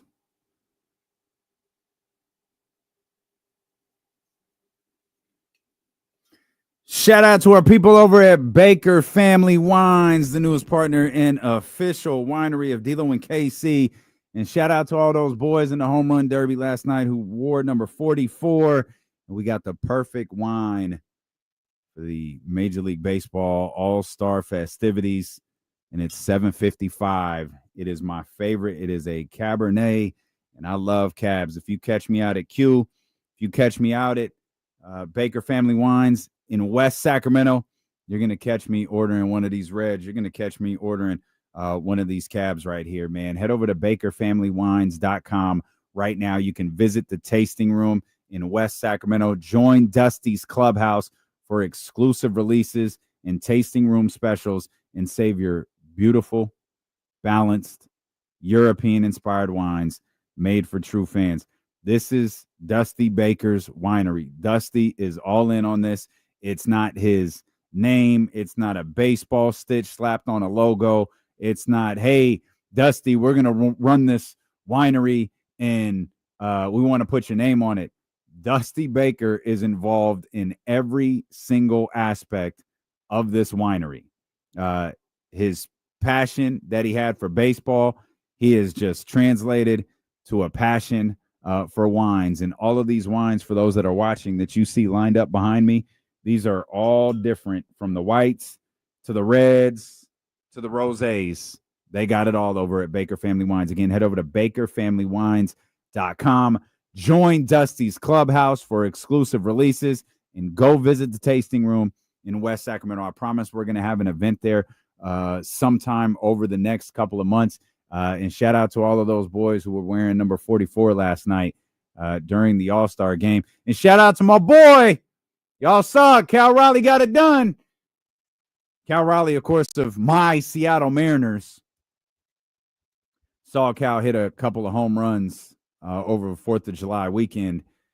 My brother took me and Katie with his season tickets to T-Mobile Park. We saw him hit one that they said was measured at 402. It didn't look anything less than 602. And then he hit a second one, I think in the 6th or 7th inning. But it was awesome to see his power on display in person, and he gets the crown for the home run derby last night. It's cool seeing everybody rock the number 44 as well for Hammer and Hank. I like Cal, man. I wondered. I wonder if the list of baseball. Yeah, I want to be clear. I don't necessarily love Cal's nickname and won't be referring to him as that anytime soon. But still, Cal Raleigh is my guy. And I wonder, as Trysta Krick's going to join us here in just a couple of minutes, if the list of baseball stars is getting a little bit longer. Like there's the tippy top, right, with Shohei and Aaron Judge. Like that's the list. It's Shohei and it's Aaron Judge. Those are the, well, forgive me, but to steal a term from the NBA playoffs. Those are the superstars. Not only are they those two superstars, those are kind of like household name superstars. And then you probably got Tatis kind of next on that list. And I wonder as you start to look around and you see the Cal Raleighs and the maybe even the Denzel Clarks, you start to see some of these really exciting ball players and wonder, man, is that the next crop of superstars in Major League Baseball? Again, they're not Aaron Judge. They're not Shohei Ohtani, but the league needs superstars. The league needs stars to turn into superstars. And I wonder if I wonder if we're finally starting to see that. I think we are. They're finally like there was a period I think where like when we first started the show, all we talked about was just they don't promote the younger guys, anything like that. And I think they're finally coming out the other side of that. Like you guys like Cal Raleigh and just the younger players now. It's like we all know about them. And that's good for everybody. Yeah, that's a win for Major League Baseball. It's a win for Major League Baseball fans, and it's a win for sports fans. And that's so desperately what baseball is needed. I think I told the story after getting back from Seattle that Katie asked me as we're sitting at T-Mobile Park, are there guys like LeBron James in baseball, like the LeBrons or Patrick Mahomes? Are there those guys in baseball? I was like, well, there's really only two. And it's Shohei and it's Aaron Judge, and there used to be a lot more. There used to be guys like, and I started talking through this Ken Griffey Jr. analogy where I feel like people grew up with Ken Griffey Jr., but there was never another star like him. There was never another young star to come in, and I know Bryce was huge. Ken Griffey Jr. I feel like he brought people in. The 18-year-old kid, 17-year-old kid, whatever he was, I feel like he brought people in. Bryce was a massive star, but did Bryce bring in new fans? Like the Strasburg thing. I remember the Strasburg hype was insane. I don't know if Bryce brought in new fans, but Bryce was like one, like you got to watch him, I guess. I don't know if it's like just baseball fans were more tapped in or like he had the casuals as well. But like Bryce was just talked about like as if he was this phenom or like just this alien type player. Yeah, Bryce. Yeah, when that Chosen One cover dropped, Bryce might have brought in the casuals. Yeah, because I know like baseball fans were like, oh yeah, this is the next big thing or whatever. Shout out to Redacted. But Jesse, can you see if you can pull up? I don't know how to tell you what to look for. Can you see if you can grab the clip of Pat McAfee and Dave Roberts talking about being asked that question about voter suppression yesterday? I thought it was hilarious because essentially this young lady asked Dave Roberts a question. If you remember, the 2021 Atlanta All-Star game or the 2021 NBA All-Star game was scheduled for Atlanta. And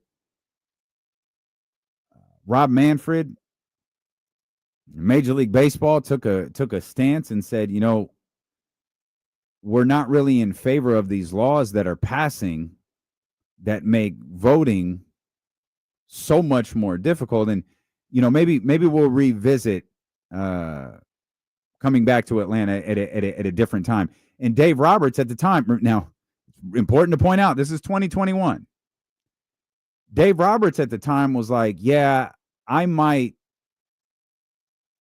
forego the honor of being the National League manager if these laws don't change. Jesse has this clip pulled up. How long? 3-minute clip. I don't know if it starts up with the question here. Yeah. So if you could scroll ahead. So it does start with the question. The funny thing is she asked the question. She asks it very, very clearly. Pat McAfee looks at her confused and asks her to repeat the entire question. Want me to leave it here? No. Scroll maybe Yeah, try running it from right there, wherever that's at. We'll run it right there and see if this is the start of the second ask of the question. But watching Pat McAfee and Dave Roberts, we were actually talking about that. Can you re-say what you said there? There is a law you hear the on crowd books here in murmuring. Atlanta that is a voter suppression law that Joe Biden has called Jim Crow of the 21st century.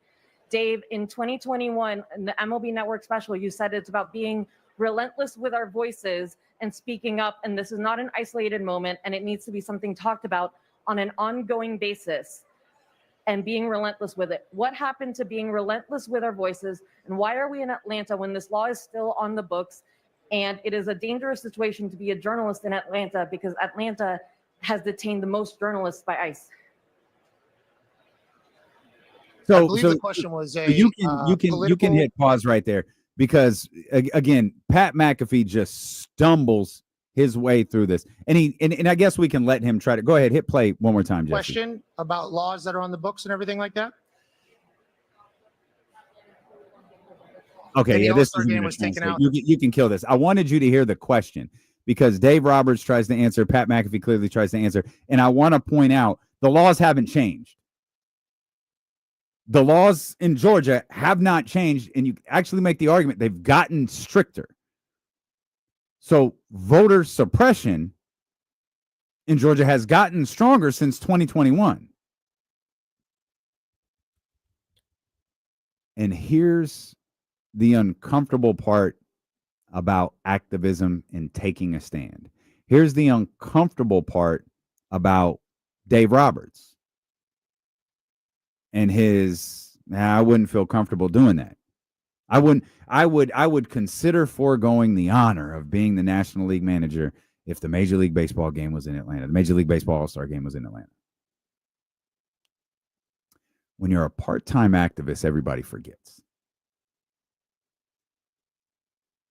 And that's essentially what we were looking at. You could change the word part-time activist to performance activism.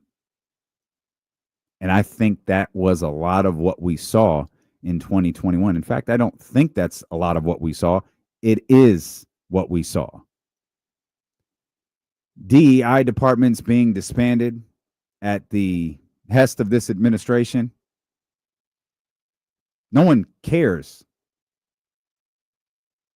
They don't care anymore. Why? Well, because it's not in your face like it was in 2020. And don't get me wrong, man. I think people meant well in 2021. I believe there are a lot of people who said Black Lives Matter who meant well. They meant it. They understood what we were living through and what we were saying. But we always make the joke because it's not a joke. You remember that fleeting moment when Black Lives Matter? Oh, you remember the summer of 2020. D'Lo and Casey started in the summer of 2020. I'm not stupid. I don't know that this show would have gotten run if Black Lives didn't matter for that brief moment. But when you fake take a stand like that, there's a real activist that's not going to forget. There's a real activist that's going to remember, here's what you said in 2021. Nothing has changed. So why is your black ass here?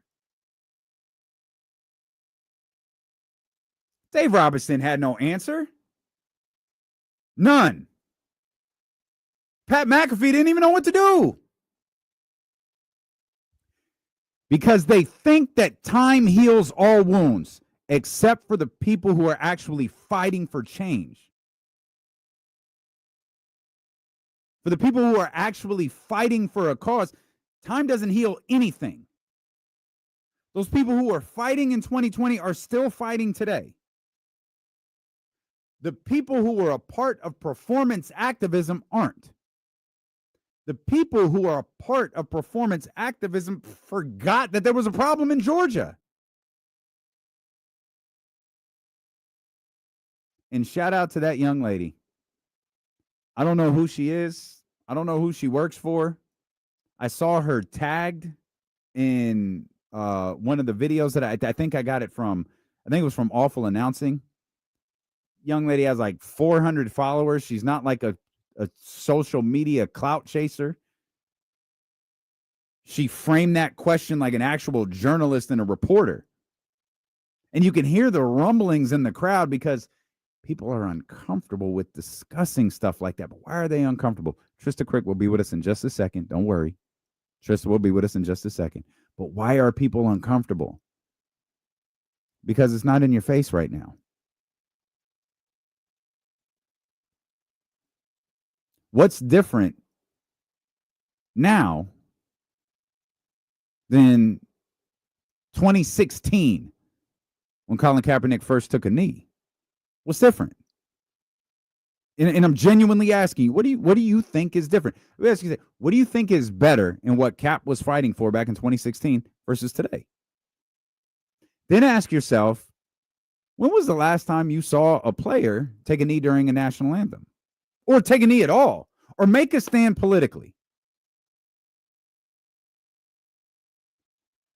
All of these Breonna Taylors and Michael Browns and these brothers and sisters that have died over the last, we'll start in 2016, over the last 9 to 10 years.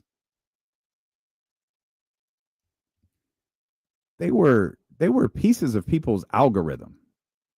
And not just people on social media. They were part of Dave Roberts' algorithm. And I don't know whether Dave Roberts is proud to be black or not. I don't know anything about Dave Roberts outside of him being a manager, a player, and his accolades. And he's got a lot of them.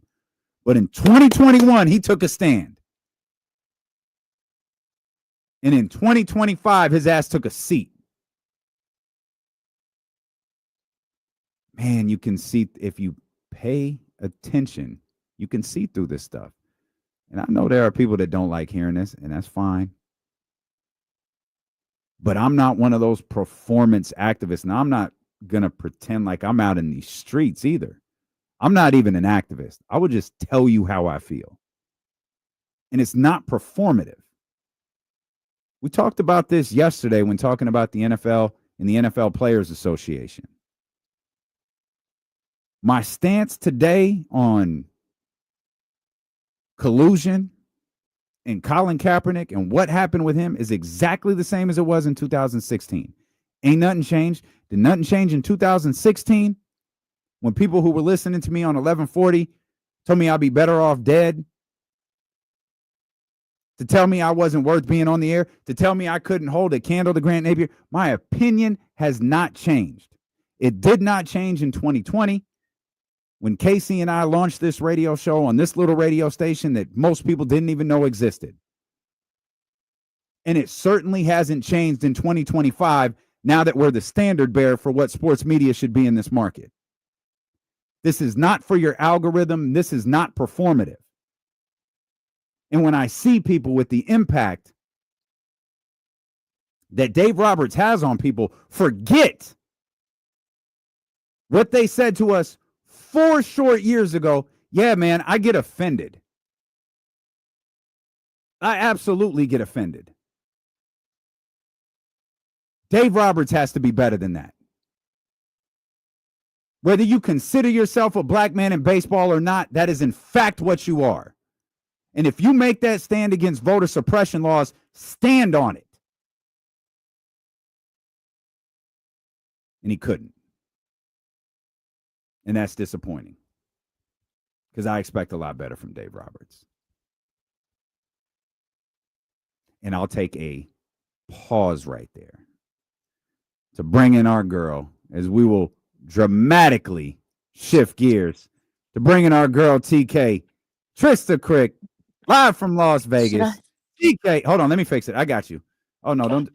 Oh, no. No, there you are. There you are. TK, you look great. What's good? What's good, guy? Where's Kenny? He's around. He's not in. I don't know I where heard, Kenny is. I heard you had an incredible rant right before I came on. That's what I heard. Yeah, I don't know if that was a rant, but I actually didn't I had a note on what Dave Roberts said about Atlanta yesterday, but as I started I talking didn't about it, see it. I didn't see that. well, in 2021, the Major League Baseball All-Star Game was supposed to be in Atlanta, and Rob Manfred said, "You know what? We're not going to do that because of the voter suppression laws that were going into effect, or what is essentially the voter suppression laws that were going into effect in Atlanta." And Dave Roberts said at the time, of course, this is on the heels of Black Lives Matter, said at the time, I would consider I might have to forego the honor of being the National League manager if the game was in Atlanta. The game wound up not being in Atlanta, but tonight's is. And Dave Roberts is the manager, and there isn't a single voter suppression law that has changed. And I had a problem with Dave Roberts not standing on what he said 4 years ago when he was asked about it at a panel. And it comes across as performative. And I do not get down with performative activism. Activism is a thankless job in which half the people in this country hate you. And I'm not okay with people pretending like they're making a stand when they in fact are not. And I expect a lot better from a person like Dave Roberts, and didn't get it. I'm right there. I mean, I'm right there. I've got nothing to add except for yes. Okay. That's All right. I think, well, I will add something. I think performative activism was at an all-time peak like crypto back in 2020. Facts. And so, in fact, it made me feel so gross that I didn't want to do anything because I didn't want to be seen in the same lane as those that I knew were performatively showing support. So, like when everybody was doing that black screen nonsense on their Instagram, I'm like, what's that about to do? I'm not doing that. I'm like, there are a lot of people looking like me putting Black Lives Matter on their homes, like little, whatever, little plaques or little signs outside, stakes in their yards, putting their little black screen on their Instagram to black it out for George Floyd and the Black Lives Matter movement. But the question is, what do you do when you see somebody black across the street and it's 10 p.m. at night? Like, what's really your energy about? You know what I mean? What is it when you get your nurse is black or your massage therapist is black? Do you go off of stereotypes or do you just come in with some sort of like, it's really how we treat each other as well. And so I see a lot of performative messaging that is not really in conjunction with real life. Right. Yeah. So that's what I was talking about before you arrived. But you are here. We were keeping it light then. Yeah, no, for sure. Again, it again, not planned. Sincerest apologies. I had actually planned on talking about Paul George before you joined us because I thought you would actually get a good laugh out of talking about Paul George and the fact that he had to have a surgery before the season. They tried to sneak that in, didn't they? Like, stop trying to sneak in Paul George injury updates. And also the torn retina. Who had the torn retina? That's obviously was not a torn retina. Jesse, tell me. Who had the torn retina? I don't. And it I don't. wasn't. Now that real. you're saying it, I remember, and it sounds painful, but I can't remember who had it. But the Paul George scope and the idea. That Anthony Davis had the torn retina. The detached retina. That's what it was. Detached. Yeah. Come on, dog. Come on. Yeah. It was Anthony Davis. And it makes perfect sense that it was Anthony Davis. How Paul George and Anthony Davis having procedures before the season even starts is just brutal. It really is. It's so on brand. It's so 2020, so 2019, so 2018. Really? It's like, can you guys be less of a trope of yourself? Well, hearing Daryl Morey or reading Daryl Morey or whoever it was say like, yeah, no, we expect Joel Embiid to be ready for the season. Like, it's the same as last year. You Every don't know? year. Like, you don't know? Every year it's the same. And I wonder, do these people that work for the team feel the same way that we do? Where it's just like, oh my God, here we go again. They've got to. Or do they dilute themselves? I ran in, by the way, speaking of diluting themselves, to all of the Sacramento contingency. We were talking about the Beam Team peak year and how we all went out in San Francisco. It was like 10 of the folks. Brendan was there. Some of the ops from Sacktown were there. Okay. All right. But they're nice people, but they know they're the ops. No, those are our people. Man. Yeah, they are. I mean, it's really just Sacktown that's the ops, not the people who get paid from Sacktown. That's right. That's what I told them. And so anyway, you look at, and they were asking me about the process of hiring Steve. And I was like, I just didn't like the way that it went down. And I don't think we should delude ourselves into believing that something is going correctly just because it's the team that we like. The process of hiring who? Hiring Steve. Steve who? Oh, you mean Scott? No, Scott Perry. I'm on Vegas time. I have 3 hours of sleep to my name. I was gonna say, Perry. if I didn't know better, I would, and again, I do know better, but if I didn't, I would think you had one of those legendary Vegas nights where I had a great Vegas night. Okay. I fell into bed at around 2:30. Okay. All right. And then I didn't feel Now, good. to be And clear, our girl does not drink, so it's just merely the lack of I'm sleep. struggling. It was 2 days in a row too. I was out till 2 the night before, up at 5 for NBC. And so my words are not really there. It's not there. And I just didn't take a nap yesterday. I recorded something just now, just got back into the room, lost my room key. I've lost my room key, y'all. I don't even know people's names. I lost my room key 7 times already in 5 days, 6 days. Oh, I've had to go to the front desk. Well, I mean, I just leave it in the room. There's like 7 of these in the room. Sure. And so, yeah, so it's just been crazy. And now those are all deactivated. So if you grab the wrong one and try to come because I back, tell them it's in the room. I tell them it's just in the room. okay. Oh, so they don't deactivate them. Well, that's good. Correct. Anyway, so I am burnt. So burnt. Well, that's a good Vegas experience. How much longer are you there? I leave tomorrow. Okay. Leave tomorrow. Went to the WME party last night. Of course. It was incredible. It was always good. I didn't really put the effort into getting on the list.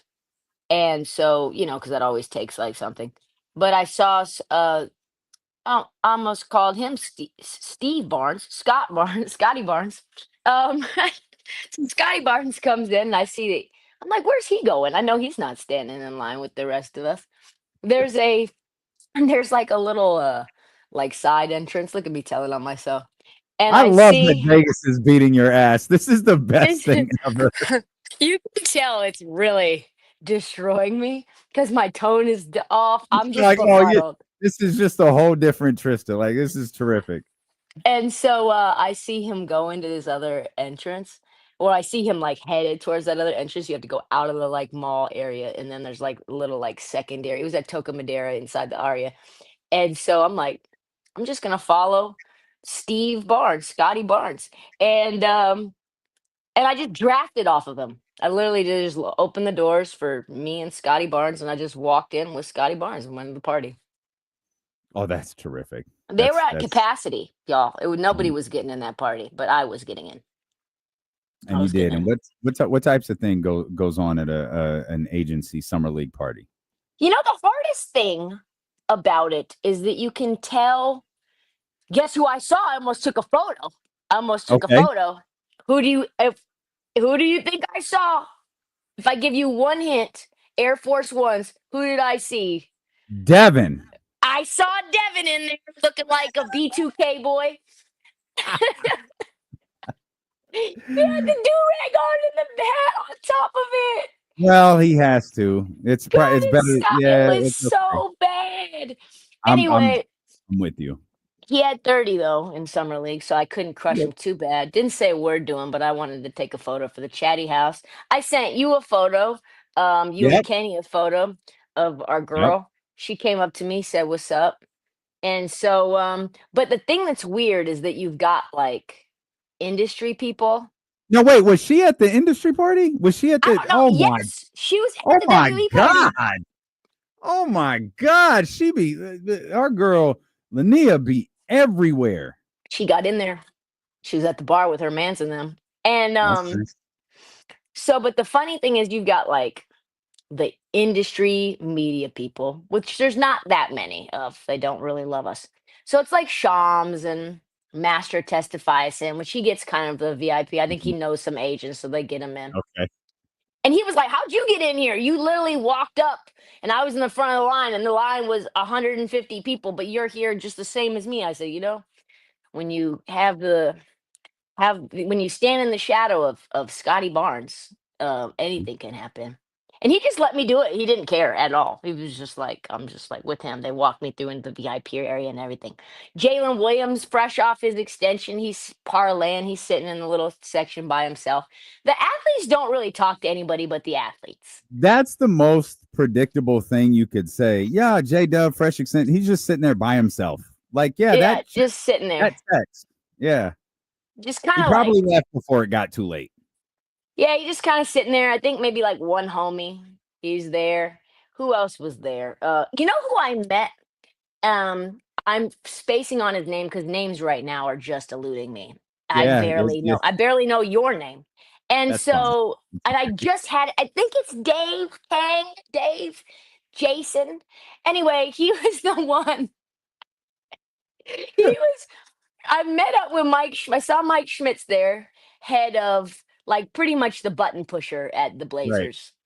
And he's always so funny because he wants to know how I'm feeling about the team. Like I was like, I'm in Portland now. I'm 10 toes down in Portland. I'm living there now. And he goes, but are you 10 toes down on us as a team and what we're doing? And I'm like, why do you care? And so anyway, we start talking about Tumani Kamara.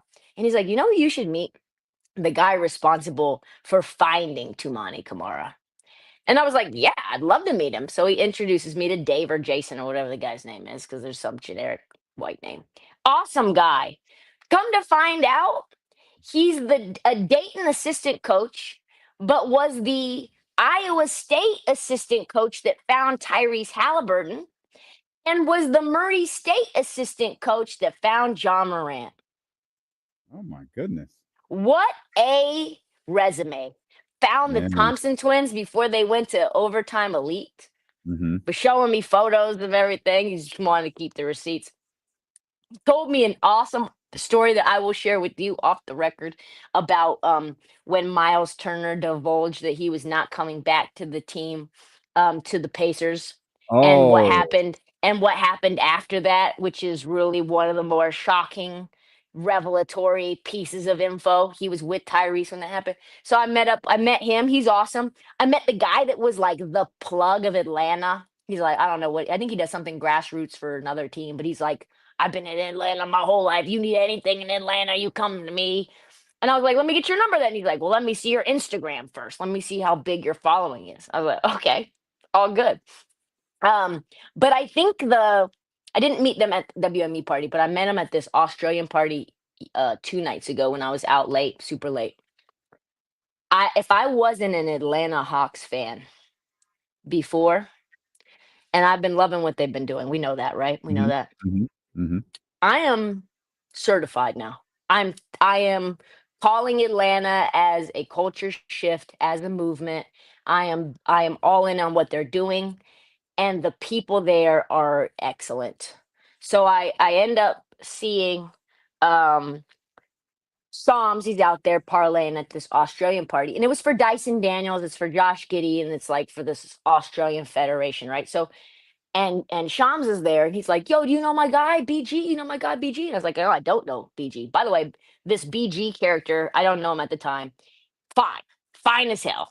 And I'm like, "Oh, hey, da da da, blah blah." And he's like, "Yo, Tristan be cooking Joe Dumars. She be cooking New Orleans, da da da." And I was like, "Oh, are you in New Orleans?" He's like, "I used to be in New Orleans. Are you cooking New Orleans?" And I was like, "Well, yeah, but I'm probably not cooking you because like you're just probably too far down the totem pole for me to cook." Turns out it's Bryson Graham, the the interim GM for the New Orleans Pelicans, who's now the VP of basketball operations at the Atlanta Hawks. Awesome dude, really cool. Good dude, but I also felt so stupid. And but he was totally cool. We were talking about it. He's like, "Yo, you get it. You get our vision, fam." Da, da, da. Young. He's younger than me. He's like 36 years old.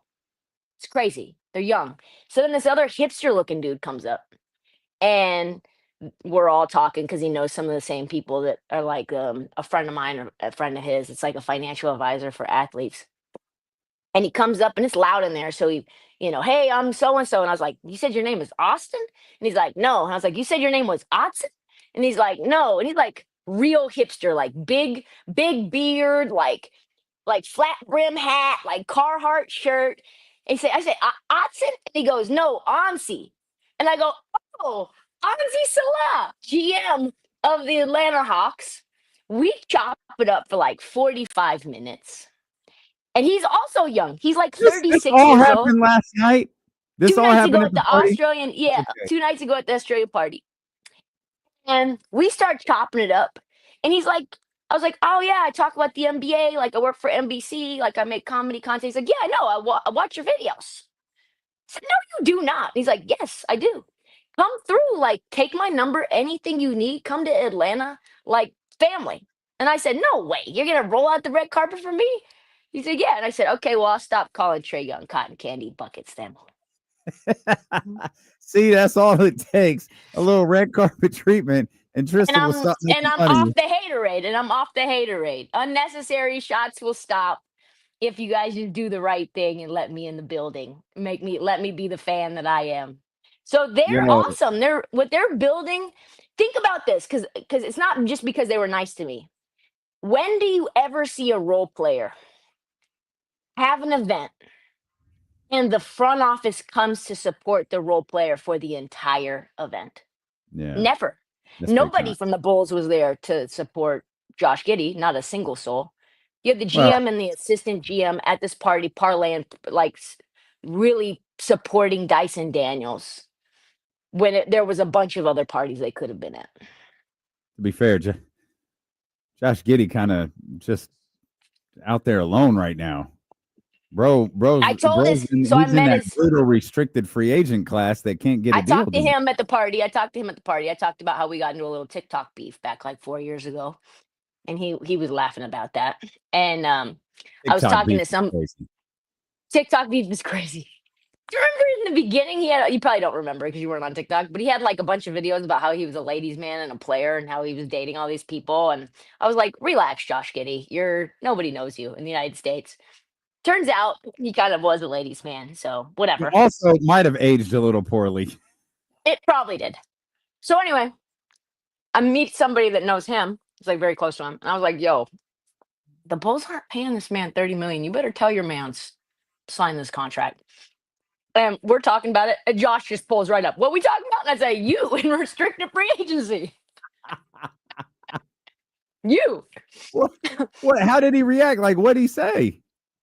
Started laughing. Like, are these guys like? Are they like? I'm so curious what someone like him, Jonathan Kuminga, thinks. Just being, they're literally stuck in no man's land. This has almost never happened before. And I think it's going to happen more. More and more and more. I think the restricted free agent market, you better sign that extension as soon as you can. Because once you get into restricted free agency land, anything's possible. You just might end up with your qualifying offer and floating out into the abyss as a free agent. Like I heard yesterday, Anthony Simons is like they're looking to flip him. They don't even want him in Boston. Yeah, I don't understand that. Like, isn't he expiring? Like, why not keep him for the year while Tatum is out? Have a guy who can get you buckets, and then it's over. Speaking of the Celtics, I'm just unloading the clip. Sat at the bar, had an amazing time at the bar by myself. Met this father-son duo. Old man Rivers looks like Colonel Sanders out there, white hair, very dapper. He's sitting next to me. His son's sitting next to him. We start chopping it up. They live. The dad's from New Zealand. Son was born and raised in New Zealand. And I'm like, oh, cool. Where are you living now? He's like, oh, I'm living in Boston now. I was like, oh, cool. What are you out in Vegas for? He's like, oh, Summer League. I was like, oh, cool. What's your deal? Assistant coach, Boston Celtics. Like the architect of the offense of the championship winning team. So freaking dope. We chopped it up for like 3 hours, just joking around. Like we were talking about like stories and how, weird Joe Mazzulla is and how like it was great. So it's been a really unique experience. See, Met some great people.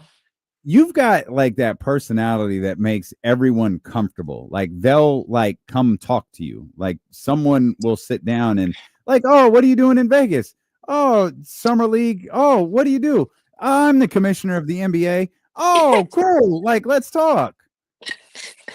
Yeah, I couldn't. I was really embarrassed. I didn't know what Bryson Graham and Ansi Salah looked like by face. Well, no.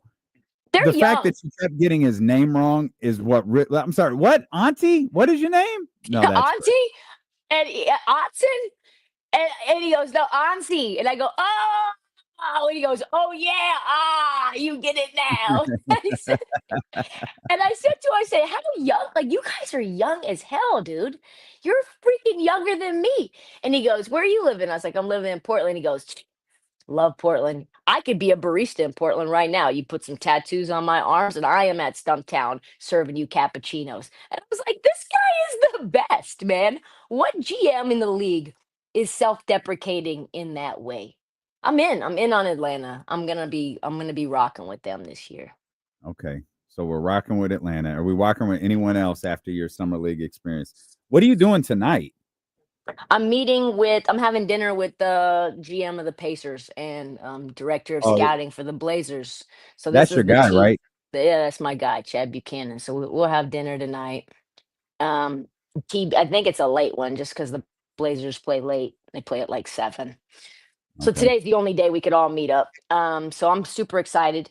I met up with Ashley Battle, who's an assistant coach for Boston as well, but she's also a UConn legend. She introduced me to some of her former teammates that are working actually for Portland now on the like VP of strategy side.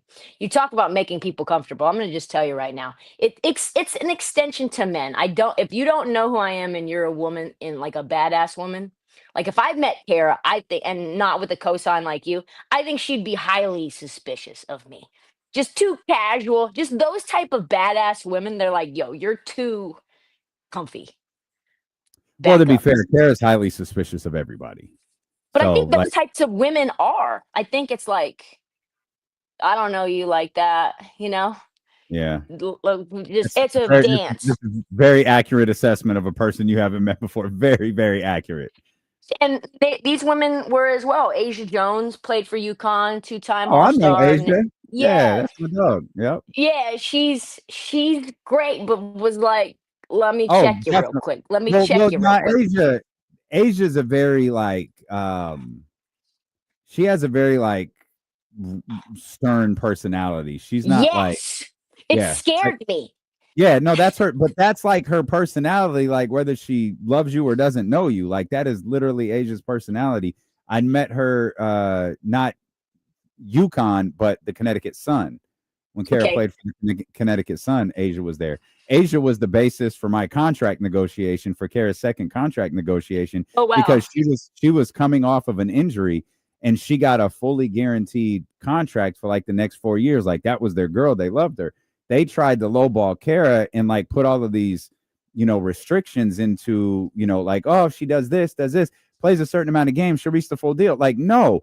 You just signed a player who missed more games last year than Kara did. You're going to sign her to the exact same deal, or we're not having a conversation. And that's how I learned to be an agent. As my agent. Yeah, I need you as my agent for that. You big time. Working in the W back then was easy. There was Kara is an all-star. She is an Olympic gold medalist. She is a max player. Like there is no discussion. It was like being an agent for LeBron James or Shai Gilgeous-Alexander. Like you're a top player. You're a top player.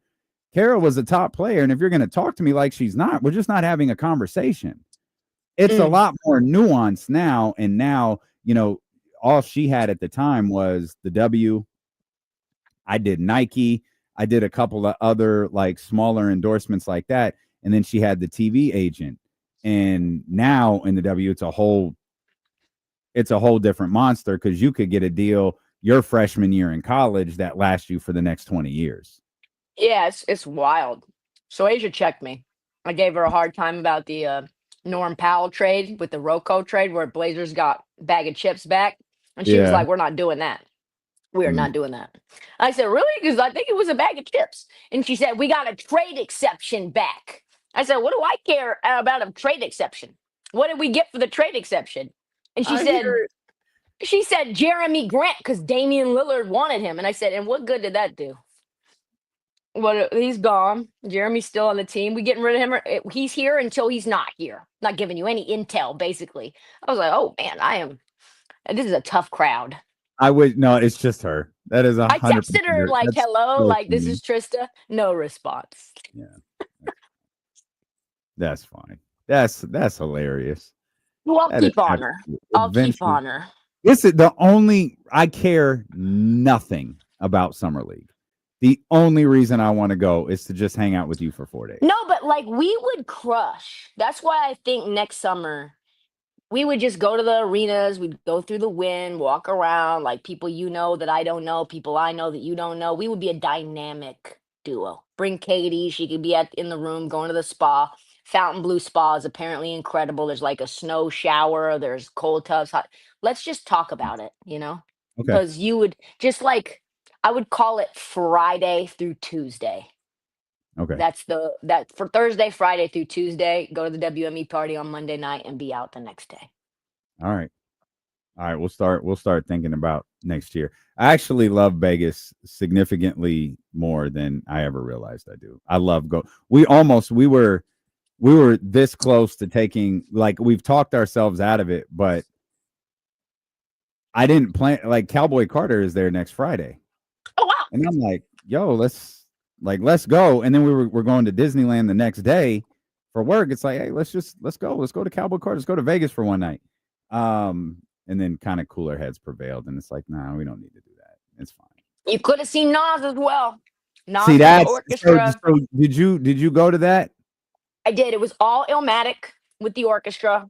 Yeah. Nas in a full tux, and he Tapped up walks you through. LeBron as LeBron walked up. Yes, and AZ was there. He brought Okay. AZ out. Legend from New York that they represented and like did stuff on Sugar their Hill, first baby. album. Yes. Yeah, Affirmed. he said that AZ was the only person that he could get to do a song with him because he was such an unknown. So AZ was the first person to agree to come onto a track with them.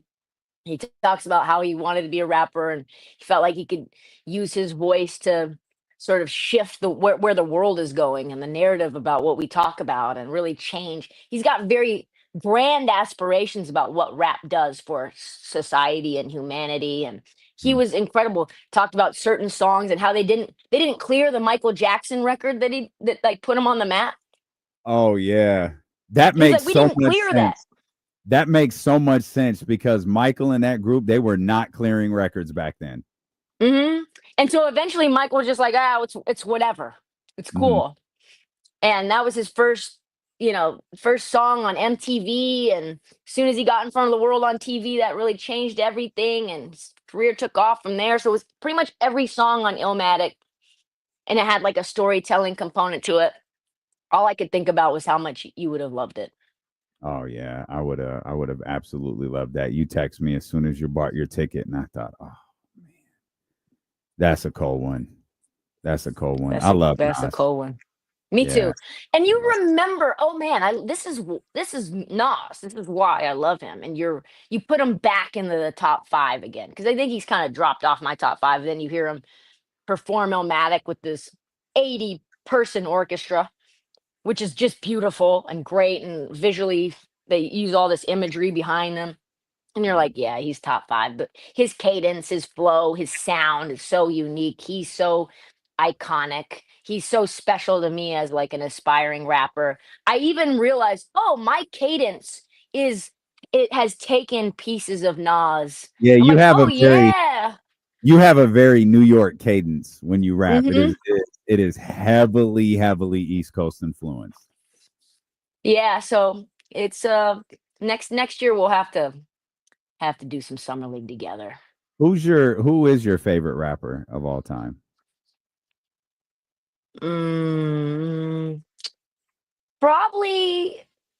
Probably just of all time, it's probably 90s Snoop, just because that was so impactful to me. He's not the best rapper, but he's the most fun, party, get Trysta into rap at 5 years old rapper. Doggy Style is probably my favorite album Okay. of all time, and it's like the most ignorant one, but like great. And then I love J. Cole too. Like J. Okay. Cole, Born Sinner is a top 5 modern album for me. Yeah. Yeah. And I Okay. can't put Kendrick there. Like I can't put him in my top 5 Really? because outside of this album, this is the album that I wanted to begin with, Sure. with all the hits on it. Sure. We have some hits here and there. DNA was fine, but I'm not circling the block for To Pimp a Butterfly. That's just too avant-garde. You're too good. You're playing around with stuff. It's just not enough on the beat. I can't do it. So we were talking to Cole Kushner earlier. He hosts the Dissect podcast, and we were actually talking about the differences in music. Like obviously Drake and Kendrick is a thing over the last year and a half, but they are two very definitively different ways of making music. You talk about Snoop and Doggy Style and how that's easily his best album, but it's also like trash. It's the trashiest. Mm-hmm. And like that in, juxtaposition to Illmatic, you feel like you're talking about two entirely different genres of music when in fact you're just talking about hip hop. And sometimes, Drake wants to make the hits and make everybody dance and make the ladies swoon. And Kendrick wants to make a book. He wants to make a record and he wants to make an album that you have to think about. And it's not that one's right and one's wrong. It's just a different way of making music. And what do you appreciate more? And for me, I'm gonna use music based on my mood. And there's just very, very inoften am I in the mood to get into that headspace where Kendrick wants to bring you.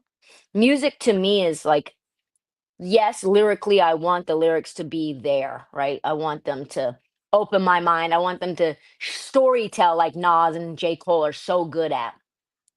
But I also want to feel good. And Kendrick, outside of this album, because Kendrick makes me feel amazing on this album. So many hits, so much melody, so much everything's hitting on. But before that, it's like, man, this is especially the album that he had 2 times ago where he was like screaming back and forth with that girl and it was like a domestic violence situation. Yeah, And I'm like, I'm good. I don't want to listen to this more than one time. This is traumatic for me. It is like it's a heavy album to listen to. The funny thing about GNX being that departure from everything he's done in the past, and this has really turned into a Kendrick Lamar episode, but the funny thing about the departure is in that album that everyone that's got TV off and Squabble Up and Luther and all of these joints on it, he writes a record from the perspective of Billie Holiday and Jimi Hendrix. And then he writes another record. He ends the album with basically a love song to his pen.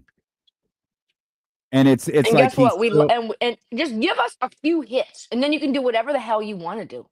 Give us 6 hits and do 12 songs that are in your own vision, and we will love you forever. That's the model.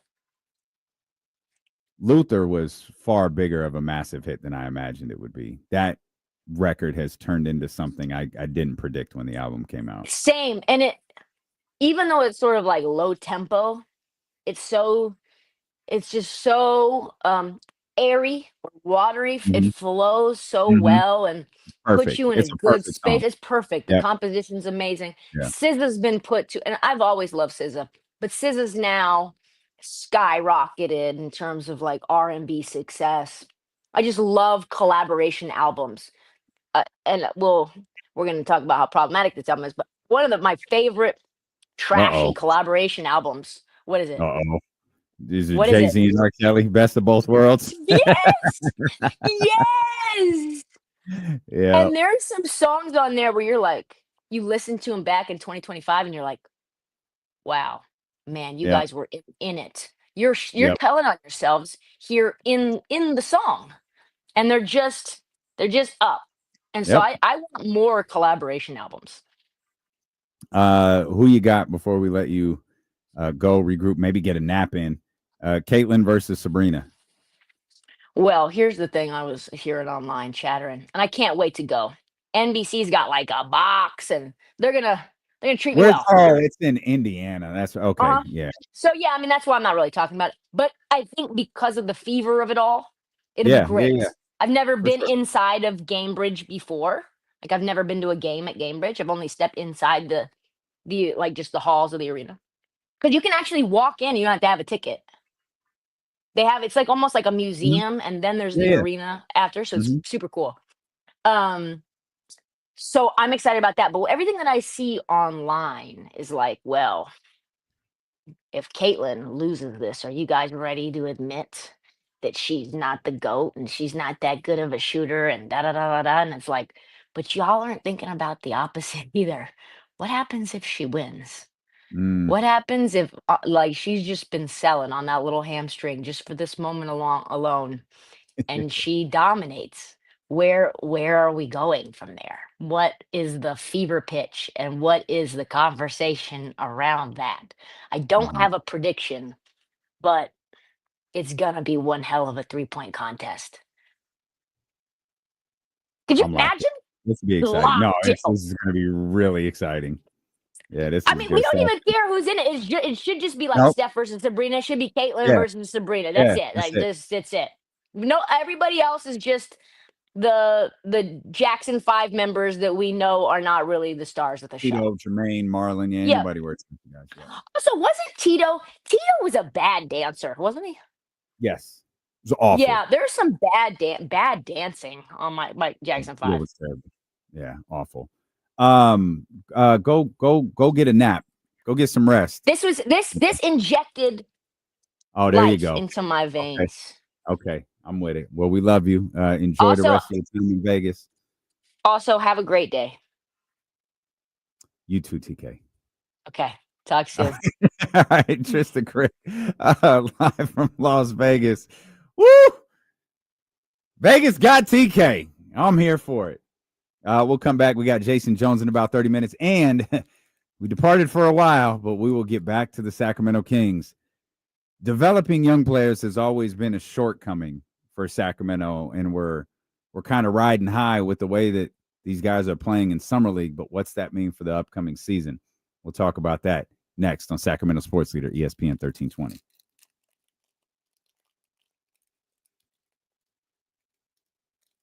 You call it. Whatever you want. Whatever you want is fine with me. I need to fill up with water, though, so I'll be right back.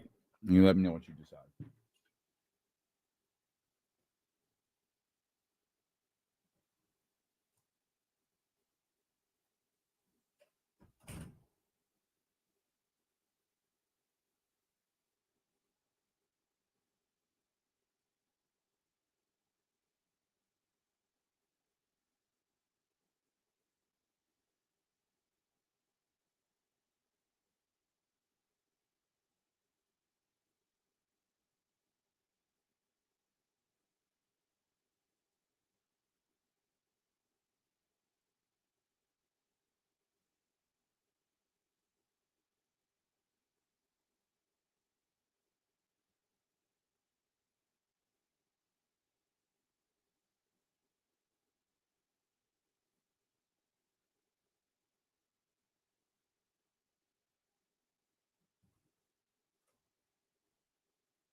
Not the most impressive snack run.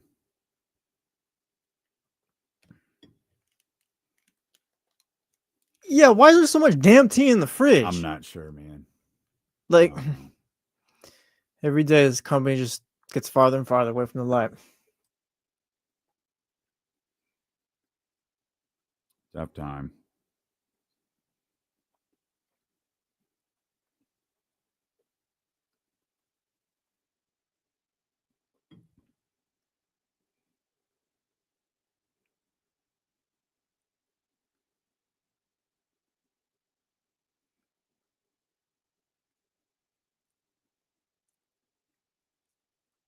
Okay.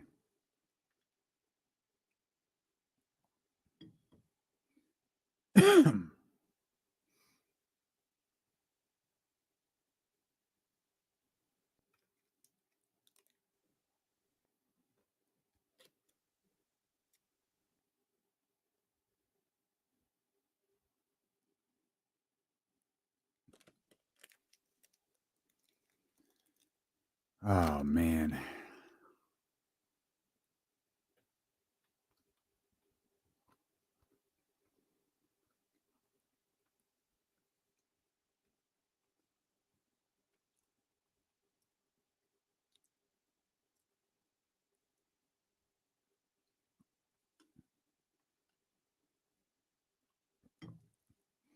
Yeah, Biggity Blake, it's a rough go over here for the snack crew, man.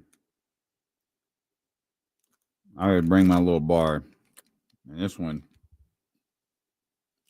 man, this one's stale.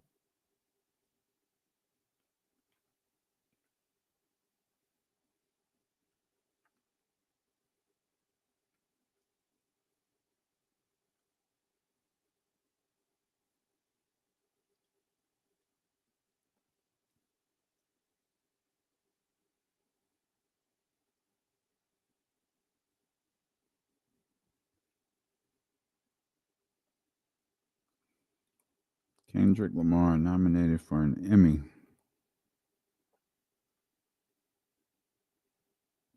That's dope.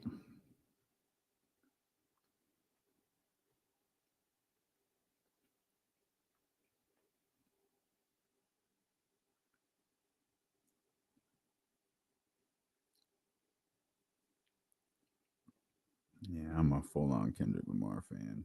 Stan.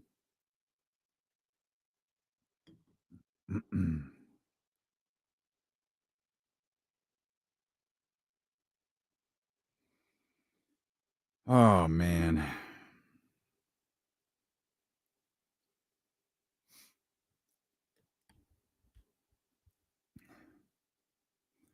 Now the Fortress is all right, David. It's the Dr. David. It's the rest of the it's Kimberly Snack Shack that went to hell.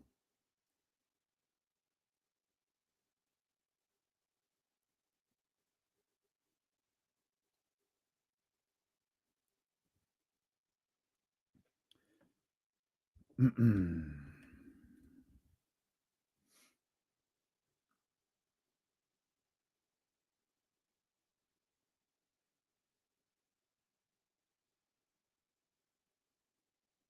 All-Star game is tonight, right? That's tonight. It's Tuesday night, right? Yeah. Yep, 4 o'clock on ESPN 1320. Yeah. Can't watch it anywhere else. Just listen to it. That's it.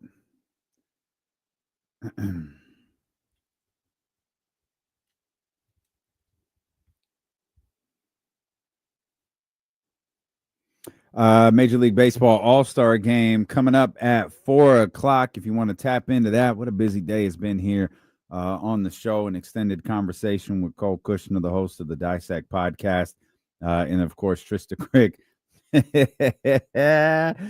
Trysta, boy, Vegas beat up our girl, man. I ain't seen her like that before. Of course, still energetic, still told some amazing stories. See, that's the thing. TK been trying to get me out there to Vegas with her for what, like 2 or 3 years now. And while I'd love to do it, I don't think all of that stuff would happen if I was with her. Like if we're out, we're rolling together, we're in these streets, we're doing whatever we do. Like she can't slide in with Scotty Barnes at the party. She got a RSVP, me plus one. Like, I don't know that all of these people are going to come over and talk to her the same way they would if I was there. Like, I feel like I would ruin Trysta's whole experience if I went to Summer League with her. Now, that doesn't mean I'm not going to do it.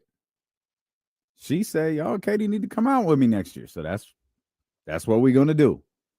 We're going to go out to Summer League next year. I'm going to start working on it. Well, I don't know the dates. I'll find out if the Summer League dates for next year have already dropped. But next year going to be the year. I'm going to be out of Summer League with Trysta. And I ain't doing a lick of ESPN content either. I'm just going to be out there having fun. Whatever videos Trysta makes, we'll just collab on them and throw them out there. she makes great social media videos. Like her social media stuff is so good. Between like her and Katie, I have so much to learn about, social media. I survive so much off of the reels that they make and show clips that go to the show account and all of that. But it's there's a reason that companies pay like their social media managers like six figures now. It is such an all-encompassing job that requires so much work. But Trysta is absolutely terrific at it. And you see that, like, that happens a lot when people see her, she's talking to someone. They're like, no, for sure. Like, I saw your social media, post. I saw your TikTok videos. I saw whatever. Like, that happens to her a lot, man, because she makes great content. If for whatever reason, I assume you're listening to the show, you long been following Trysta Krick, but if for whatever reason you're not, go do that. And stick around because Jason Jones is going to join us coming up. The professor, Jason Jones, is going to join us coming up in about 25, 30 minutes or so, just about 3:20. Our man Jason Jones will be with us. Of course, the Sacramento Kings, they'll play their next Summer League game tomorrow at 12:30. That'll be a little bit different of an experience for us as we'll be on the air.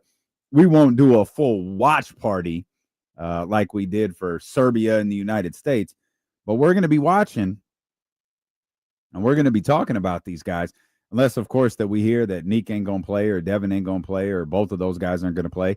I'll be interested to see what happens to Maxime Reynaud, who missed yesterday's game because of soreness in his right wrist. Like, I would like to see him continue to play. I'd like to see him play at least one more game. I don't know that I have a big, strong take on whether these guys continue to play. I would love for the Sacramento Kings to win Summer League. I wouldn't be heartbroken if they didn't. I like what I've seen so far and am happy with it. And if that continues, man, salute. Great. If not, like, that's fine too. I think no matter what happens, whether it be tomorrow, Nique continues to play, whether Maxime comes back, whether Devin continues to play, I think opinions have probably kind of been formed. And barring these guys playing another 3 games and just completely, collapsing, I think most of us who wanted to see something from Devin Carter this summer did and should feel, don't have to feel good, but feel positive about it. For those who were really high on the Maxime Reynaud draft pick at number 42, yeah, you definitely feel good about what you've seen so far. Even if you weren't big on that pick, even if you were just like, oh, man, that big kid from Stanford, French kid, oh, yeah, cool. Yeah, I think you feel good about what we've seen so far. And then you got the Kings moving into the first round of the draft to land Nique. And, like, Nique has been terrific through the first 3 games. I don't think anything that happens tomorrow or beyond is going to change anybody's mind.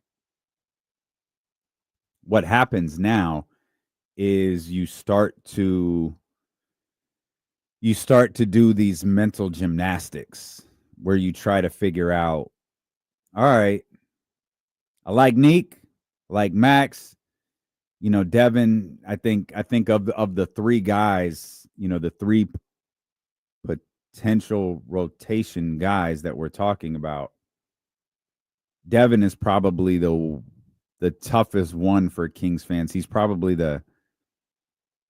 he would probably have to do the most to get, like, people really bought in on the idea of Devin Carter being a rotational player for Sacramento. And it's not completely to the fault of Devin Carter. It's partly the makeup of the roster, something that we have discussed extensively this week and, of course, in previous weeks. But the question now becomes, okay, how do these guys work into the rotation? How do these guys get actual minutes against actual NBA players with other NBA players in meaningful games? And that is going to be an interesting thing to follow this upcoming season. I think Nique and Max probably have, like, a spot. Like, I'm talking like an easy rotational spot. Nique playing minutes at the backup 3 for Zach LaVine feels easy. It doesn't feel like there has to be any finagling, any crazy work, any hey, let's move this player to this position. I know they're better at this position, but let's move them over here. That doesn't feel like anything you have to do with Nique Clifford. It feels like you could run him essentially as your backup 3. Max is a little bit different in that, like, could he play the backup 5 to Domantas Sabonis? Absolutely.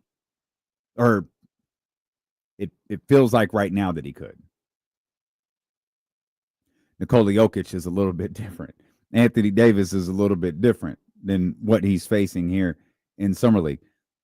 Doesn't mean he can't do it. It means he's facing a significantly higher caliber of opponent, facing a significantly higher caliber, with all due respect, of coaching, who are going to recognize right out the gate, hey, man, this kid can stretch the floor. He can shoot the 3. We need to be aware of that. We need to be aware of when they're trying to open things up for Domantas Sabonis or open up the lane for Malik Monk. We need to be aware of all of these different things they're doing, because he could do something on the Sacramento Kings that no one could last year.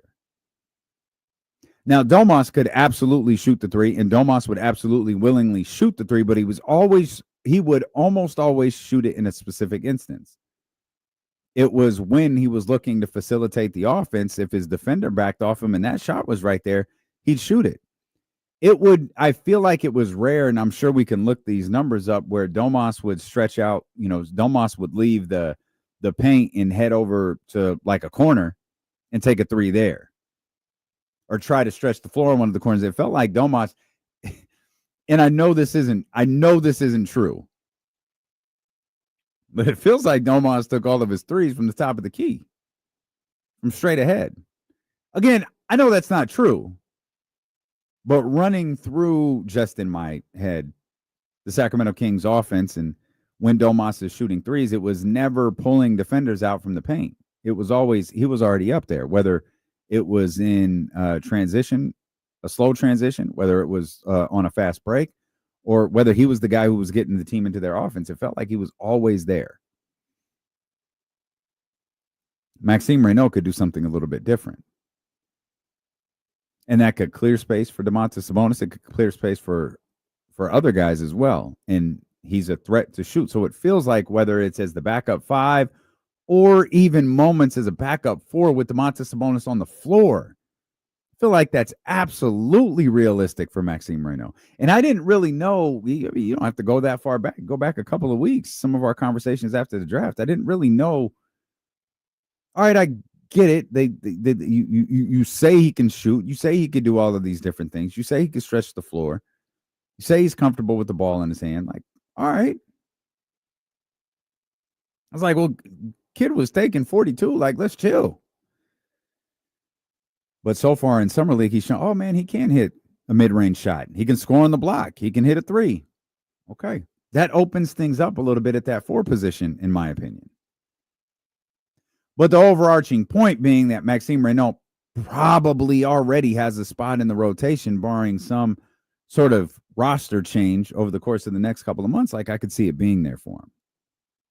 There again, going back to that term of mental gymnastics, there's not a lot there you have to do with them. Jesse, Domas took 9 corner 3s last season. 9? Do we know how many 3s he took? Period. Because 9. No matter how many he took, 9 is incredibly low. And that's where I think Max could be a big difference. 158 3s, if we're just subtracting the 9 from the others. Yeah. 158 3s, and Yeah. 9 of them were from the corner. Yep. Thank you. That's a stark contrast to what I think Max can do. 115 of Domas's 3s were from straight up center. 115? Yeah. Oh, man. I thought that was my imagination. Wow. But, like, think about it. When you're running Domas highlights in your head of him shooting the 3, that's where he's always at. Right there at the top of the key. Right there straight ahead. Max brings something different. So, backup 5, backup 4, whatever it may be, it's easy to work him in to the Sacramento Kings rotation. Now, there's another component to that we'll get to in just a second, but this is why I struggle with Devin Carter. where does Devin Carter fit? And this is where people want to talk about the backup point guard, and that might be his only role into getting minutes. If that's his only role into getting minutes, man, I don't know that I love that. Because I don't want to get into a conversation come Christmas time as we start to approach the second part of the season. As the trade deadline nears in early February, I'm sure. I don't want to get to the point of the season where we're like, man, Sacramento Kings need a backup point guard. Because I feel like we know that already. The Sacramento Kings need a backup point guard. Now, if you want to run Malik at the backup point, okay. Fine. I think I'd be curious to see how the starting offense runs with Dennis Schroeder as the guy who I believe Dennis Schroeder, I think, is a really good combination of facilitator and scorer. He can absolutely do both. I think maybe some Kings fans' frustration with him is maybe he doesn't do both at a really, really high level.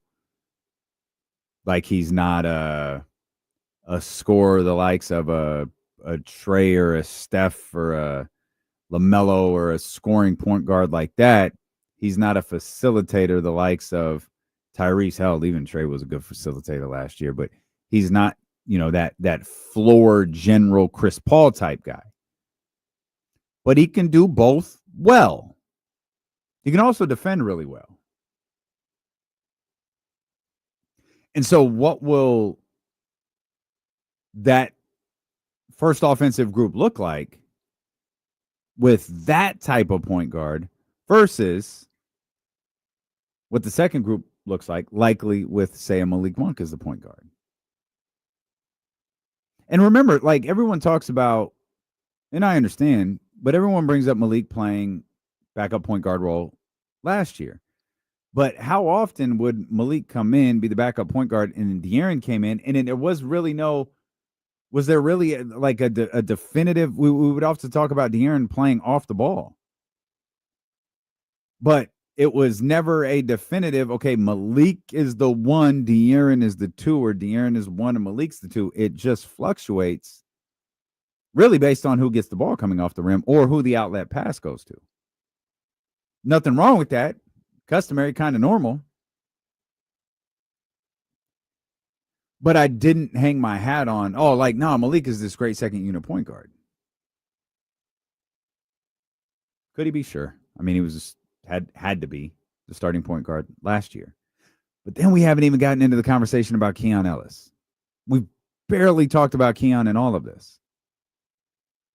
Not necessarily the backup point guard, but more specifically, the backcourt. This is where the difficulties of Devin Carter continue to come into play. There's too many guys at that single position. There's too many guys not at that single position. I'm sorry. There's too many guys in that backcourt in those two positions. And the Kings, one of my biggest frustrations with them as an organization that I feel like has stood the test of time is I feel like they have, and maybe this is because their approach to the season, their approach to play or whatever, I feel like they have difficulties developing young players. And you can probably put Keon Ellis into this conversation. Keon appears to be a really good basketball player, a really good young basketball player. Keon appears to do a lot of the different things that Scott Perry said he wanted to be the identity of this basketball team. And the Kings organization, perhaps specifically Mike Brown, really struggled with allowing Keon. I go back to last year's Summer League when I first heard Monty McNair talk about Keon Ellis. He was so dismissive of what he did for the team at the end of last year. He was so dismissive on how highly guys like De'Aaron Fox and Domantas Sabonis and Malik Monk spoke about him. Now, he didn't say all of that, but when asked about Keon, he He basically said, yeah, what he did was cute. And Mike kind of said the same thing like a couple of weeks later. And it's like, man, you guys are not buying Keon Ellis. Like, what am I missing with him? Because we could talk about Kings Twitter. We could talk about Kings fans. We could talk about us.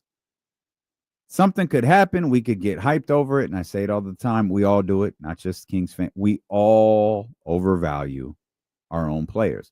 That's the case for any fan of any team. They overvalue their own players. I don't have to go off of my word. I don't have to go off of what I think. I don't even have to go off what I saw. You don't have to either. To determine what Keon Ellis meant, you don't have to go off of any of that. You can have your feelings and think, oh, maybe I'm wrong. Mike is right. Monty's right. Hey, maybe I'm wrong. Mike is right. Monty is right. Or maybe Mike is wrong and De'Aaron is right. And Domas is right. And Keegan is right. And Malik is right. And the guys who share the floor with him, the guys who feel the impact of his game on the floor on a possession-to-possession basis, maybe they're the ones that are right. And to go into this season, and this was where Mike really lost me. The Keon Ellis as a situational role player lost me. That was the moment where it was just like I don't know what to say about Mike anymore. Keon flawed as a player? Sure. I don't think anybody is claiming he's flawless. But the idea that Keon could only be played in certain situations because he didn't do everything Mike wanted perfectly is crazy. And it's this weird thing where Mike seemed to have held certain people to a certain standard and other people to a different standard. And he loved to talk about the standard that he would hold guys like De'Aaron Fox and Domantas Sabonis to. And media members would love to tell you how hard Mike Brown was on De'Aaron Fox and how hard he was on Domantas Sabonis during practice. But what Mike never did with either one of those guys is pull them aside on a basketball floor during the middle of a game, during a timeout, and demonstrate setting a screen or moving or doing this or doing that like he so regularly did with guys like Terrence Davis or Keon Ellis. Like he did it with Keegan Murray. And there's a certain point where, like, Mike, you can do that. You could do that once. When you start to do that over and over and over again, there's a certain thing like, Mike, get out of my face. Like you could see, and that's where head coaches have to rely more on their assistants. Hey, Doug, go grab TD. Hey, Doug,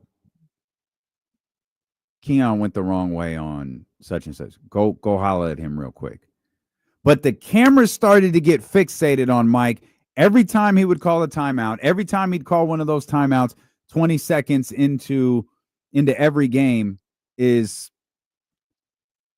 put the camera on him. It's Terrence. Oh, it's Keon. Oh, it's Keegan again. Oh, what is he saying? Oh, look at him. Look at him teaching the young guys. All right. And then ultimately he still didn't want to play Keon after all of that. Ultimately, Terrence Davis didn't even make the roster the next year. All right. At some point, though, you're going to need some of these young guys to play ball for you. And Keon is one of those guys. Keegan is one of those guys. Now, the task for Doug Christie is making sure that guys the likes of Nique Clifford, Maxime Renault, that they don't fall into that category of guys who were drafted here, and you saw like a bit of raw talent that just never really developed. And I don't even know that Nique is raw. I think Max might even be a little bit more unfinished. Nique looks like a finished basketball player to me. Now that could be his competition. That could be me just watching with a certain level of excitement. But he looks like an NBA basketball player to me. Let's see what Manny talking about here on the Elk Grove Kia Talk Line, 916-909-1320. Manny, what's good? What's good, D-Lo? Hey, you know what's unfortunate is that there's this hangover from the previous regime that is unfortunate for at least for the foreseeable future, next year, maybe year and a half, where it's going to fluctuate into the flow of everything because of the money, because of things with Keon where they can't sign him right now the way they would want to. With Devin basically being in no man's land, it might not just be on the way we talked about Davion at one point, where maybe this isn't the right team for him. Yeah. Because they went and, you know what I'm saying, went and got a player that really didn't fit, unfortunately, where this team is headed to, or even a positions available for him. So I think that's the rough part for fans, right? Right now is like we see so much promise in the couple of the rookies and Scott Perry, and then every once in a while there's that hangover that comes from the previous regime that kind of sours you for a minute. It's just something we're going to have to deal with for a little bit. Yeah, Manny, Davion's a good example. Davion's a good example in the sense of man, that's a great point, Manny. Like maybe that's what Devin Carter is. And then, yeah, and another great point, man. Just keep finding more reasons to get frustrated with guys that aren't here anymore. Whether it's Mike or it's Monty or whatever, it's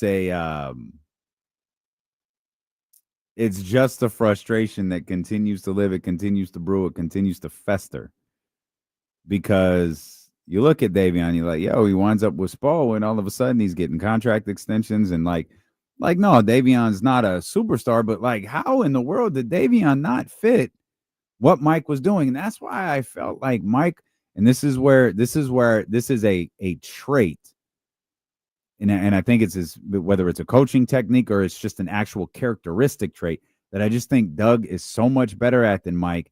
Is Doug will find a way to accentuate what you do well. He'll find a way to prop up your positives. And Mike would just harp on everything you ever did wrong. We'll talk to the professor, our man Jason Jones. He's seen a lot of talented Kings come through over the years. So we'll talk to him. I think he went to Summer League for a little bit. He went to Vegas. Unclear if he went to Summer League, but we'll find out when we talk to the professor next here on Sacramento Sports Leader, ESPN 1320.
Sorry, guys.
Almost done. Okay, done.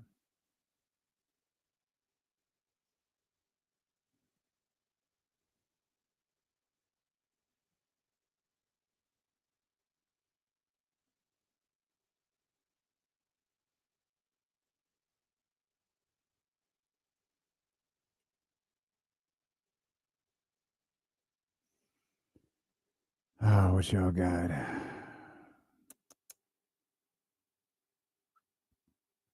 Oh, are we ranking the East? Miami might be 3 in the East. Oh, y'all are okay. I like this. It's kind of all over the place. Hell, Atlanta might be 3rd. Yeah. How much of Atlanta rides on Porzingis? Any, or does it even not? Does it even matter? Shout out Porzingis, man. Hope my brother can breathe.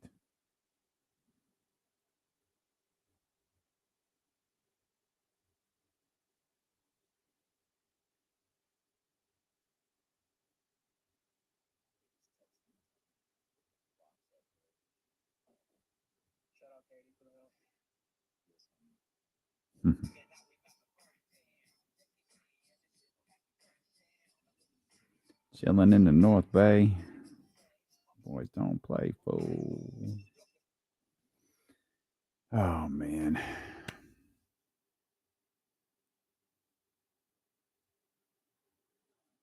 Oh, I know, Lizzie, but they did acquire Porzingis. I like this ranking the East thing. This is fun. Nah, Bryce, I got some. I got those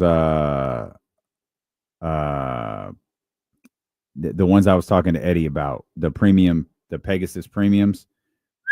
Man, them joints is nice. A little expensive, especially for a running shoe, but very, very nice.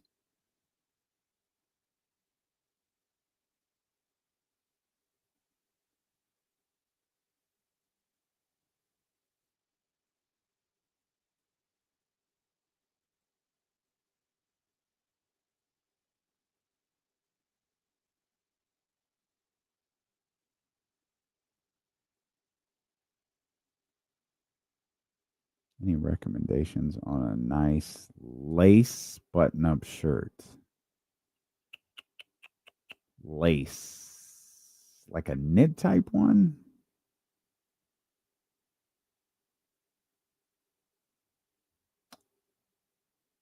I got a couple of good ones. Okay, the knit ones. I got a couple from Banana Republic that are really fire. The white one I have and green one I have, both of those. Yeah, both of those are from Banana Republic. You can check those out over there.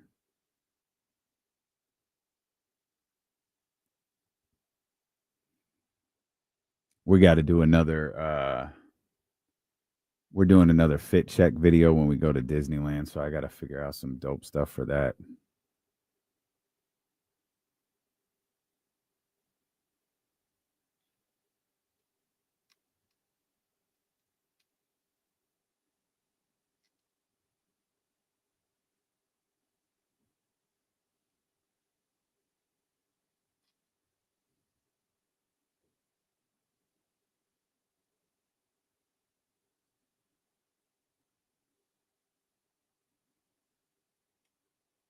All right, let's bring in Jason.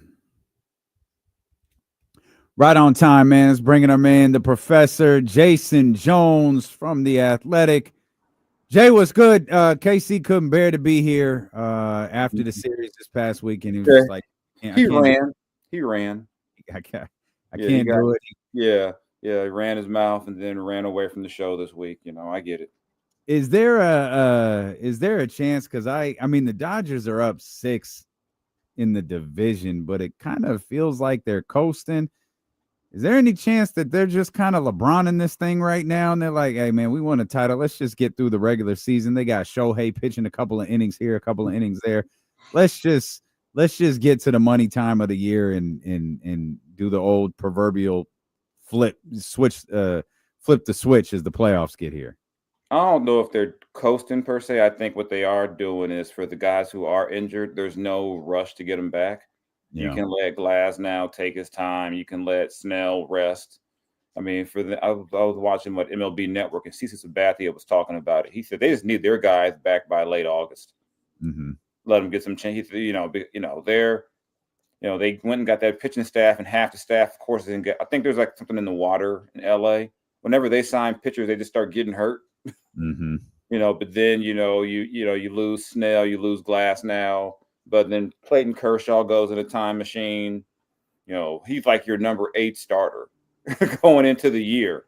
Right. And now you've got some guy named Ohtani who can not only hit home runs, he can go out there and pitch too. And yeah, so I'm not worried. They lost 7 in a row and still have a 6-game lead in the division. Crazy. Yeah, they lost 7 straight, and the Giants really couldn't make a dent into what was going on. And that's where I was like, hey, Casey was like, man, if the Dodgers win, if the Giants can win this series this weekend, and they were in a good position to, win 2-1, but I thought, I don't think that's going to be enough. Yeah, I don't. The Dodgers lost all these games in a row and really didn't lose much of their lead. No, and that's why all the Giants fans I know who were all laughing at me. I'm like, check out the standings. You guys might be in 3rd right now, so chill. I mean, you're busy laughing, and you just dropped 5 or 6 to 2 bad teams a couple of weeks ago. Yeah. Chill out. I think some of the Giants fans resorted to reminding me that their stadium is better than the Dodgers stadium. I'm like, okay, all right. Congratulations, I guess. I mean, I don't know what that has to do with the loss, but hey, whatever makes them happy. Did you happen to see what Dave Roberts said yesterday? He was on some panel with Pat McAfee, and he was asked about a comment he made in 2021 when the Major League Baseball All-Star Game moved out of Atlanta, and Rob Manfred was talking about voter suppression laws being a big reason why, and they don't believe in that, and they're gonna walk away from this. And Dave Roberts said, if this game is in Atlanta, I don't think I could be the manager. Well, tonight's game is in Atlanta, and Dave Roberts is very much the manager. And last we've checked, no voter suppression laws in Georgia have changed.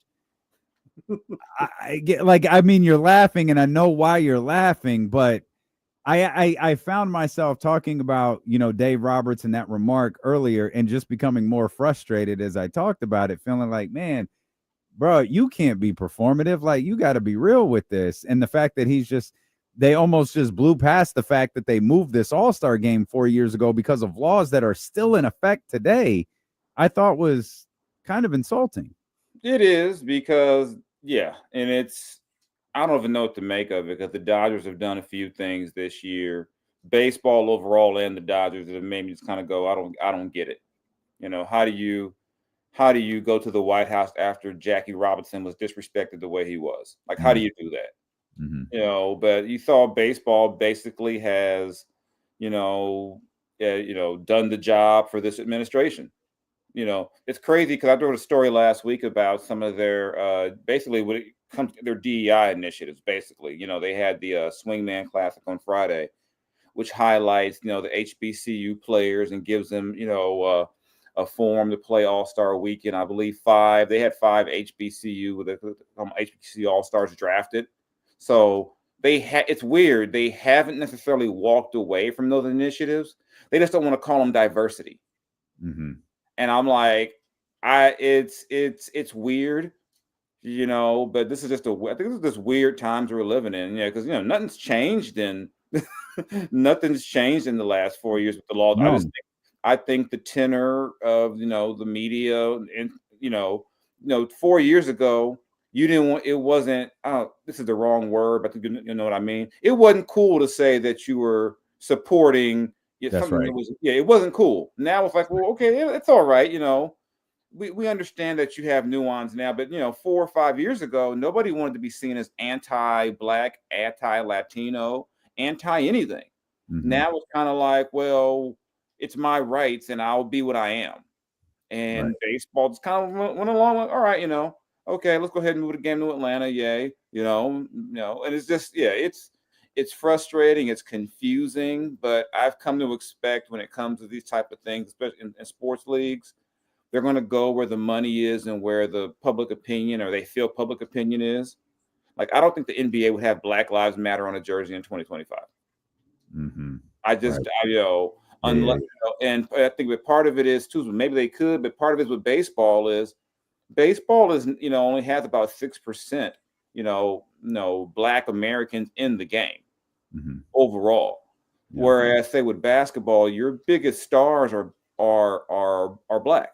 Mm-hmm. So I mean, outside of Mookie Betts, I don't know who would raise a fuss.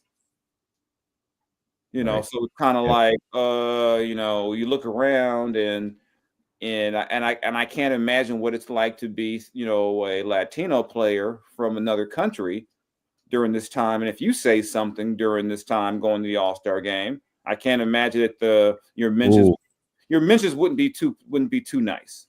Man, you might not be able to get into the stadium the way it is at some places. That's why I gave your Dodgers a lot of love a couple of weeks ago for the way they handled that ice situation outside Dodger Stadium. Mm-hmm. That was disgusting. But two, shout out to that lone security guard who knew I cannot let them on this premises. Rolling up on Juneteenth to do that was sick. I can't even understand how, this is just so much of this is just so weird now. Yeah. I'm like, it's funny. Some of the same people who are all gung ho about, let's enforce these at sporting events were the same people who said keep politics out of sports. I don't want that stuff in my games. I just want to get entertained. Now all of us, it reminds me of what Harry Edwards when I was at Cal about. This is all it's all politics, no matter how they try to dress it up. The fact that there's an anthem before the game in the first place. Mm-hmm. I can enjoy an NBA game or an NFL game without any music beforehand. I'm with you. Yeah, I mean, I don't need a NFL sponsored military advertisement in between the second and third, between the first and second quarter. So it's just wild times we're living in. Like you said, people will go back to. Remember, the NBA didn't want to go to Charlotte. They'll go back to Charlotte. All that's right. Stuff. Yeah. It's all a lot of lip service. A lot of, not just in sports, a lot of organizations will say, I'm not going to those states. But the fact is, if you're talking about not going to red states, you eliminate almost the entire most of the Eastern time zone, or a good chunk of it. Yeah, and do you want to have all your conferences in California, New York, and Illinois? You probably don't want to do that financially. So we're stuck in this kind of weird lurch of a situation where, however, depending on how the midterms go, will depend on how the sports teams respond. I think if the midterms go a certain way, all of a sudden, you'll have. Think about it. What was that commercial they had a month or two ago about the NFL is everyone's game that includes trans people and gay people. That was a horrible commercial, but yeah. I mean, it was a really bad commercial. Yeah. Like, I don't know what they were. I was just like, never mind how you feel first. I said the commercial was so bad. I was more offended by the commercial itself. Yeah.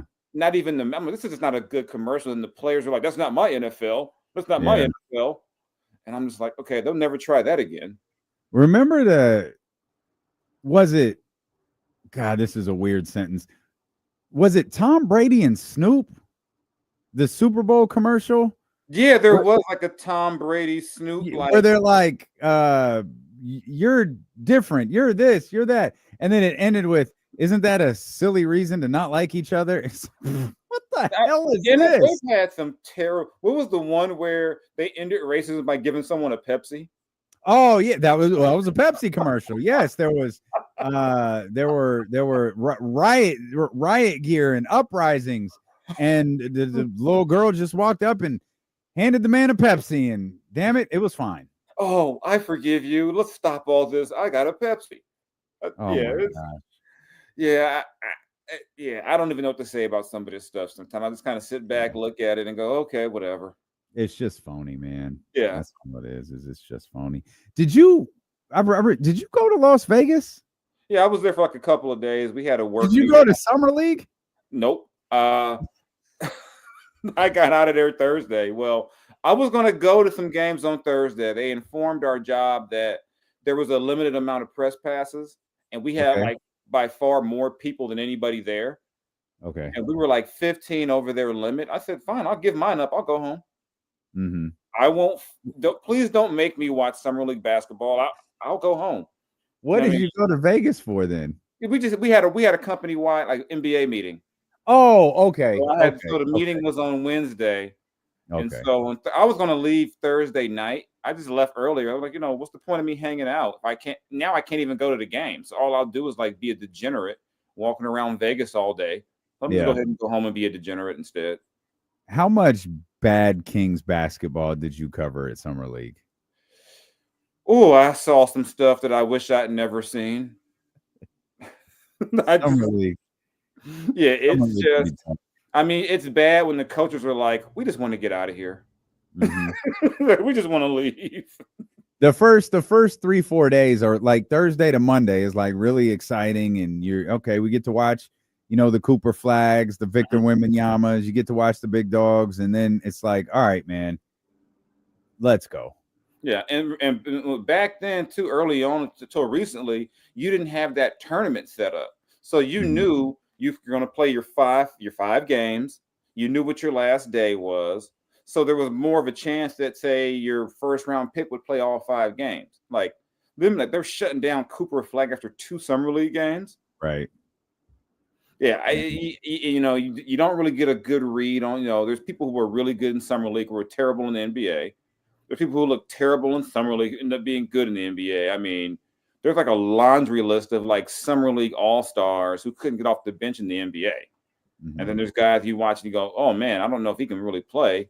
They get to the league and they figure it out. So, I mean, it's just, it is what it is. There will be teams in Vegas tanking to get out of that tournament to get home. Hey, that is so accurate. There are nobody now, players, they may be motivated. They're fighting for jobs, like whatever. Those coaches so desperately want to get out of Nevada. Yeah, think about this. If you go into Vegas and you've got 15 roster spots already, and you've got your 2-ways and your exhibit 10s, none of these guys will play for your team. Maybe 1 or 2 get to come to camp with you, maybe. You really are gaining nothing by keeping those guys there for 2.5 weeks. Yeah. Let those guys try to find a job, somewhere. I mean, it's like, what are we doing here? These guys aren't going to be on your team, and you know that. And then I always feel bad for the writers because you're like, if it's like game number 4 or 5, you're writing the story about, this guy is trying to, make the roster. Then you realize they got 15 guaranteed contracts. He's not making the roster. Why are we writing this story? Yeah. Write about his chances to go overseas, maybe, but let's not lie to the fans like some of these guys have a chance to make the roster. They don't. It's just a numbers game. So yeah, you're going to have some coaches being like, or some teams going, okay, we've been here about, you're playing so good, you get to go home now. No more games for you. Yeah, that's the thing is we're watching like Sacramento Kings basketball because we're 3-0, Jason. We're looking at Summer League title number 3 right now. Kings fans, we're riding high, but they have a couple of guys that we are really watching, like Nique Clifford, the guy that they traded into the first round to get Maxime Reynaud, the kid from Stanford. And then, of course, Devin Carter, who's in his 2nd year. And I don't know. I feel like a time to shut those guys down is going to come. But we haven't heard anything along those lines after winning the game last night and their next game being tomorrow at 12:30. But now the conversation has become more like, okay, particularly with Max and Nique, like, hey, man, these guys are pretty good. Like, they look like they can play basketball. Nique looks like an NBA player to me. He looks like he just looks comfortable. The game looks easy for him. Now it's this game of mental gymnastics where how is this going to translate when DeMar DeRozan is on the floor, when Zach LaVine is on the floor, when you're going against LeBron James and Luka Doncic and all those guys? How is what we're seeing here in Summer League going to translate? And it just becomes this game of, like I said, mental gymnastics of trying to figure out how all of this stuff works. And that's not even factoring in these different rotations and the Kings being loaded at the guard position. How does that work for Devin Carter? And we've just we fool ourselves into thinking like, man, we really, really got something here because the last thing we saw from them was so great. Yeah, and then you, like you said, you realize when you get to training camp, where are those minutes going to be? Yeah. You know, how do you look? How does Devin Carter look when he's option number 5? That's the thing. He's the one out of the 3 where I feel like he doesn't have minutes. I think Nique can have minutes as Zach LaVine's backup right now. I feel like Max can have minutes either as Domas's backup or somewhere at that 4 spot where Keegan is at as his backup. Like, they're easy to work in because of where they are on the floor. Devin, I don't know. Like, I don't know how you fit him into this rotation. Between Malik and Schroeder, it's tough. And you really can't say that Summer League is a showcase because no one's watching Summer League going, see, we got to go get that guy now. Usually, it happens for maybe a guy towards, maybe a two-way type guy. But, yeah, you can't. It's tough because the role Devin has right now is not the role he will have in October. Yeah. And so it's like, yeah, you if you're the Kings, you're happy that he looks good out. You want him to look good out there because you don't want a lottery pick from a year ago out there getting worked over by guys who are going to be playing on Exhibit 10 deals for a G League team.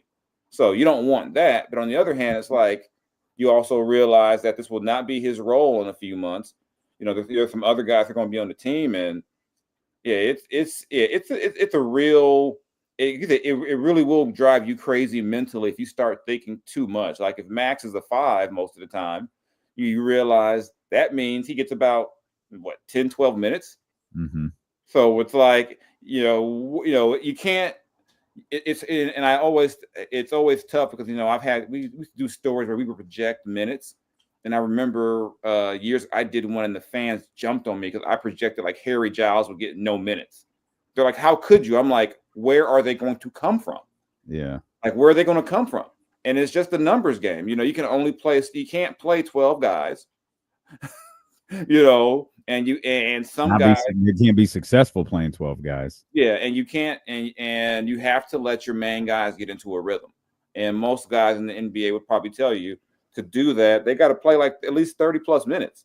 Mm-hmm. And you didn't sign Dennis Schroeder to play 20 minutes. Mm-hmm. You're not paying Zach LaVine, whatever you're playing him. A lot. Yeah. To play 18 minutes a night. It's just so you can, they're in that weird purgatory because, either you're trying to win with the vets or you're developing the young guys. But all the vets and the young guys all kind of play the same position. Yeah. Yeah. So It's like, do you want to have a team where you're telling Zach LaVine and DeMar DeRozan, hey, with your like $60 million, whatever it is in salary, you guys are going to sit over here and support, Nique and Devin, and there's really they're just in a really weird spot right now. Yeah, and that's got to be one of the toughest jobs. It's going to be, I think, one of Del Christie's toughest jobs, and it's probably the toughest job for a head coach in general. Is like developing young players is difficult. Because you want those guys, you want guys like Nique and Max and those guys to be out there on the floor, but they might not bring you your best opportunity to win. And in the end, Scott Perry, Del Christie, general managers, head coaches, they're still judged off of wins and losses. Yeah. I've had multiple coaches tell me they can say all they want about developing talent. They're going to fire me anyway. Yeah, right. So why it's to my advantage to win. And you see it happening with Golden State with Kuminga. It's like, well, do the Warriors develop young players? No, because they have a lot of vets. And if you've got Steph Curry still giving you 28, 30 a game, a coach, no matter how you feel about that coach, is not going to be inclined to decide, let me give Jonathan Kuminga 25, 30 minutes when I got Jimmy Butler and I've got Curry and I've got Draymond. I'm trying to win. Mm-hmm. And it's really those timelines are really a thing with teams. I mean, it's tough enough to integrate one young guy. Yep. Trying to integrate 2, 3, 4 is almost impossible unless you're like those old, those tanking Philly teams, or if you're a team like how Utah's been, or Charlotte, where it's understood that you're not going to be good and it's okay to lose. But both of those situations are going great, by the way. The Utah Charlotte situation, those are just going wonderful. As I've always said, I've never been in favor of encouraging losing. I've never seen anything good come from a team that just kept losing on purpose. Like, and you teach, you make losing acceptable. And no matter how much better you try to get, I don't see what's gained by, hey, we're not going to try to win. So that we can hopefully, maybe, luckily, and those two of those teams, they didn't even get a top 3 pick. Right. Yeah. Right. They did all that losing, traded all those bets to pick like 5th and 6th. Gave it to Nico. Yeah. Yeah. It could still work out for you, maybe, but it's almost kind of also, if you're a bad team, it's like, so Dallas loses in the play-in and gets the first pick. Yeah. Right. Yeah. It's like, a team that was a game away from making the playoffs goes all the way to number 1. So there's really a right. I mean, I think there's a wrong way to do it, probably. Yeah. But I think the Kings have to figure out, are we going to go all in on young guys? But the problem is that means you got to make deals. Yeah, you can't. You got to find a team that says, I want that I think Zach LaVine puts me over the top. I want, or a team that says, hey, we'll take an expiring deal, and what you don't want to get into that game of is, okay, we'll attach our first round pick in 2030 something to get off of this contract. Mm-hmm. And that's the game you don't want to get into, and they're in a bind, but we got time. We'll see what happens with them. Speaking of Nico, what the hell is going on in Los Angeles with your king? The typical passive aggressive off-season drama. I mean, I'm kind of feel like this is like just right on schedule. Like, this is what happens. I think the Lakers aren't helping it by being the Lakers.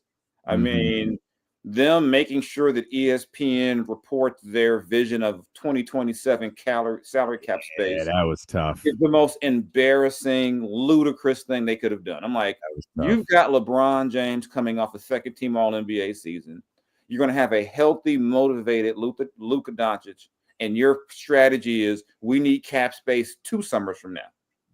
Mind you, the way this CBA is, I don't know who the hell will even be out there for him. What are they going to do? Like, this is ridiculous. I mean, I'm like, new ownership, please come in. And I talked to my homie about it. I said, hey, the new ownership group, with the Dodgers, which means they know Magic, and Magic might be like, as soon as the thing is done, Robbie, goodbye. Enough of these games. Yeah.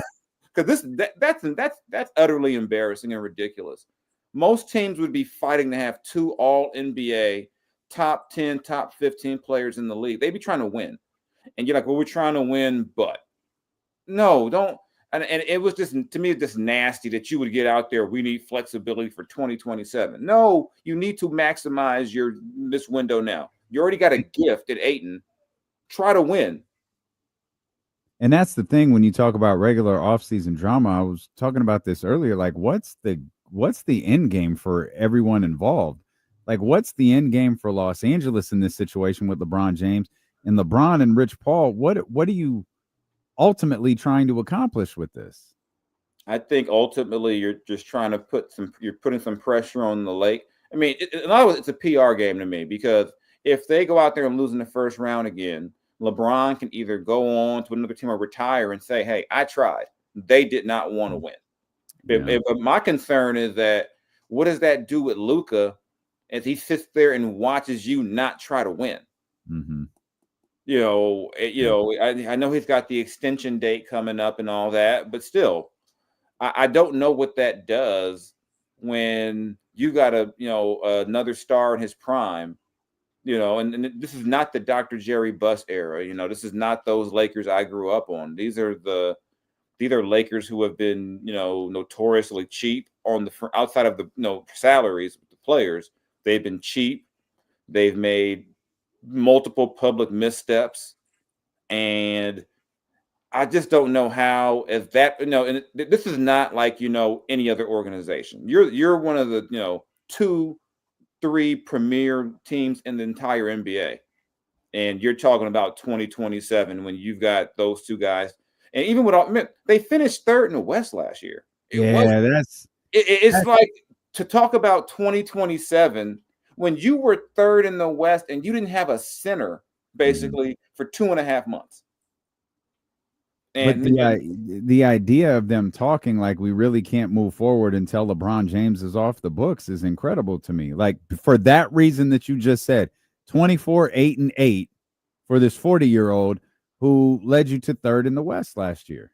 They're talking like he's like the Timothy, like he's the Mozgov contract. Right. Like if we could just get this off the books, we'll be okay. It's like, do you realize what he gave you last season? And unless something happened, there's no reason to believe he's going to fall off that proverbial cliff and be like a 10-point a game guy. Right. So it's just not sensical at all, but I also think that there could be some posturing, but yeah, it's a really, for me, it's a real bad look for the organization more than it is a player. To me, it's a really, to get that story out. And then even with the whole ESPN reporting where the same people for the same company reporting different stuff. Yeah, right. And it's like, that's when you start playing the little media game. Okay, I know this person did a book with us, so I know who this person is talking to, and I know who that person is probably talking to. I'm like, it's just dumb. It's just really dumb and embarrassing. Yeah, it's the changes that I think are ahead for the Los Angeles Lakers when this sale goes through, I think are pretty incredible. Jeannie Buss keeping 15% remaining the front-facing governor is terrific, but someone owns 85%, so she is just that. She is the front-facing governor. She's not going to have final say. Yeah, she'll go to the governor's meeting. He's not paying all that money to let a team that's won one championship since in the last 14, 15 years tell him what to do. That's, and like I said, I mean, you got Magic in his ear who quit that organization already once over how that front office was. I think it's going to be some swift changes once that happens. There was an absurd amount of professional wrestling on this past weekend. Yeah, you've got your shirt on. How much of it did you watch? Oh, I watched all the I haven't got a chance to run back AEW. Plus, it's a 6-hour show, and I think I need like 3 days. My complaint about AEW is that their matches are just too long in general. Yeah, and I'm like, you can't have people kicking out of the finisher 18 times in a 30-minute match, But I watched pretty much all of it. Yeah, I got this. This was back, when Naomi won in LA. So I was down there. So. Obviously, you like the finish of her winning the title. I think the tough part, and you don't know this going into it, that match was so good. Yeah.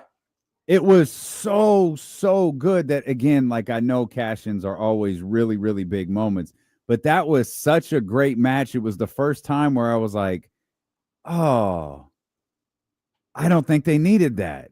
But I get it. It was a moment. It worked. Like it didn't disappoint me at all. But it shouldn't get lost that match leading to Naomi's cash-in was phenomenal. That's like that's a match of the year candidate. That's the only entire match that I watched the whole weekend. I'm ashamed to admit, I actually fell asleep during the Stratton Trish match. I just was just chilling, and then I woke up in the match with my kid was like, "Oh, the match is over." I'm like, "Okay, all right, no big deal." And I love Trish Stratus, but I was not there to. I'm like, "Okay, whatever."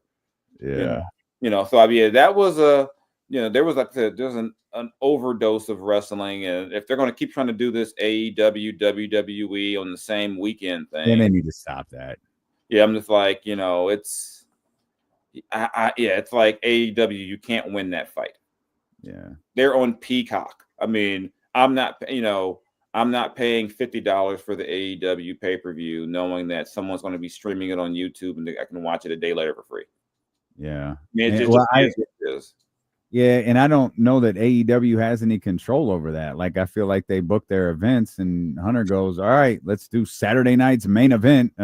It's petty. It's very petty. It's extremely petty. But hey, it's competition, and I think just in the last year, I just think AEW, they've gotten, for the American audience, they've gotten too wrestly, if that makes any sense. Yeah, it's the also I'm good on the ECW stuff. I don't need to see guys going through glass and Moxley pulling nails out of his back. Like, I don't need to watch that. I'm a grown ass man. Like, that does not. Yeah, I'm not in high school. I don't need to see. My thing is, how many times can you put him on a bed of nails? Right. You do it so many times. Like, okay, we get it. Someone's going to go through glass again. Mm-hmm. It's again. I think if you're going to use that stuff, it's got to be like a moment. It's not even a moment for them anymore. It's just, okay, Mox is going to put some nails in his back or. Yeah, when Mick pulled out the thumbtacks for the first time in Hell in a Cell, that was a big moment. When you do it every Friday, it's like, yeah, that's not a big deal. To me, that's where they're messing up with that. It's like between that and like if Toni Storm's finisher doesn't work 3 times, it's like she does 3 straight pile drivers. Yeah. It's like, okay, and I also just think with them, some of those great matches they have during the week, they got to save some of those for the pay-per-views. Mm-hmm. Like, you almost got to copy WWE. It's almost got to be like them. Like, Will Ospreay doesn't wrestle on TV hardly ever. You got to do it like that. So where it feels like it's a moment when he's on TV. Yeah. Having Mox on TV in a match every other week doesn't make it feel as special. And I was in Tacoma for the Danielson Mox match, and that was a hell of a moment, because at that point it's like you saw the full turn of Mox and the villain. Mm-hmm. And doing it in Tacoma is just brilliant. That's that was what they call cinema.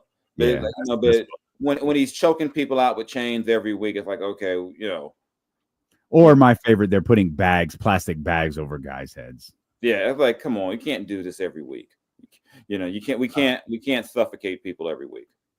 The professor, Jason Jones of The Athletic. Appreciate you as always, my friend. Thank you. All right, man. Talk to you soon. Yes, sir. That's our man, Jason Jones, right there. Only man to go to Las Vegas during Summer League and not actually go to Summer League. Great stuff from a guy right there. We have got the Major League Baseball All-Star Game coming up next. So I'm going to head over to 102.5. Y'all know what to do if you want to hang out over there. If not, we got the Insiders coming back at 10 o'clock tomorrow. I'll be back here at 12, still working on what that show looks like. Of course, James Ham will be with me. But stick around. Major League Baseball All-Star Game coming up next here on Sacramento Sports Leader, ESPN 1320.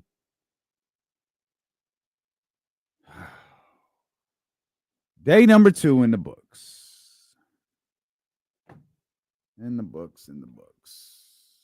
Filthy McNasty, you were right, my friend. Headed over to 102.5. Almost Wednesday indeed. Well, yeah, I guess so.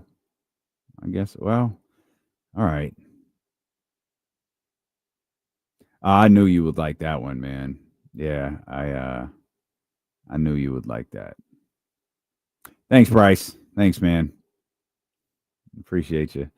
We'll see you guys tomorrow, man. Have a great rest of your day.